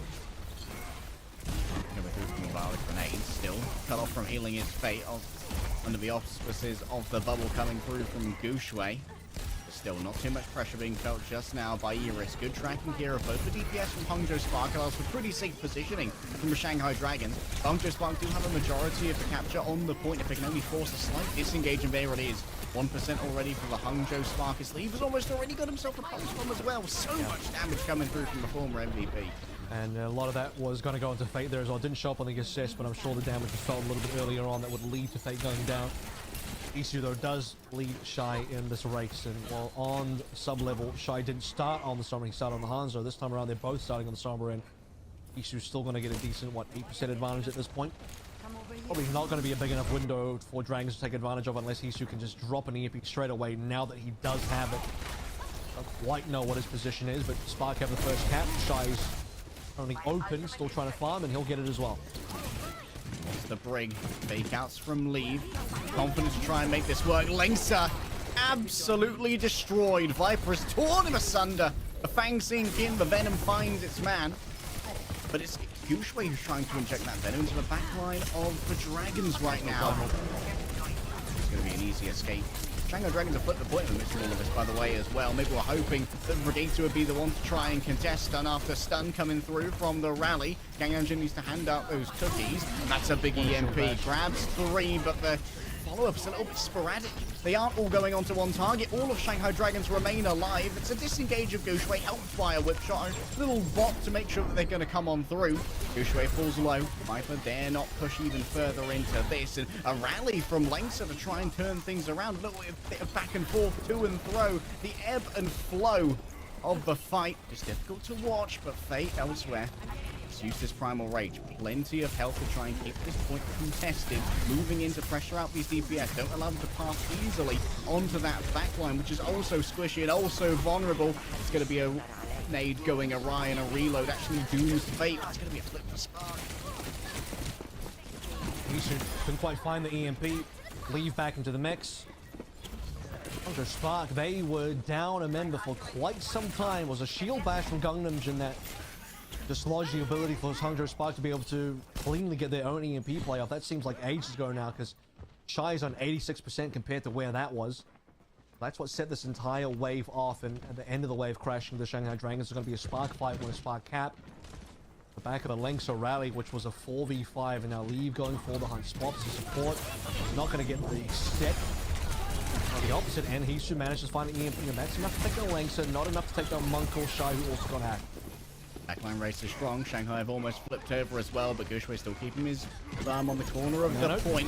Taking away the shield here. Gooshway actually just ran that one into Shy. I believe was nanoed, so survived it himself, like you said. Unfortunately, not so lucky for the Sombra, who now has an EMP. Well, they have time to reset here, so for the Spark, they'll be able to at least still have the EMP plus Primal available for what will probably be the last fight here. Likely for both teams, given 88%. Dragons will be onto their own 88 in a hot second.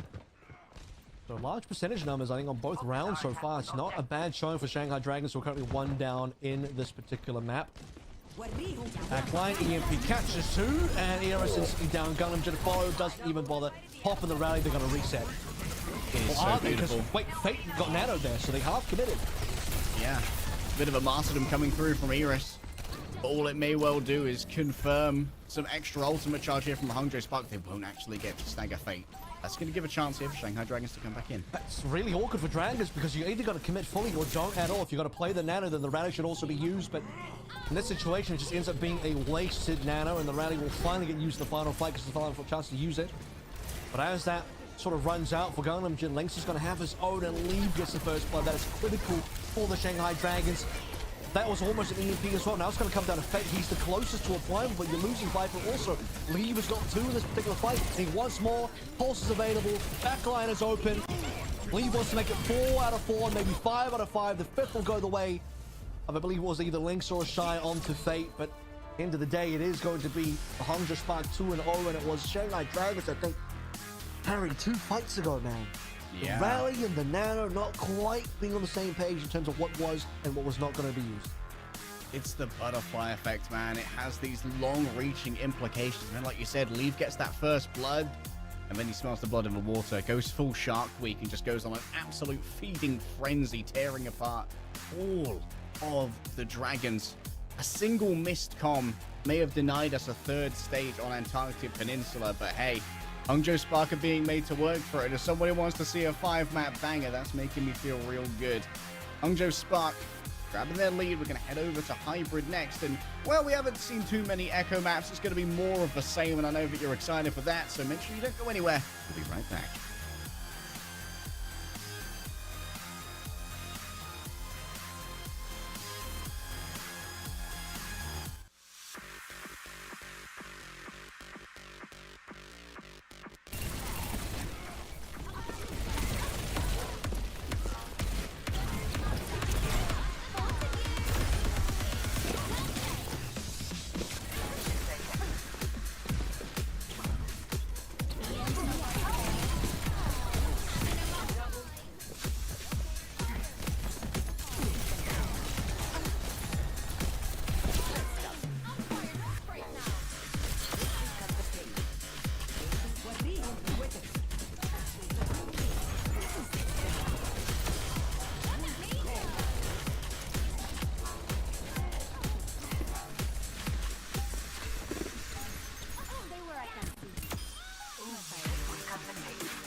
All right, map number 2 coming up. Hangzhou Spark 2-0 on our open map of Antarctic Peninsula, and as you mentioned, like a decent fight put up by the Shanghai Dragons. A weird ending to sub-level, I want to say, with 5 alive, and unfortunately no one could touch.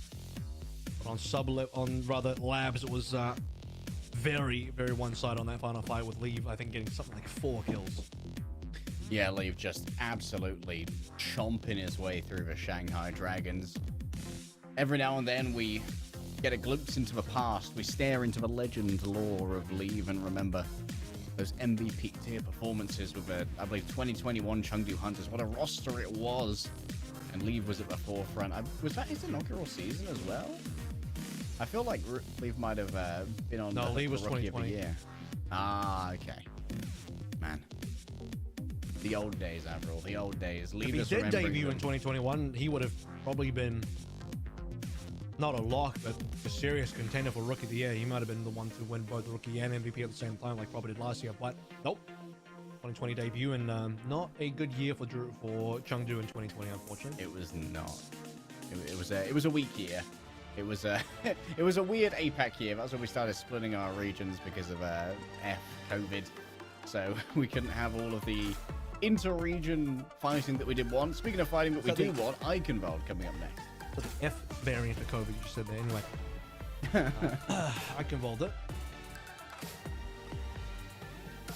Probably not going to be Echo here. Yeah, probably not. I don't think we're going to see too much of the Echo. Maybe, I imagine but both these probably teams not. are very comfortable. I think Spark know they're better in the dive mirror, and I think Shy wants to play a little bit more Sombra. So And we'll of course, shake we hands. got Moon on the phone from his desk intercom saying, "Play more Sombra, play more Tracer." So, what is the strategy for this map? Same as last one. And It's simple. that will my boy. probably We be do true the for the same rest of again. the series. I actually wonder if we went to Icebreaker, the third and final round of Antarctic, would we have seen Orion or not? Because I feel like Gushway might have played the Ram. Yeah, Gushways usually favor the Ram a little bit more when we do see Spawn go towards Brawl, but either the Ram or the Ryan. Point is, Icebreaker is like the Brawl matchup map, if there is one on Antarctic. I guess we have to wait till Lijiang to figure that one out, because Lijiang Control might be the only other time where we have to think about other comps. For now, same old, same old. Keep it simple, keep it basic. Some good 9 to 5, blue collar Overwatch. Clock in, clock out. Is going to be Shanghai Dragons attacking first here, giving themselves a little bit of advanced position, of course, with Teleporter. Touch of tech. Oh, hello. Might be a nifty little spot for an Anna to hang out. You actually ended up getting there. I don't know if much ride from that team to play, but Drang's will have to find a way to be able to access the side room here, and a lot of that's going to come down to Hisu, who does manage to get into the back line already, and can be hard for an attacking Sombra, but not for Hisu, certainly not for Viper in the first place. Shy down as a 5v4, and the Hunger Spark already have to pull back. Minus Gushway, who's still a little bit committed. Now he finally jumps back. Yeah, Gushway needs to get healed up here by Monk. He's playing a very conservative position, just making sure he's basically undivable by the Winston at least. Multiple pings from the Tracer could change that, but for now Gushway stepping up to try and take a late contest. If it could be knocked back, it's actually Leave who touches from the back, making sure that everyone's looking towards Gushway. He was going to be the prime suspect. Gangnam caught in the corner. What a follow-up onto the anti that was delivered by Monk, and now Leave. He's got himself a free backline. The man's chomping his teeth. He's ready to eat. Probably could have killed the Eris there, but chooses to not chase and instead go for Fade. And fortunately, that will mean both of those Shanghai Dragons members get out alive, at least for now, but they did manage to get Gangnam Jin, and Viper, the Pulse Bomb Prince, once again delivering on that promise. He's got to take down Gushway. This is before a Primal's ready, before a Nano is ready, and Hisu's going to get traded. So Hunger Spark alleviating a little bit of pressure, but remember, Dragons are up 2 ticks right now, and the rally's gone for lengths. It's cancelled.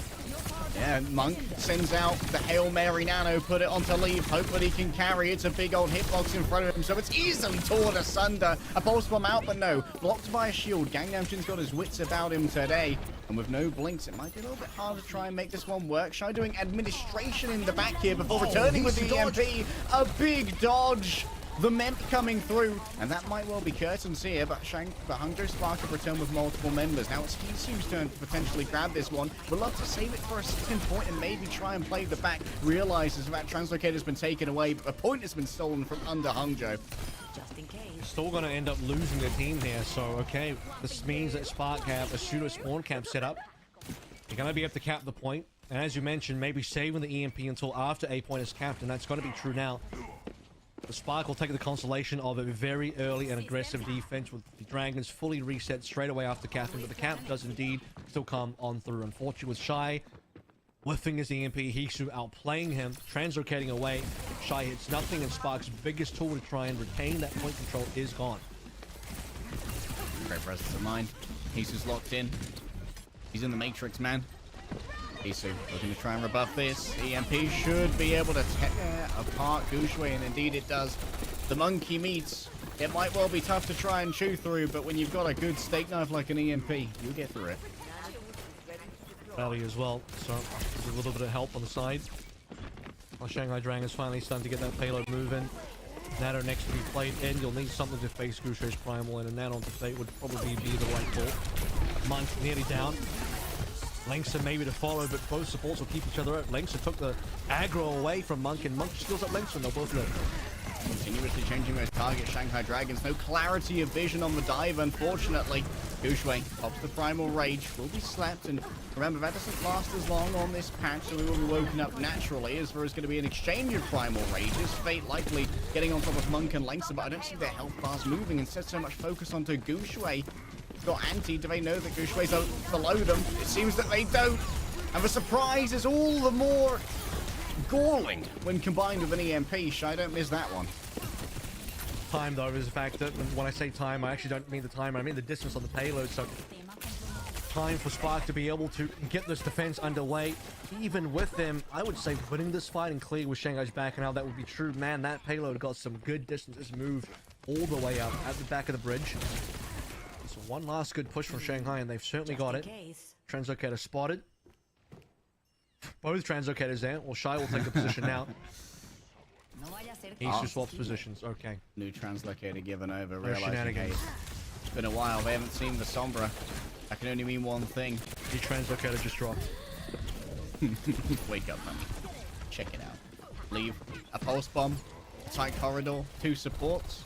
The kind of thing he dreams of. Think about how far away those supports are from this fight, but the payload is moving. Space-time fluctuations continue to just riot forwards, and Viper caught in a 2 versus 1. The style on the comms right there. You've fallen into my trap, all according to Kakaku. I mean, maybe he was expecting to lead the chase, but he wasn't expecting Shy to show up around the corner, and that is a nicely played situation for the Spark to be able to get their one player. Hisu not going to do any damage here. He'll wait for the EMP charge to arrive, and here it comes. Has Lengsa in front of him. EMP charge or a back cap? No, you can't back up here with players that close, and payload also shifting backwards. Needs the team to arrive so you can actually make this play happen. Lengsa playing very reserved. Oh, that's going to be Lengsa decimated. Goes into the corridor, and now someone's got to come and touch. I don't think anyone's actually stepping up to the docket. No. The dive took precedence for Hunter Spark. Lengsa was there, and he died, and he was the only one close enough to touch, so that is how that cookie crumbles, sadly. Spark wanted to play aggressively. They didn't respect the fact that maybe the EMP was going to come in the back line, and maybe if Lengsa dies, that probably yet. I thought the Monk would have been a little bit closer, but it turns out he moved up here as well. Could you say that's how the cookie giver crumbles? The cookie giver crumbles, yeah, that's how the bakery shuts down. That's how the bakery goes under. It's a tough economic time for bakeries. Oh, hello. Monk getting pretty audacious with this claim for space. Look at how much distance already this cart has got. This has been a consistent theme. That's one thing that Shanghai have done well this map. They've always been able to get the payload up. Shades of Zest on Infernal, sticking onto the payload, and speaking of sticks, man. Call them when they arrive. Viper once again, this time onto Lengsa. Could be the final push. Dragons are roughly out of ult as this is Spark's turn to turn things around. It's not over. Fate receives Nana, but he's antied. Gonna makes surviving very difficult. Leave sends out away with Pulse. One doesn't actually connect, but it's okay because the shots do. Still so much distance. Even more has been gained here by the Shanghai Dragons. That demands discipline in positioning from the Hangzhou Spark, but even more so in their target selection, which appears to be just fine, my guy. Like swapping now. Good call into final push here for the Shanghai Dragons. 1 minute remaining. Slowly transition to a broad composition. Is Gangnam going to go to Lucio? Not quite. So only the Fate Ram is the differential for this particular push, and this might be the final push as well. EMP versus EMP. Shy is once again trying to set up a trap for Hisu, but you got to be careful here because Hisu's going to go for your team, and while that's happening, Shy's in the wrong place. So I think this is a situation where Shy needs to consider letting go of the translocator and just finding an EMP instead. Leave noted. Quick hack here, but Manuel not fast Hisu enough. revealed himself. Yeah. And that's going to be a little bit of safety there for Shy, knowing that this translocator's not been camped and moves back to a little bit of healing. The Nemesis form pop in close range with Guxue. The beating doesn't mean anything though. That's going to be an EMP. It only grabs Leave, but that's all that you need. Shy on the other side prefers to be the Alpha Sombra of a second EMP. Make sure that Hisu's not going to be a big part of this. You know that Leave is going to be back soon. Guxue is going to be able to get so much support here. The Nano's almost ready. The melee's not going to be enough. Fate burned down by the conflux of every single target. Iris desperately wanted to try and make that a 2 for Pulse Bomb, but he just did not have the speed, the time, or the momentum. And Hangzhou Spark stopped Shanghai Dragons. Very small window there to capitalize on. Leave dies, but you got 10 seconds to take advantage of it, and unfortunately for the Dragons, they couldn't find another pick at all, especially when they have to defend against EMP from the opposing team, and Shy drops that one to instantly trade Hisu, so it's a 4v4 at best. Because Leave dies before OT, he doesn't even get an extended respawn. He gets a normal respawn. Yeah. Which, when the payload is there and the respawn's around the corner, that's really bad for the Dragons. They didn't really get to do much at all in the final fight. They got some good damage, but couldn't find the annihilation, which could have been big. This will be Leave on the respawn. He just respawns, and he's about to get like a 3k or something. Check out that critical hack as well. Make sure that Fate can't actually use his block for a good portion of the damage that's coming in, and then simply has lost too much. Allows for free access to Iris. It's an easy stick for Leave, and you know what? He's earned himself a now. All in all, an okay defense. I say okay because Dragons didn't finish the map, but they got to the end of the map, and they got both the first points in really unfortunate circumstances for the Spark. The first point capture was more, well, Spark already down 2 ticks. It was difficult for the Spark to contest anyway. And then B was, Spark were fairly overcommitted. Linksa dies, and he was the only one that could have touched him. They just didn't leave themselves enough room to go back and contest the payload. Sometimes things start to fall through the cracks when you're looking to try and execute as cleanly on a dive as Hangzhou Spark dream off for themselves. Quickly darting through this area. Oh, you see that hack right there. That means that Viper's got himself some excellent territory to try and take 1v1s within if he so desires. That's a beautiful anti onto Fate. That's going to be a deficit feeling for a little while. That needs to be caught up upon by Iris and forces Shanghai to give away some space. Note that Shanghai, by the way, are playing back a point left side of this tower. They're not playing the side room in front. So it's a little bit of a different defense. I think most defensive teams will play the room instead, but they'll find a sleep out onto Leave, and that will be capitalization. Shanghai 5 versus 4. They lost space when Fate was forced backwards and jumping away, and now they regain space by taking down 2 kills, maybe a third. And you can just start to see how things start to slip away through the cracks when so much healing is demanded by Winston, getting constantly pressured by players like Hisu and Viper. Speaking of Hisu, already 87% to EMP. Yeah, easier for the defensive Sombra, I think, so yeah, difficult for Shy to be able to find any positions. Push through the choke where he's essentially easily discovered as well. He was given the respect over though. Shy, once again, he loves translocator hunting. He'll get that, but can they do anything about Hisu? Hisu is pretty safe, I fear, which means that Spark not going to do too much to stop this EMP, and that is going to end up being a super safe translocator to stop Hisu as well. Pulse Bomb goes awry, but it does mean that Iris is slow enough to be finished off by the Bardic Grenade. A stick onto the back of Guxue is not enough to take him down, and while Viper will get Leave, it's not but a consolation prize, a bronze medal. And with Fate dead, no opportunity to retake, which means we have a completed attack for the Hangzhou Spark. Good amount of time in the bank here as well. And minimal ultimate spent. Just the pulse bomb on each side. Viper actually got a stick on the Guxue, but just didn't have the follow-up damage, couldn't get the kill. With Gooseray down, I think there would have been a strong case for Dragons to maybe stick into that one. Fate could have made the call to Primal. They'll make the call to hold and retain and play early for being Fate. An experienced captain, big veteran like Fate. Knows how to play the macroeconomic implications of these fights. With this many ultimates, it's going to be very difficult to dislodge Shanghai Dragons from the high ground. There's that early bubble coming through. EMP takes out Gangnam Jin. Also has Iris, but can't stay in for long enough to actually take out that support. Might be down to someone else to make that work. A counter EMP here just decimates Gooseray. They've torn him apart. No chance to get the Nano in or the Primal. So two of the big tools that would have kept the tank alive is gone, and Spark have to just wait a little bit. But like I said, they still got some payload distance, so it's not all lost, not all bad for the Spark at all. And they're back now, they can start to make some plays finally, but Dragons, I'm afraid, still have just a little bit more ultimates. Viper gets another stick. The stick percentage has been good. And the stick's actually forced out the Nano to keep Lancer alive here. And that's a huge tool that's going to mean that assaulting that high ground is going to be even more difficult. You want your Winston being able to have access to that. Hello, everybody in a tiny room. The Primal Rage wants the maybe greener passions of going after Leave. This is a big move from Fate, but hey, play the ego. And has the double jump to bloody block two supports. Wow, he lands at the exact right time. And Monk and Lynx have nowhere to go. They're trying to exit the top of the castle, but they just can't do so. It's going to allow Viper to be able to get the final frags, the final blows. What a play from Fate. I mean, okay, he went really aggressive on the Primal, pushed away Leave and sent him into spawn. Not through the way of death, but physically through his fist. The fact that he managed to get back into the action straight away on a double leap was huge. Physical respawn push. The information given and taken by Shy. All's fair in love and war. The exchange is solid, and there's a slight advantage here on the EMP from Isu. 11% for Shy to close that gap, which should happen here unless Isu strikes early, and he might have to. He's done it. Great for Monk, but with Eris down as well, there's double supports gone for the Shanghai Dragons. 3 alive for Dragons, 3 alive now for the Spark. No one has supports, no one's got any healing. All damage is permanent. And it's a stalemate, I think. No, not quite. Gooseray solo pushing. The Dragons slowly lose here. Gooseray solo push. An early usage of a shield, though, does mean that diving on the support is going to be pretty hard to make happen. Will be forced out rather early. They can't body block the Winston mid-leaf, unfortunately. As now Unless Shy's he got leaps the too. opportunity. If he Yeah, leaps go into for Gooseray, he might have done it. Go for the aerial high five. Hello there. Gooseray will get out.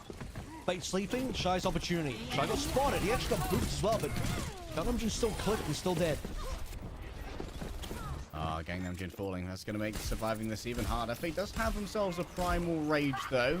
There's plenty of cart pressure. And there it is. An aerial monk is easy pickings for someone who aims like Iris does. Fate's just laying him up, and it's time for not quite Duck Hunt, but Support Hunt is just as good. Get both. Nice 2 for 1 there. Well, traded by Shy. That's actually problematic because Lynx has got to come back and Fate's a little bit further off. Now, positionally, Fate's got a shorter run back time, and Lynx is... Okay, yeah, you can see him through the wall. His silhouette is far away, so unfortunately not going to be any usable space here for the Spark. Was thinking maybe the Lynx coming back earlier, they can use that, but Fate's already returned, so we're back to a 5v5. EMP coming online from Isu. He's Belize. The question on so many people's lips here are Shanghai Dragons have a good chance of holding this and winning the match. In comes the Nano Winston. The defense should be solid. Inspire getting double healing onto both Iris and the Brigitte. So plenty of sustain available for all of these players. Another stun that can come on through as well if necessary. But he's trying to get themselves an easy target here. Lynx has been taken away by Viper. Monk. What a sleep! Unbelievable. The hop, skip, and the jump into the ditch by Fate. The EMP still coming up here for Shy, but forced out. And now Gooseray being camped as he tries to go for the mega health pack. Leave can't be staggered, but they have been taken off the lawn of Shanghai.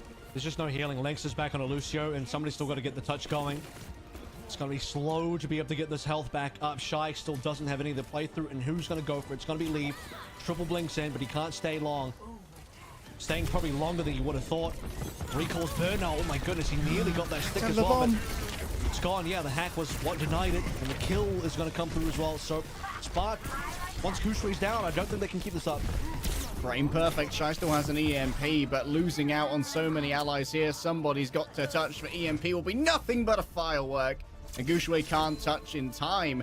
Shanghai Dragons on the standard mirror bring back Eichenwald. It just seems like all of the push that Shanghai did, especially capping Bean the way that they did as well, which wasn't quite a back cap, more so just capitalizing on the situation they were presented with, Hangzhou extending quite far and then getting some good distance with C. Not that we even saw C, but that would have still been a massive hurdle for Spark to overcome. Dragons, they put in the work early to get to reap the rewards here on Eichenwald, the map number 2.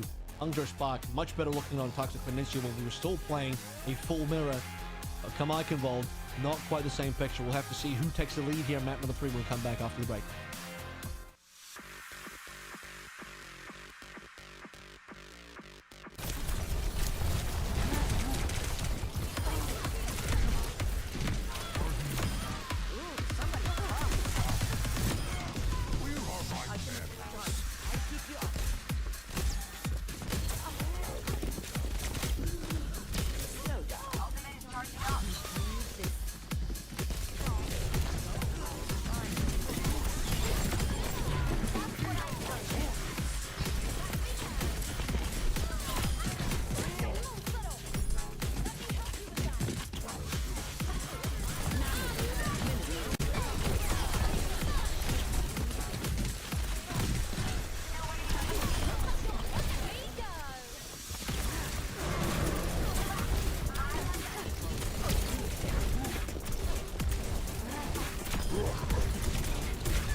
Well, turns out we've got a series on our hands here, 1-1 after the break, as we're about to head back into Route 66 once again.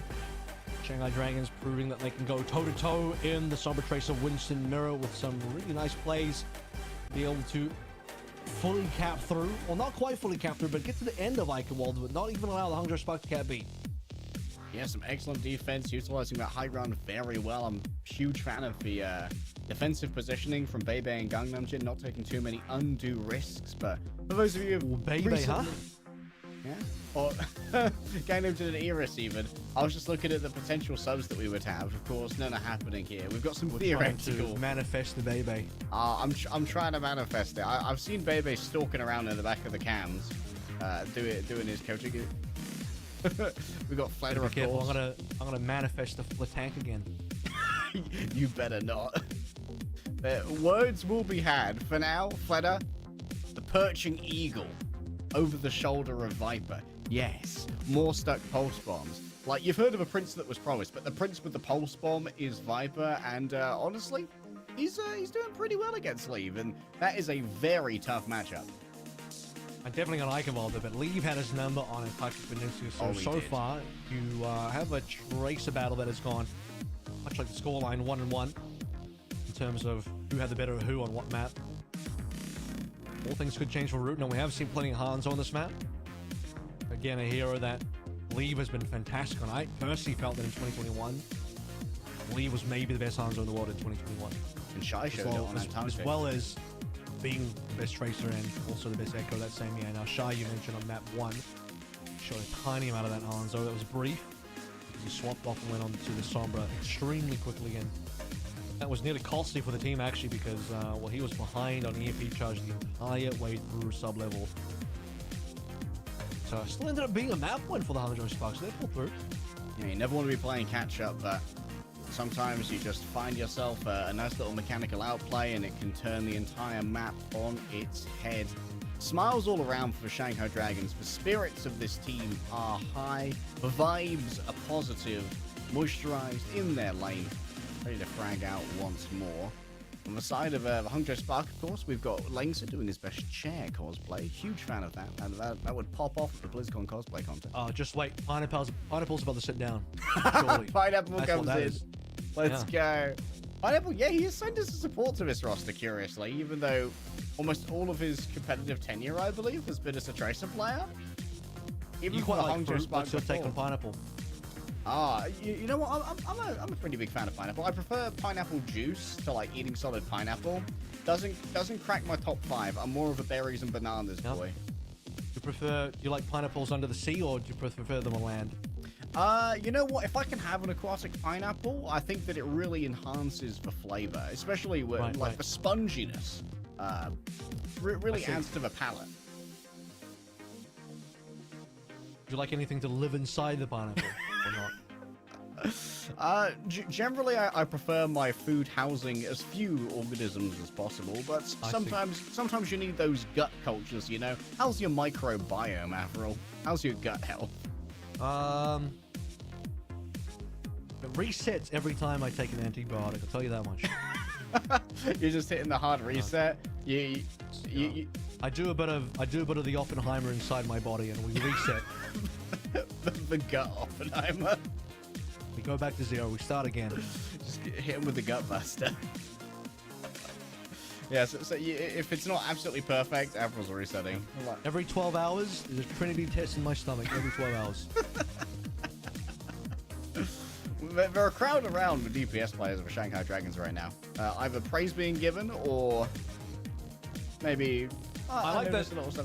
I like the Flitter overlooks Viper specifically because I feel like Viper does overtake Flitter's previous position, and in many ways, you know, Viper I've described and others have as well to be kind of like the new Flitter on this team, where he certainly has had some of those Flash Lux era deadliftings, especially in the first half of the year when Shanghai Dragons was not looking as hot and Viper was doing his best to keep the team up. Yeah, Viper I would describe as Choice Air 1-esque in the first half of the season, where Choice Air 1 with the previous iteration of the Guangzhou Charge very much was just trying to drag a team along, and hopefully we'll get a map win along the way. And yeah, I think the Viper, like being a rookie, having someone like Fleder over your shoulder, it's a lot of pressure, yes, but it's also quite confidence-inspiring that a former MVP and a prestige coach like Moon believe that you have what it takes to compete at the highest level and even beyond that. So we head up to Route 66 next. You don't have to worry. The Trinity tests in our respective stomach booms will go away, and we'll watch some pulse bomb booms instead. No Diva bombs. No Liga in this match. What are we going to get? More of the same? Instant wars by Hisu? Not again, So, you know what? We saw Lengsa walk away for about 5 minutes. I might do the same.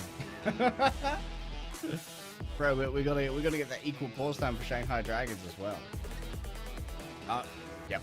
Back to the studio. Okay. Thoughts on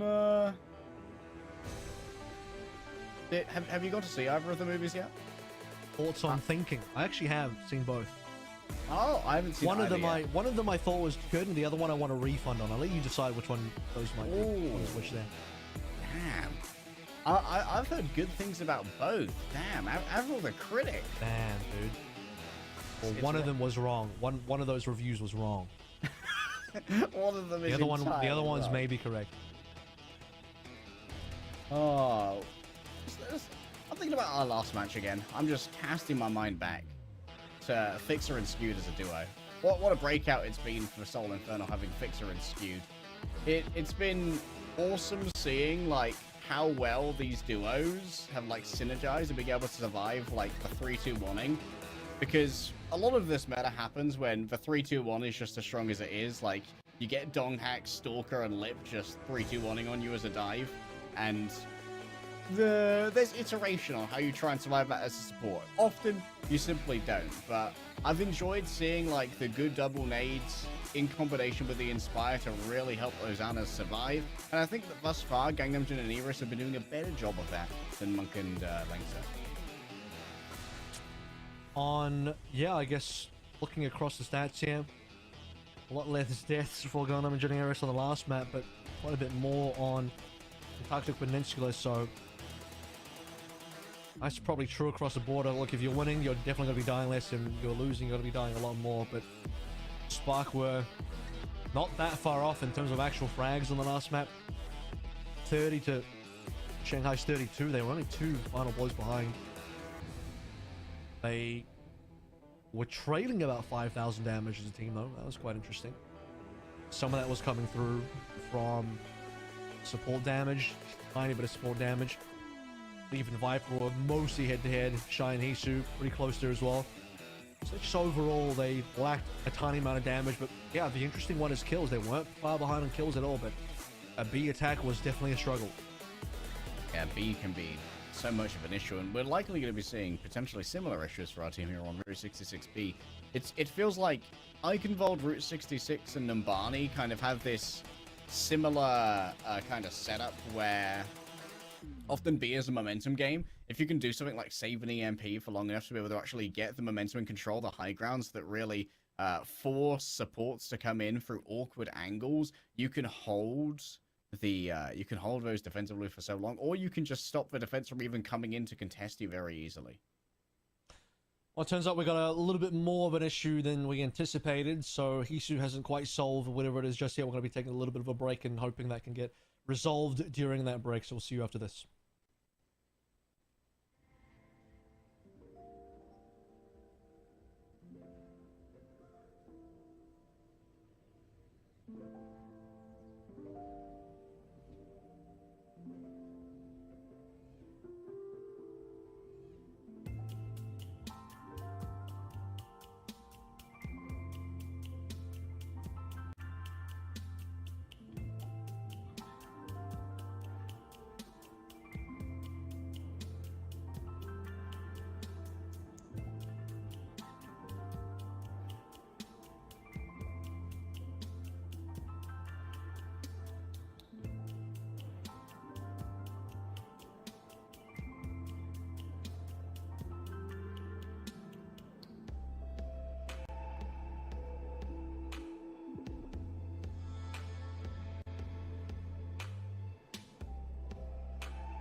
Let's see if the problems are resolved as we still yet to head into map number 3 on Route 66 here, 1-1 apiece after just finishing Eichenwalde in Shanghai's favor.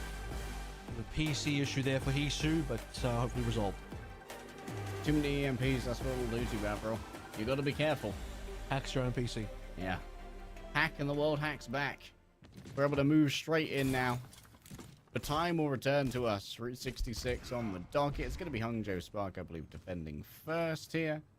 And yes, Hisu is back, locked in his lane, and Viper is now shoot flatters overbearing singular coaching away. This could be either a scouting arrow or a legitimate Hanzo, because I'll tell you what, again, if Hangzhou Spark hold close, which looks like they're holding close, it is not really good for attacking Sombras unless they can somehow get past the flying damage early and get to the backline, which is definitely challenging. They got a TP onto the train card on the left-hand side. Oh my goodness, Lee just dives into the backline! Yep, set up a nade. We've seen this one before, boys. You ain't nothing special. I would think Leave is anything special as well. You push too hard. Might have been an overcommit. If they can kill Fate here, they even it up, but Leave's got a big run back, so there's an opportunity for Dragons. Fishway definitely needs to get out, but easy to escape into the loving arms of Anna. And yeah, that's going to be the spawn camp already broken from Leave's overcommit. I think if they killed Fate, it would have been worth it, because Leave dies with no trade. Dragons have payload. Sparker on Big Earl, so early part of the map was actually already over. That seemed too quick. The Spark's like... Yeah, especially off the back of like a double support kill as well. That should have been fairly clean, but fighting off more than you can shoot. You're going to break your dentures, my guy. Leave. Doesn't want to overcommit again. Instead, changing targets over onto the other Tracer, just taking whatever seems appropriate at the time. Gooshway's giblets will rain down on those below as they're blown asunder by Viper. What a map already for Viper. Leave wants to try and match this. Leave skipped a heartbeat. He nearly had Gooshway run the possible momentum on the way past. That's a toughie. Hisu dying earlier, by the way. Shy now has major EMP advantage, so let's see if he deploys that at any time, because Grumman in the air is looking mighty tasty at the moment. All the way in the back. Shy's quite there. Leaves in position. Got another pause, but I did spot, before the pause came in, I did spot Shy running up the ramp on the left side. Leaves in position to double blink over. It's looking like tasty EMP time to me. Yeah, like a tasty little morsel. The equivalent of popcorn chicken, those supports in the back.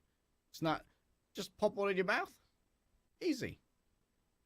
Got ourselves yet another pause coming through from Shanghai Dragons. Might be some trouble over in the compound when it comes to the internet. We've had a couple of lag issues. No, not the Shanghai internet problems again that they also had at the start of last year. Remember? They were actually late for pre-season because of that. They were, yeah. Yeah, that was so sad. We were having to work for so long to try and build out the infrastructure to actually play the game. Tough time for Shanghai Dragons. But might just be some regular interruption of service. Don't you love ISPs? Someone has to deliver the internet service. Yeah. Got the carrier pigeons with bits wrapped around their ankles. What does it say, Captain? 01010. What does it mean? So it's a ping issue. Or somebody. Last time it was just Hishu. That's weird. I don't know if it's... Surely it should be for everyone because they're all playing on the same connection. Unpause. Okay. Shy EMP into leave running forward. Oh, Banano. It wasn't communicated. Fate actually disengages with Banano after it's given over. And now guess what? Game Engine is going to be an easy picking for this EMP when it comes on through. No Nano to save him from that. And the same could be said of Fate as well. Still, Primal Rage might try and change that calculus. Fate's already popped it. Shanghai Dragons just continue going first. That's going to be the rally shield broken down instantly. Hangzhou Spark, they simply don't have the tempo. They didn't believe in the ways of the Ramatra. But what they do believe in is a little bit of tunnel fighting. And Monk is a tunnel snake. Absolutely devouring Fate within the confines of that rocky crevasse. Now Viper trying to keep Shy at bay. Oh my goodness, a well-placed whip shot removes for Sombra. And Gangnam Jin just does his best to keep this Ana sustained. It's going to be a long ride here for Iris, going through the sky.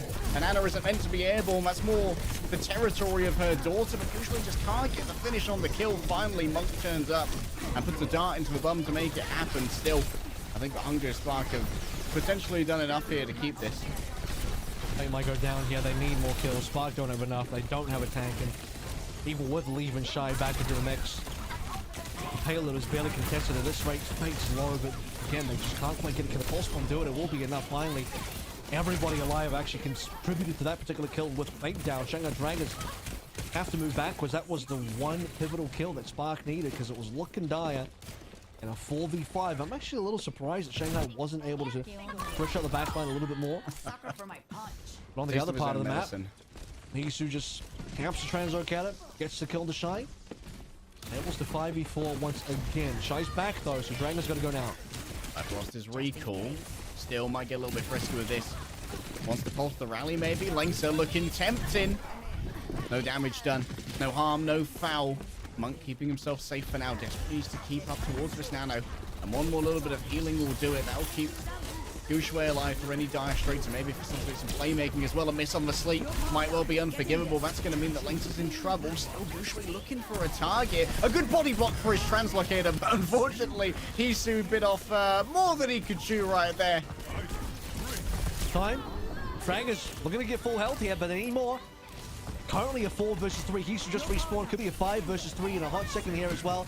Spark losing their DPS. Could sleep on a Fate, but it's not going to be enough. Monk's still in trouble. Monk dead. And the cap should come through shortly now because there's nothing to really stop the rest of the Shanghai Dragons. And the nick of time in the overtime, Shanghai will be able to get it across the line, and notably without using the EMP2. Just about clutched out. Yeah, that EMP is going to be super important. Neither team really has the means to survive this. Any guaranteed mana, something like a nano boost as a stopgap to give over that damage reduction and instant healing. So it's going to be all about Shy and Hisu. Who can strike first? Seems like thus far, Shanghai Dragons have had much faster tempo in catching Spark flat-footed multiple times. Shy knows where Eris is. Currently solo pushing. The Gangnam's in the first target. Eris should go down here, 1 HP. Hisu responds with the EMP directly on the Goose Ray. Goose Ray's 98%. Doesn't have the Primal Viper. Makes sure that the Primal's not going to be found. And Eris lives at the back of all of that. And they got leave at the beginning of the fight. There is also Dragons actually win that trade. They defend the EMP. And they'll continue pushing. I'm watching me a little bit of Viper. However, big sticks can come through from Leave as well. Wants for support, sends it down the stairway instead. Good dodge aside here from Iris. Will keep himself alive for a while longer, but still needs to be concerned about these dives. 2 players on top of him, but dodging around. A well-placed nade from both Annas actually will mean the end of one of them. But Shy's been caught out in the crossfire, and a quick mega pickup here as well will keep Gangnam Jin healthy. Gushue doesn't wish for any survival of these supports, commits the Primal Rage, but doesn't want to overexpose himself to damage from Betray, so just tries to keep Gangnam Jin in instead. Monk is off the map, I believe. That's the handiwork of Fate. I believe Eurus has returned in time. Still not fast enough to take Fate himself. Both teams now lacking on these tanks. Leave taken out as it goes too far into the grasps of a Brigator. It's almost old-style countering here from the Brig. And there should be some pressure on the cart now. That's what Viper does best. Well, Fate coming back in. This is going to be Shanghai Dragons back to pushing, back to Nano territory. Actually for both teams, but Dragons might consider the Nano defensively against the Shy EMP, which is quickly going to be online. The EMP is still coming. It's going to be a big one too because it's powered by the Nano boost. Enough to take down Gangnam Jin, and it's Fate that ends up receiving the Nano, so he lives. 4v5 currently. Dragons looking to back out. Defensive bubble. Doesn't look like any trades will happen. Yeah, there's a world here where Leaf can just execute Fate with a Pulse Bomb, but doesn't feel the need to use it here. Instead, just harasses Iris until he's all out of this area. There might be a touch here coming through from Hisu, of course, but this is unideal. He needs to build up towards that EMP. That could have been a clutch moment for this fight. Has to be Viper who comes in next. Indeed, there's going to be a touch. Dodges away inside, and overtime once again ticking down. Hisu's oh so close, but he's already lost out on a huge amount of the follow-up potential. Iris just backs up into a Pulse Bomb, and more of it has been trades out here. Hisu and EMP has done enough, potentially. Gangnam Jin. All of it on the cart. Oh, that's so sad, but Hisu just couldn't make it. Was only 2 alive. Yeah. Respawn advantage for the Spark. Isu and Viper, the only players there, minimal HP to use. Once Fate is down, I think that is basically the attack over. Shanghai Dragons, they had a good attempt of it. A was not even guaranteed that. I mean, A could have been a lost point as well. They got that in the OT. And for what was available on B, that is not a bad amount of distance. You'll tank that for what is only 230. So this will end before we get to C point. Ultra Spark have the capability now to bring us into match point 2-1 territory as we head into map 4 afterwards. Yeah, big stat difference right now is actually Lengsa versus Gangnam Jin. Only 1 death from Lengsa versus 4 from Gangnam Jin, but importantly, the healing here is also critical. 13.2k healing per 10 coming through from Lengsa, only 9.2 from Gangnam Jin. That's a lot of survivability in these scrappy fights that we've seen plenty of, whether of these opening picks, and neither team believes in acceding the point away to somebody else. And just fighting tooth and nail, it's Lengsa staying alive in those fights, which has consistently made the difference for Hongjae. That's the final moments of the fight there as well. Gushri catching double. We're talking about deaths here as well. You mentioned that Gangnam Jin had 4, and Monk and Lengsa, funny enough, combined only a 4, so the 2 plays together only account for 4.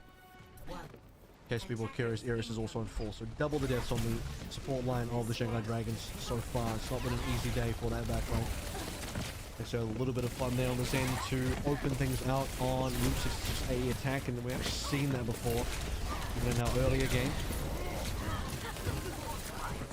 Early fights here. Does demand some pressure come back from Fate to try and keep Gushue off this backline. Well placed sleep. No follow up from the nade just yet though. Oh, that's a nade though. Monk got a little bit too frisky looking for it, and Iris will survive. Yep, that's huge. Iris backs away into the cave. Monk sacrifices his life for the pick, and to be fair, I think if Monk secures it, rather enables it for another player to secure, that's worthwhile. The 1-to-1 trade favors Spark. Spark have the closest spawns, but with Iris living, unfortunately Spark get nothing out of that.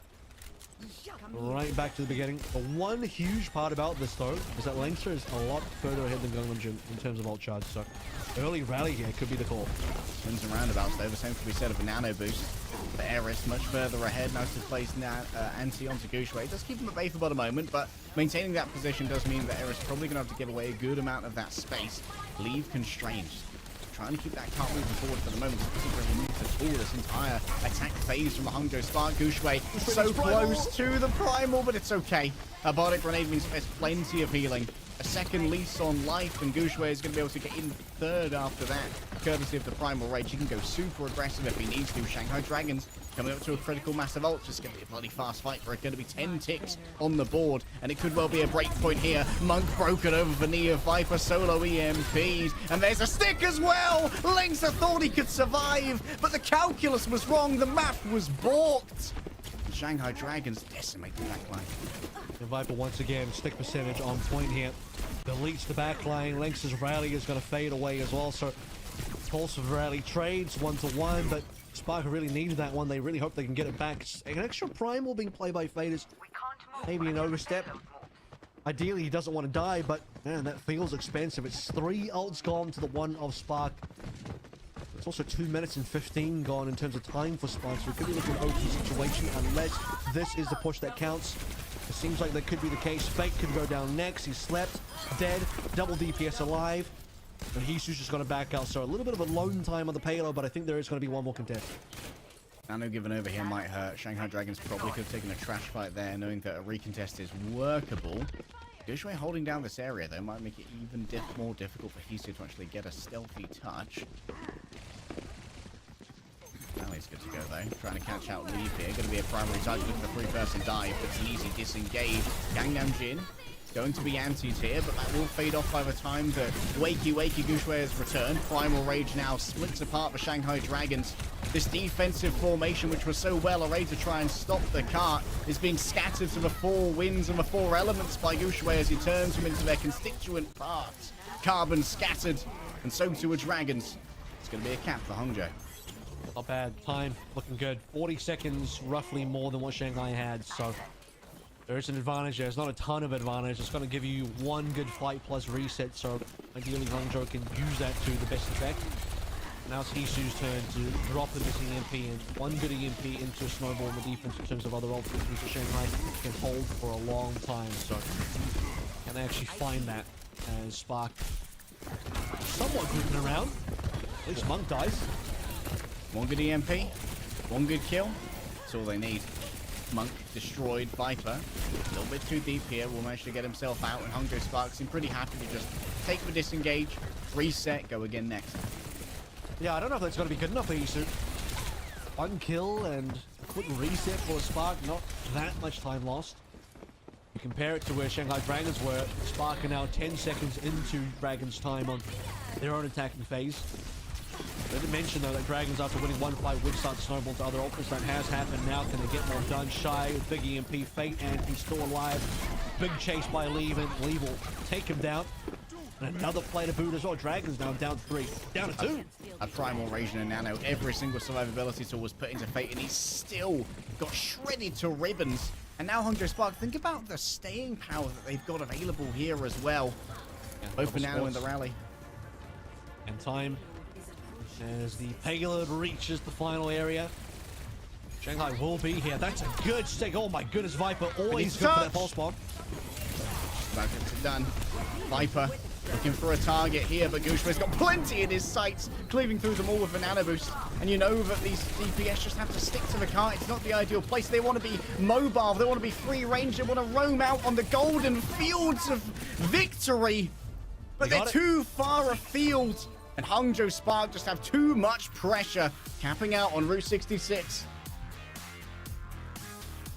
Wasn't enough left there for the Shanghai Dragons.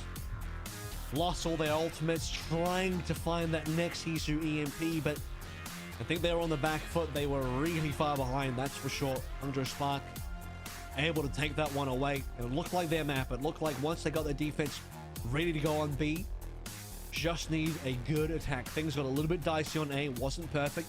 Certainly scrappy. When Hangzhou Spark have won, you know, we've said Shanghai Dragons and make them work for a match point like they is certainly going to be found here. So one more map potentially left to go through. It's going to end up being Colosseo, map number 4, and that happens after this break.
There it is. The match point found.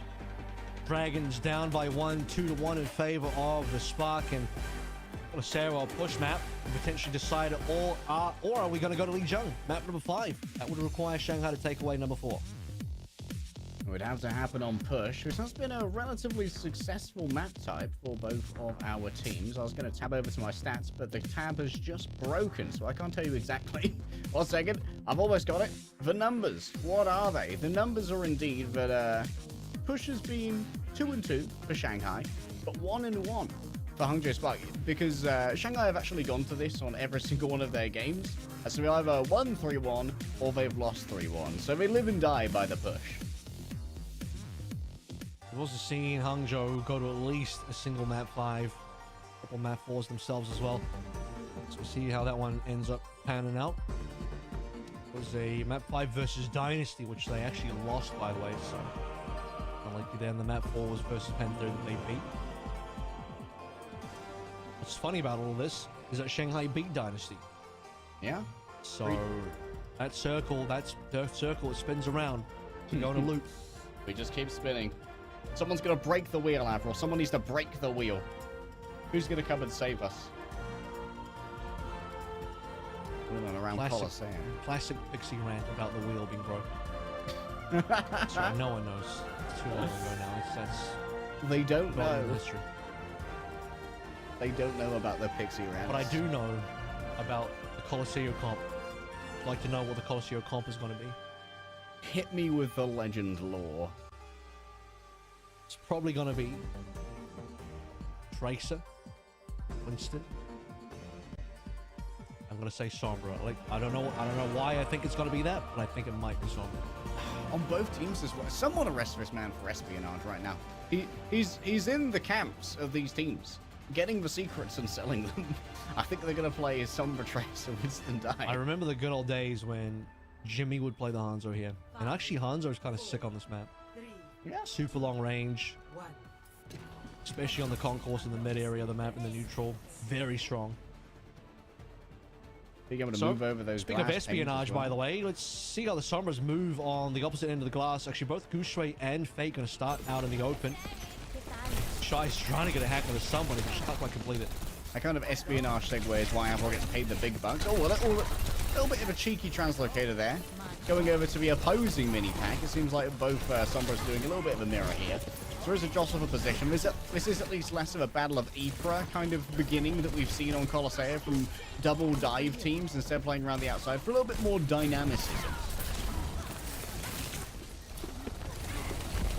Let's see when our first kill comes through. It's about to be a full minute. You know what? Sometimes it does take longer than... Okay, we didn't quite reach a minute. Linksa will take the first bullet on the Viper, and now Spark should be able to make that push through. Dragons, no ability to trade here. They haven't landed enough utility. Not really seeing the antis coming on through. Saw an anti on the fade. I think an anti did get hit onto Shy, but no threat of a kill. Nano's about to be on board for Monk as well, so Spark leading in some good regard here. Hisu is above Shy, though. Yeah, check that EMP charge. It's going to be a race here between Hisu and Monk, and Hisu looks like he's winning right now. Fate already anti. That's going to keep him at bay for a moment. Can't really execute on the EMP. Here it comes straight away. Momentum's the name of the game. But the momentum gets halted by the sleep from Monk and Avanani boost as well. It's ill communicated though, as Gushui was disengaging midway through his jump. Now he can only control the high ground, and the overall efficacy of this Nano is somewhat muted. Shy on the other side though, ready to strike back with his own EMP. That's the thing, right? Because Sparks still have more to play through. They have their ultimates coming now. Double DPSs. Gushui, no time to use the primal, dude. He was hacked out for maybe slightly too long. And Fate's going to try and seal the deal. Another good sleep coming through from Monk to slow down Fate. It will be the Hangzhou Spark losing this fight, confirmed with Viper killing lead. Fate's not feeding over more HP to Shy. But they do know that Shy likely has the EMP now. We know that the ult tracking is very strong here. Hangzhou Spark with 4. I mean, look at the ult difference, and that's the problem, right? Because okay, Gushui dies, he couldn't quite use the primal, he was hacked, but Fate extra primal means the Dragon's going to be down extra ultimates. Shy had the translocate there as well, so a little bit of a slowdown. Now he's hunting around the outside. He's going to bump the Viper in a hot second. Back on call. It's going to be a Fate all the cushioning that he needs to try and survive this. Couldn't help Viper though. That ended up being the primary target, forcing the disengagement here. Remember, the Shanghai Dragons didn't actually get that much push off their initial victory from the huge investment that was made. And now Leave might look for even more staggered. You can tell the possum in his hand is getting a little bit itchy. Sits it down onto Viper, but quickly takes it away with the blink and recalls back in space-time. Well, it's the second time we've seen that today as well in 2 games, nonetheless.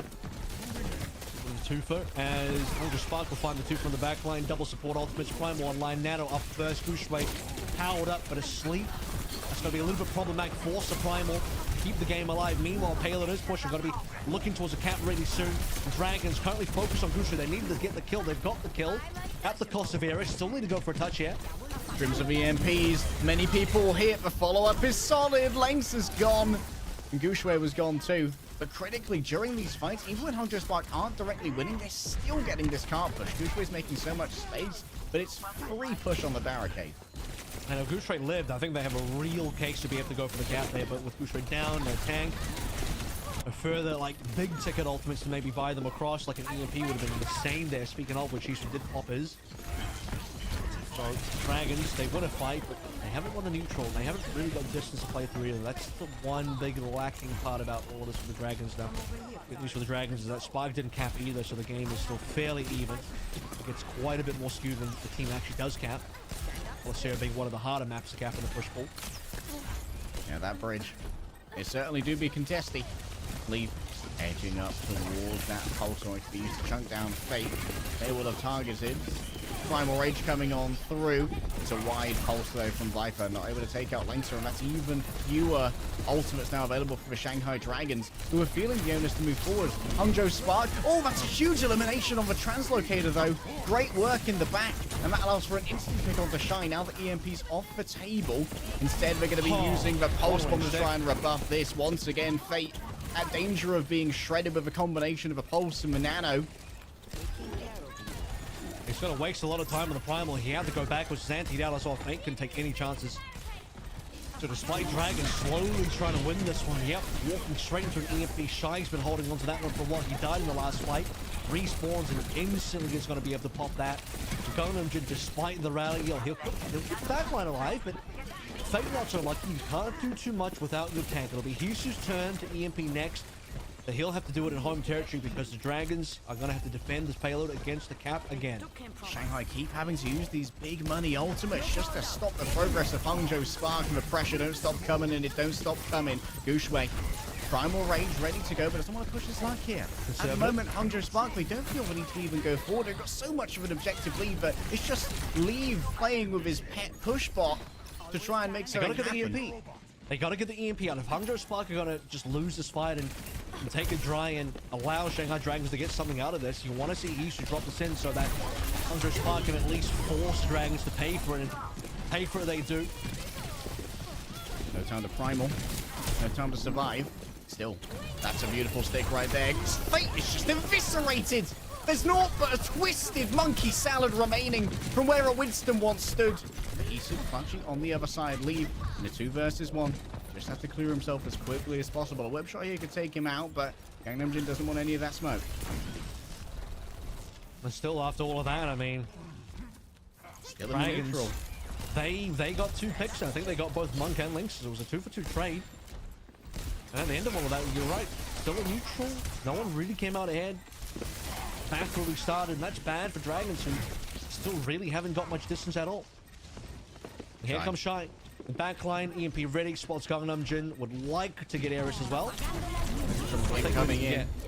Nano keeps Gangnam Jin alive. That's earned him the rally as well. Quick wake up onto Gushway means that this is going to be troublesome in the backline. Still with disengagement. Doesn't want to feed over even more ult charge as Hisu is starting to close that gap when it comes to the EMP as well. But all of this time, 7 minutes in, Shanghai Dragons still having trouble getting any push on the objective. A disengagement from Fate, who feels like the walls are starting to close in around him. And the flankers in the room with us right now. Hisu's got the EMP, so here we go. You want to talk about flankers in the room? Where's Hisu? That's what I want to see. Double support ultimates online for Spark. They could do some serious work in defending, and instantly the rally. Wow, what a reaction. Lengsa, he spotted Hisu on top of his head. Going for the Goomba stomp from the Sombra. He still gets a kill on his exit. He translocated away and got shot. getting shy with both of those support ults being used. That's a good result for Shanghai Dragons. Maybe finally some momentum on their side. Guxue might actually be stopped from leaving here. Let's get up onto the high ground, which is going to make sure that any damage coming through is going to be mitigated. Monk stuck. Viper finally uncoils from his nest and strikes true.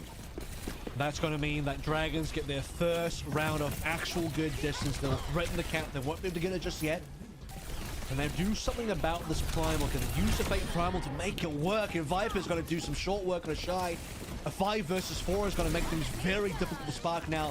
Through themselves at risk of losing the cap. They'll lose the lead for sure. With minimal time left, I mean, the lead swap alone, but despite the cap, might be enough. Here it comes. 2 meters remaining. Someone's got to try and make this move, and indeed it's Guxue who does it. Now it's Lee playing around the other side. This could be it for Hangzhou Spark. If they can make it happen here, it might break the knees. Primal Rage first. Shy the primary target. Just get him loose, get him away. There's the flip coming through from the Shanghai Dragons, and they know that that's all they need. This has been enough of a troll that they can simply just leave now with their ultimates in tow. Yeah, they absolutely can. And he's just on the back line. He still has the opportunity to go for a huge EMP here. Don't know where Shy is, but who cares? Here we go. Big 4-man hit. It's huge. It's enough. Trade coming on through. Shy's trying to get a couple of flicks of his own, but it's Viper for 2. Leave onto 1. Both the Traces still alive. And Nano onto Fate. And Dragons largely ahead here. Can they also get the cap? Oh, Leaf needs to try and save us here with a well-placed pulse. Keep this point contested, but no, spotted out early. Some damage taken. Even more is going to be gained here. Of course, it could be contested for free from the top of the bridge. We all know how this works, but Guxue could, of course, be pressured out. A stick on the shield. Well managed by Lane, so no panic here. But this continuous pressure on the bot means that Hangzhou Spark are having their positions continually eroded and then having to reinforce them with their own resources. It's going to be tough. Look how much they have to push through Spark. They have to get through the neutral. Have to get back into Dragon spawn territory. And then get the flip, which at this stage is basically a cap. I mean, it's roughly the same distance. They got essentially one push until the OT, and then they have to do the rest in overtime, which means no mistakes. Leave bomb brings Fate low. So many members of Shanghai Dragons demanding healing. It's down to Gamnon to Eris to keep winning this game. A good sleep onto Guxue. And now with no sleep available, you know that it's smoky business time. They're so close to getting some additional distance as well. This could be everything the Hangzhou Spark need to close out this map. What a play from Monk to bring this towards the end. You can see just how little leeway there is. A touch yes comes through. Gangnam Jin with the rally. There's no time. There's no distance. There's no heroes remaining. Hangzhou Spark. They spit on the dreams of the Dragons and claim themselves for series. With 1:30 left to go, roughly, Dragons got the flip, and it was looking like it was in Dragons' favor. We were staring at the Lijiang Tower, 5th and final map, and who knows how that one goes. But tell you what, when it comes to Shanghai Dragons, you said this earlier, but there are no Mat 5s. It either ends in a 3-1 victory for them or a 1-3 loss. And today, it ends up being the 1-3 loss. They took away Icon Boulder, but they could not get any other maps. But I tell you what, Coliseo was close. It was damn close. When push comes to shove, Hangzhou Spark get a bit of momentum in the overtime. The spawn time is starting to get really long for the Shanghai Dragons. Despite having a closer respawn, they lose too many players, too late, with a lot of staggered deaths. And Hangzhou Spark lose nobody. And they're just in position in the final hour to get it across the line.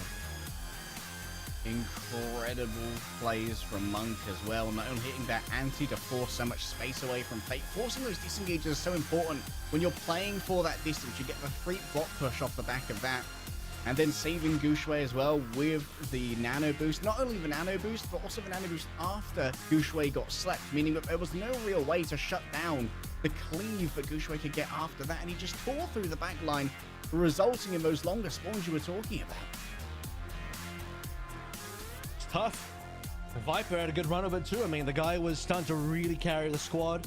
Shanghai Dragons were coming into a huge amount of momentum. You were feeling the Shanghai when I was feeling the Shanghai noise, mate, dude. Yeah? Hangzhou Spark might have just dropped the ball here. They might have sacrificed their ability to take away the match, but wasn't going to happen. And one of the players that made sure it wasn't going to happen was Leave. Oh yeah, Leave once again showing us why he is one of the storied MVPs of Overwatch's lore. On the Tracer, that's all he really had to play today. Didn't have to show off that he's got a Pharah, he's got an Echo, he's got a Widow, he's got a Junkrat. No, none of those are necessary. One hero and one hero only. The Time Demon to rule them all. The Beelzebub of pulse bombs. This was a big match for Leave. So we're vying for the pulse bomb prince and leave the Beelzebub of pulse bombs. I didn't have a good B word in time. Pulse bombs. Pulse, but yes. What you were looking for there, but Beelzebub. Things started early for Leave, didn't it? Because even on Antarctic Peninsula, where, I mean, that was not a guaranteed win for Sandro Squad at all. They had to really fight tooth and nail for it. Good look from Leave. This map ended up being a lot more difficult. We did know that Vibe had much better stats on Iconvolt, but generally speaking, Shanghai had better stats across the board as they were winning, but this particular defense, and we called this in the replay as well. Super long range pulse bomb into the sleep dart, doesn't matter, still wakes up and frags out. The alley-oop is strong. And the comms for Shanghai as well, or rather the comms for Hangzhou onto Shanghai, things like hitting that nade, being able to react super quickly to things like set plays and Leave just being all there for it, the solid game sense that he brings, and how much trust he has in those nades as well, does mean that he can pull out some miracles sometimes and get those early power plays. It's not been a bad season for Leave at all. Powered up on the squad, backed by Shy. Two best Chinese DPS players of all time finally united. I was going to say reunited. Technically, I think they played the World Cup team together, and that's still going to be true for this year. Hangzhou Spark is steadily climbing the rankings once again. This is now going to be their fourth win, bringing their record to 4-2. Still barely trailing behind the Soul Infernal in terms of how the region is shaping out. Hangzhou Spark is still a solid third in the top three, and top three is important as a cutoff leg day because you need to be top three to be able to make it into the playoffs. So yeah, for Dallas, Soul Infernal, and Hangzhou Spark, those seems to be the teams that you need to look out for at the moment. Yeah, for those of you who are wondering about where the powers are in APAC, what Avril just said is exactly where they do lie. We, of course, have a couple of outliers here and there, like Shanghai Dragons, of course, taking, like, matches of people like the Dynasty. It's a resurgent second half of the season, but I don't know if it's going to be enough to go up against teams like this.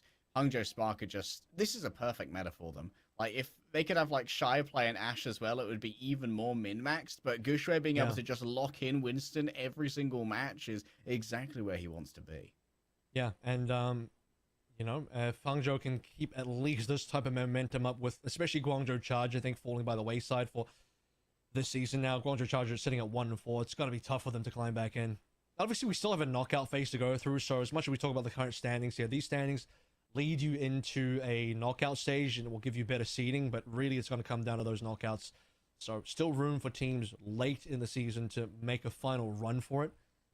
Yeah, for now, I think our top three is pretty solid. Yeah, that'll be on like almost a new meta as well. We're gonna have, I think. Actually, that's true. Yeah. Like we're gonna have a 2-week break, I believe, after next week.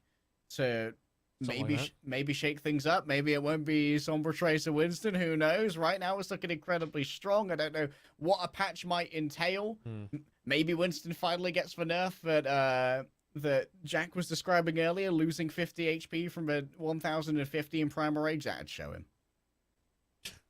Yeah, those the knockouts could really shake things up. So it is kind of crazy. Part of me wishes that the #1 seed just like freely gets to go through. They just go straight to playoffs. I mean, come on, if you get the final seed, you get the top seed, maybe you should deserve it. But we're gonna go into an interview here. We're gonna talk to somebody from the Spark to get a bit of a gather on what their thoughts on the season, the match so far is going to be, and maybe a look ahead as well. So let's find out who we're talking to. I think it's going to be Lengsa.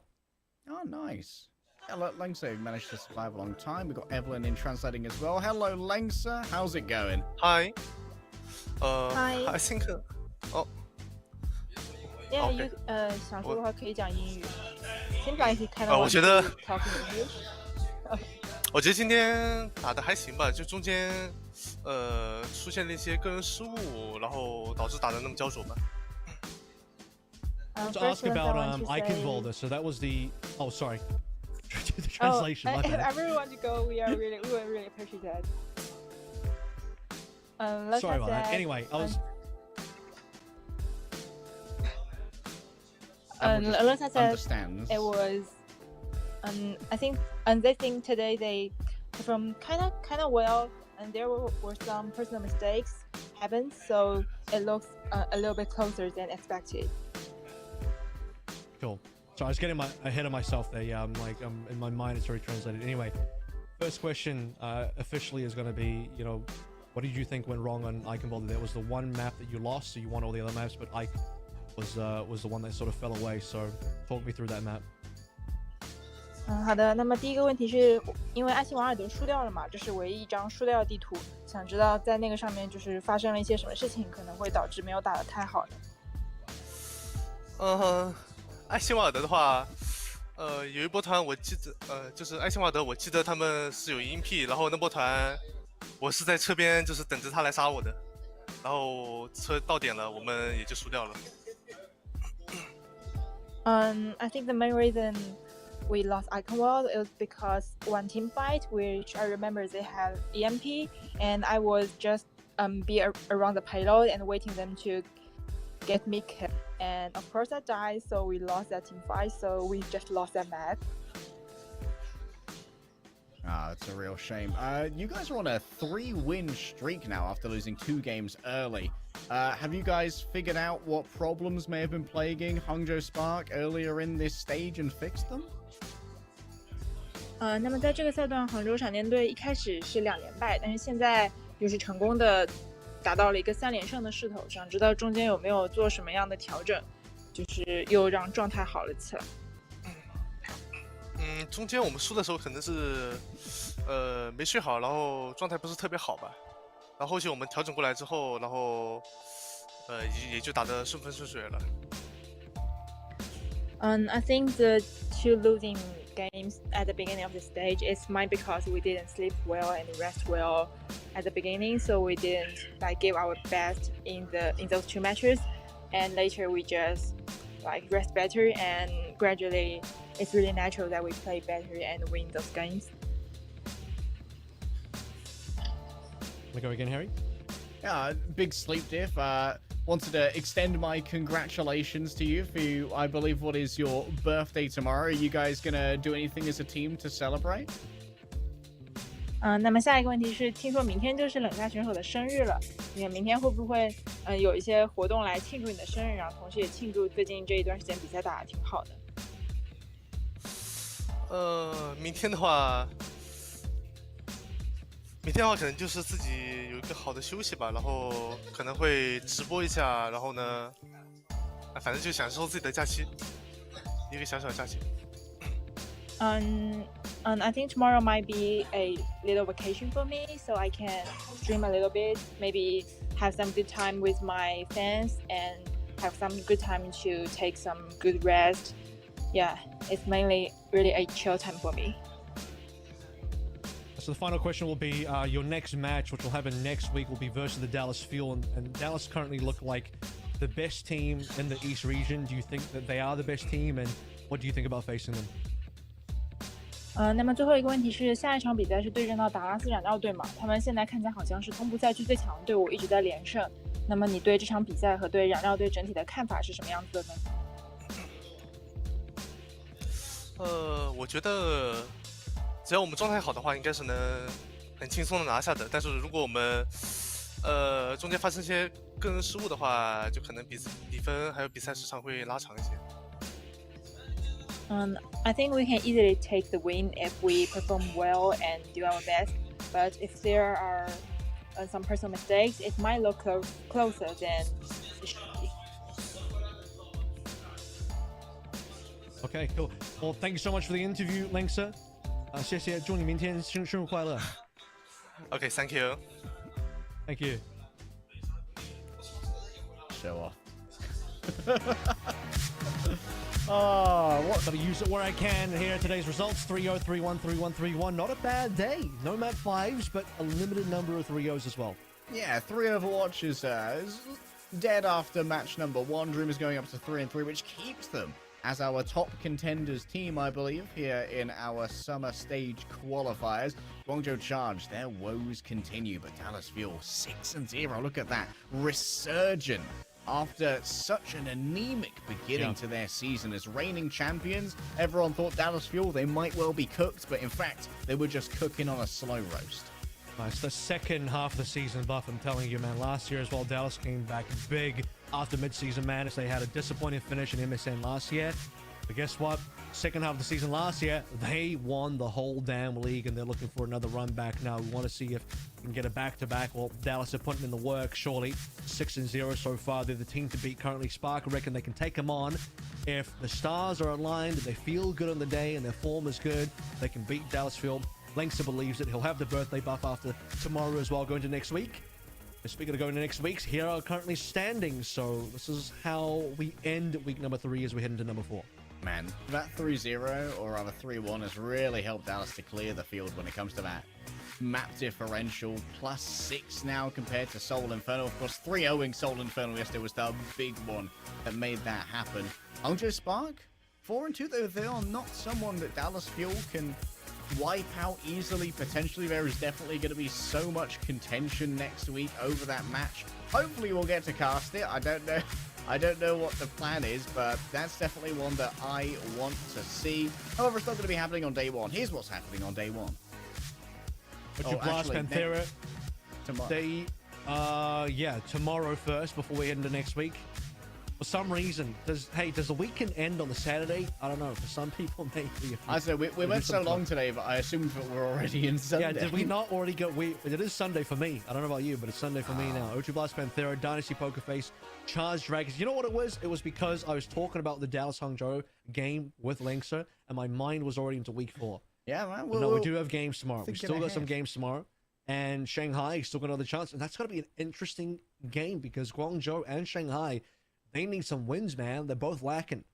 They do need some wins, and they both picked up maps today. Both of these teams refusing to simply roll over and die. And picking up a map off of Dallas Fuel, pretty impressive. Picking up a map off Hangzhou Spark, also impressive. But right now, I give a little bit of an edge to Shanghai Dragons. Viper looking super strong when it comes to that Tracer. But it's all going to come down to coordination, Avril. We'll have to see how they do tomorrow. A lot of questions still to be answered. Week 3, in fact, is not ended. Still got one more day, so make sure you tune in again tomorrow for some more Overwatch League Summer Stage Qualifiers East. Until then, though, we'll say goodbye.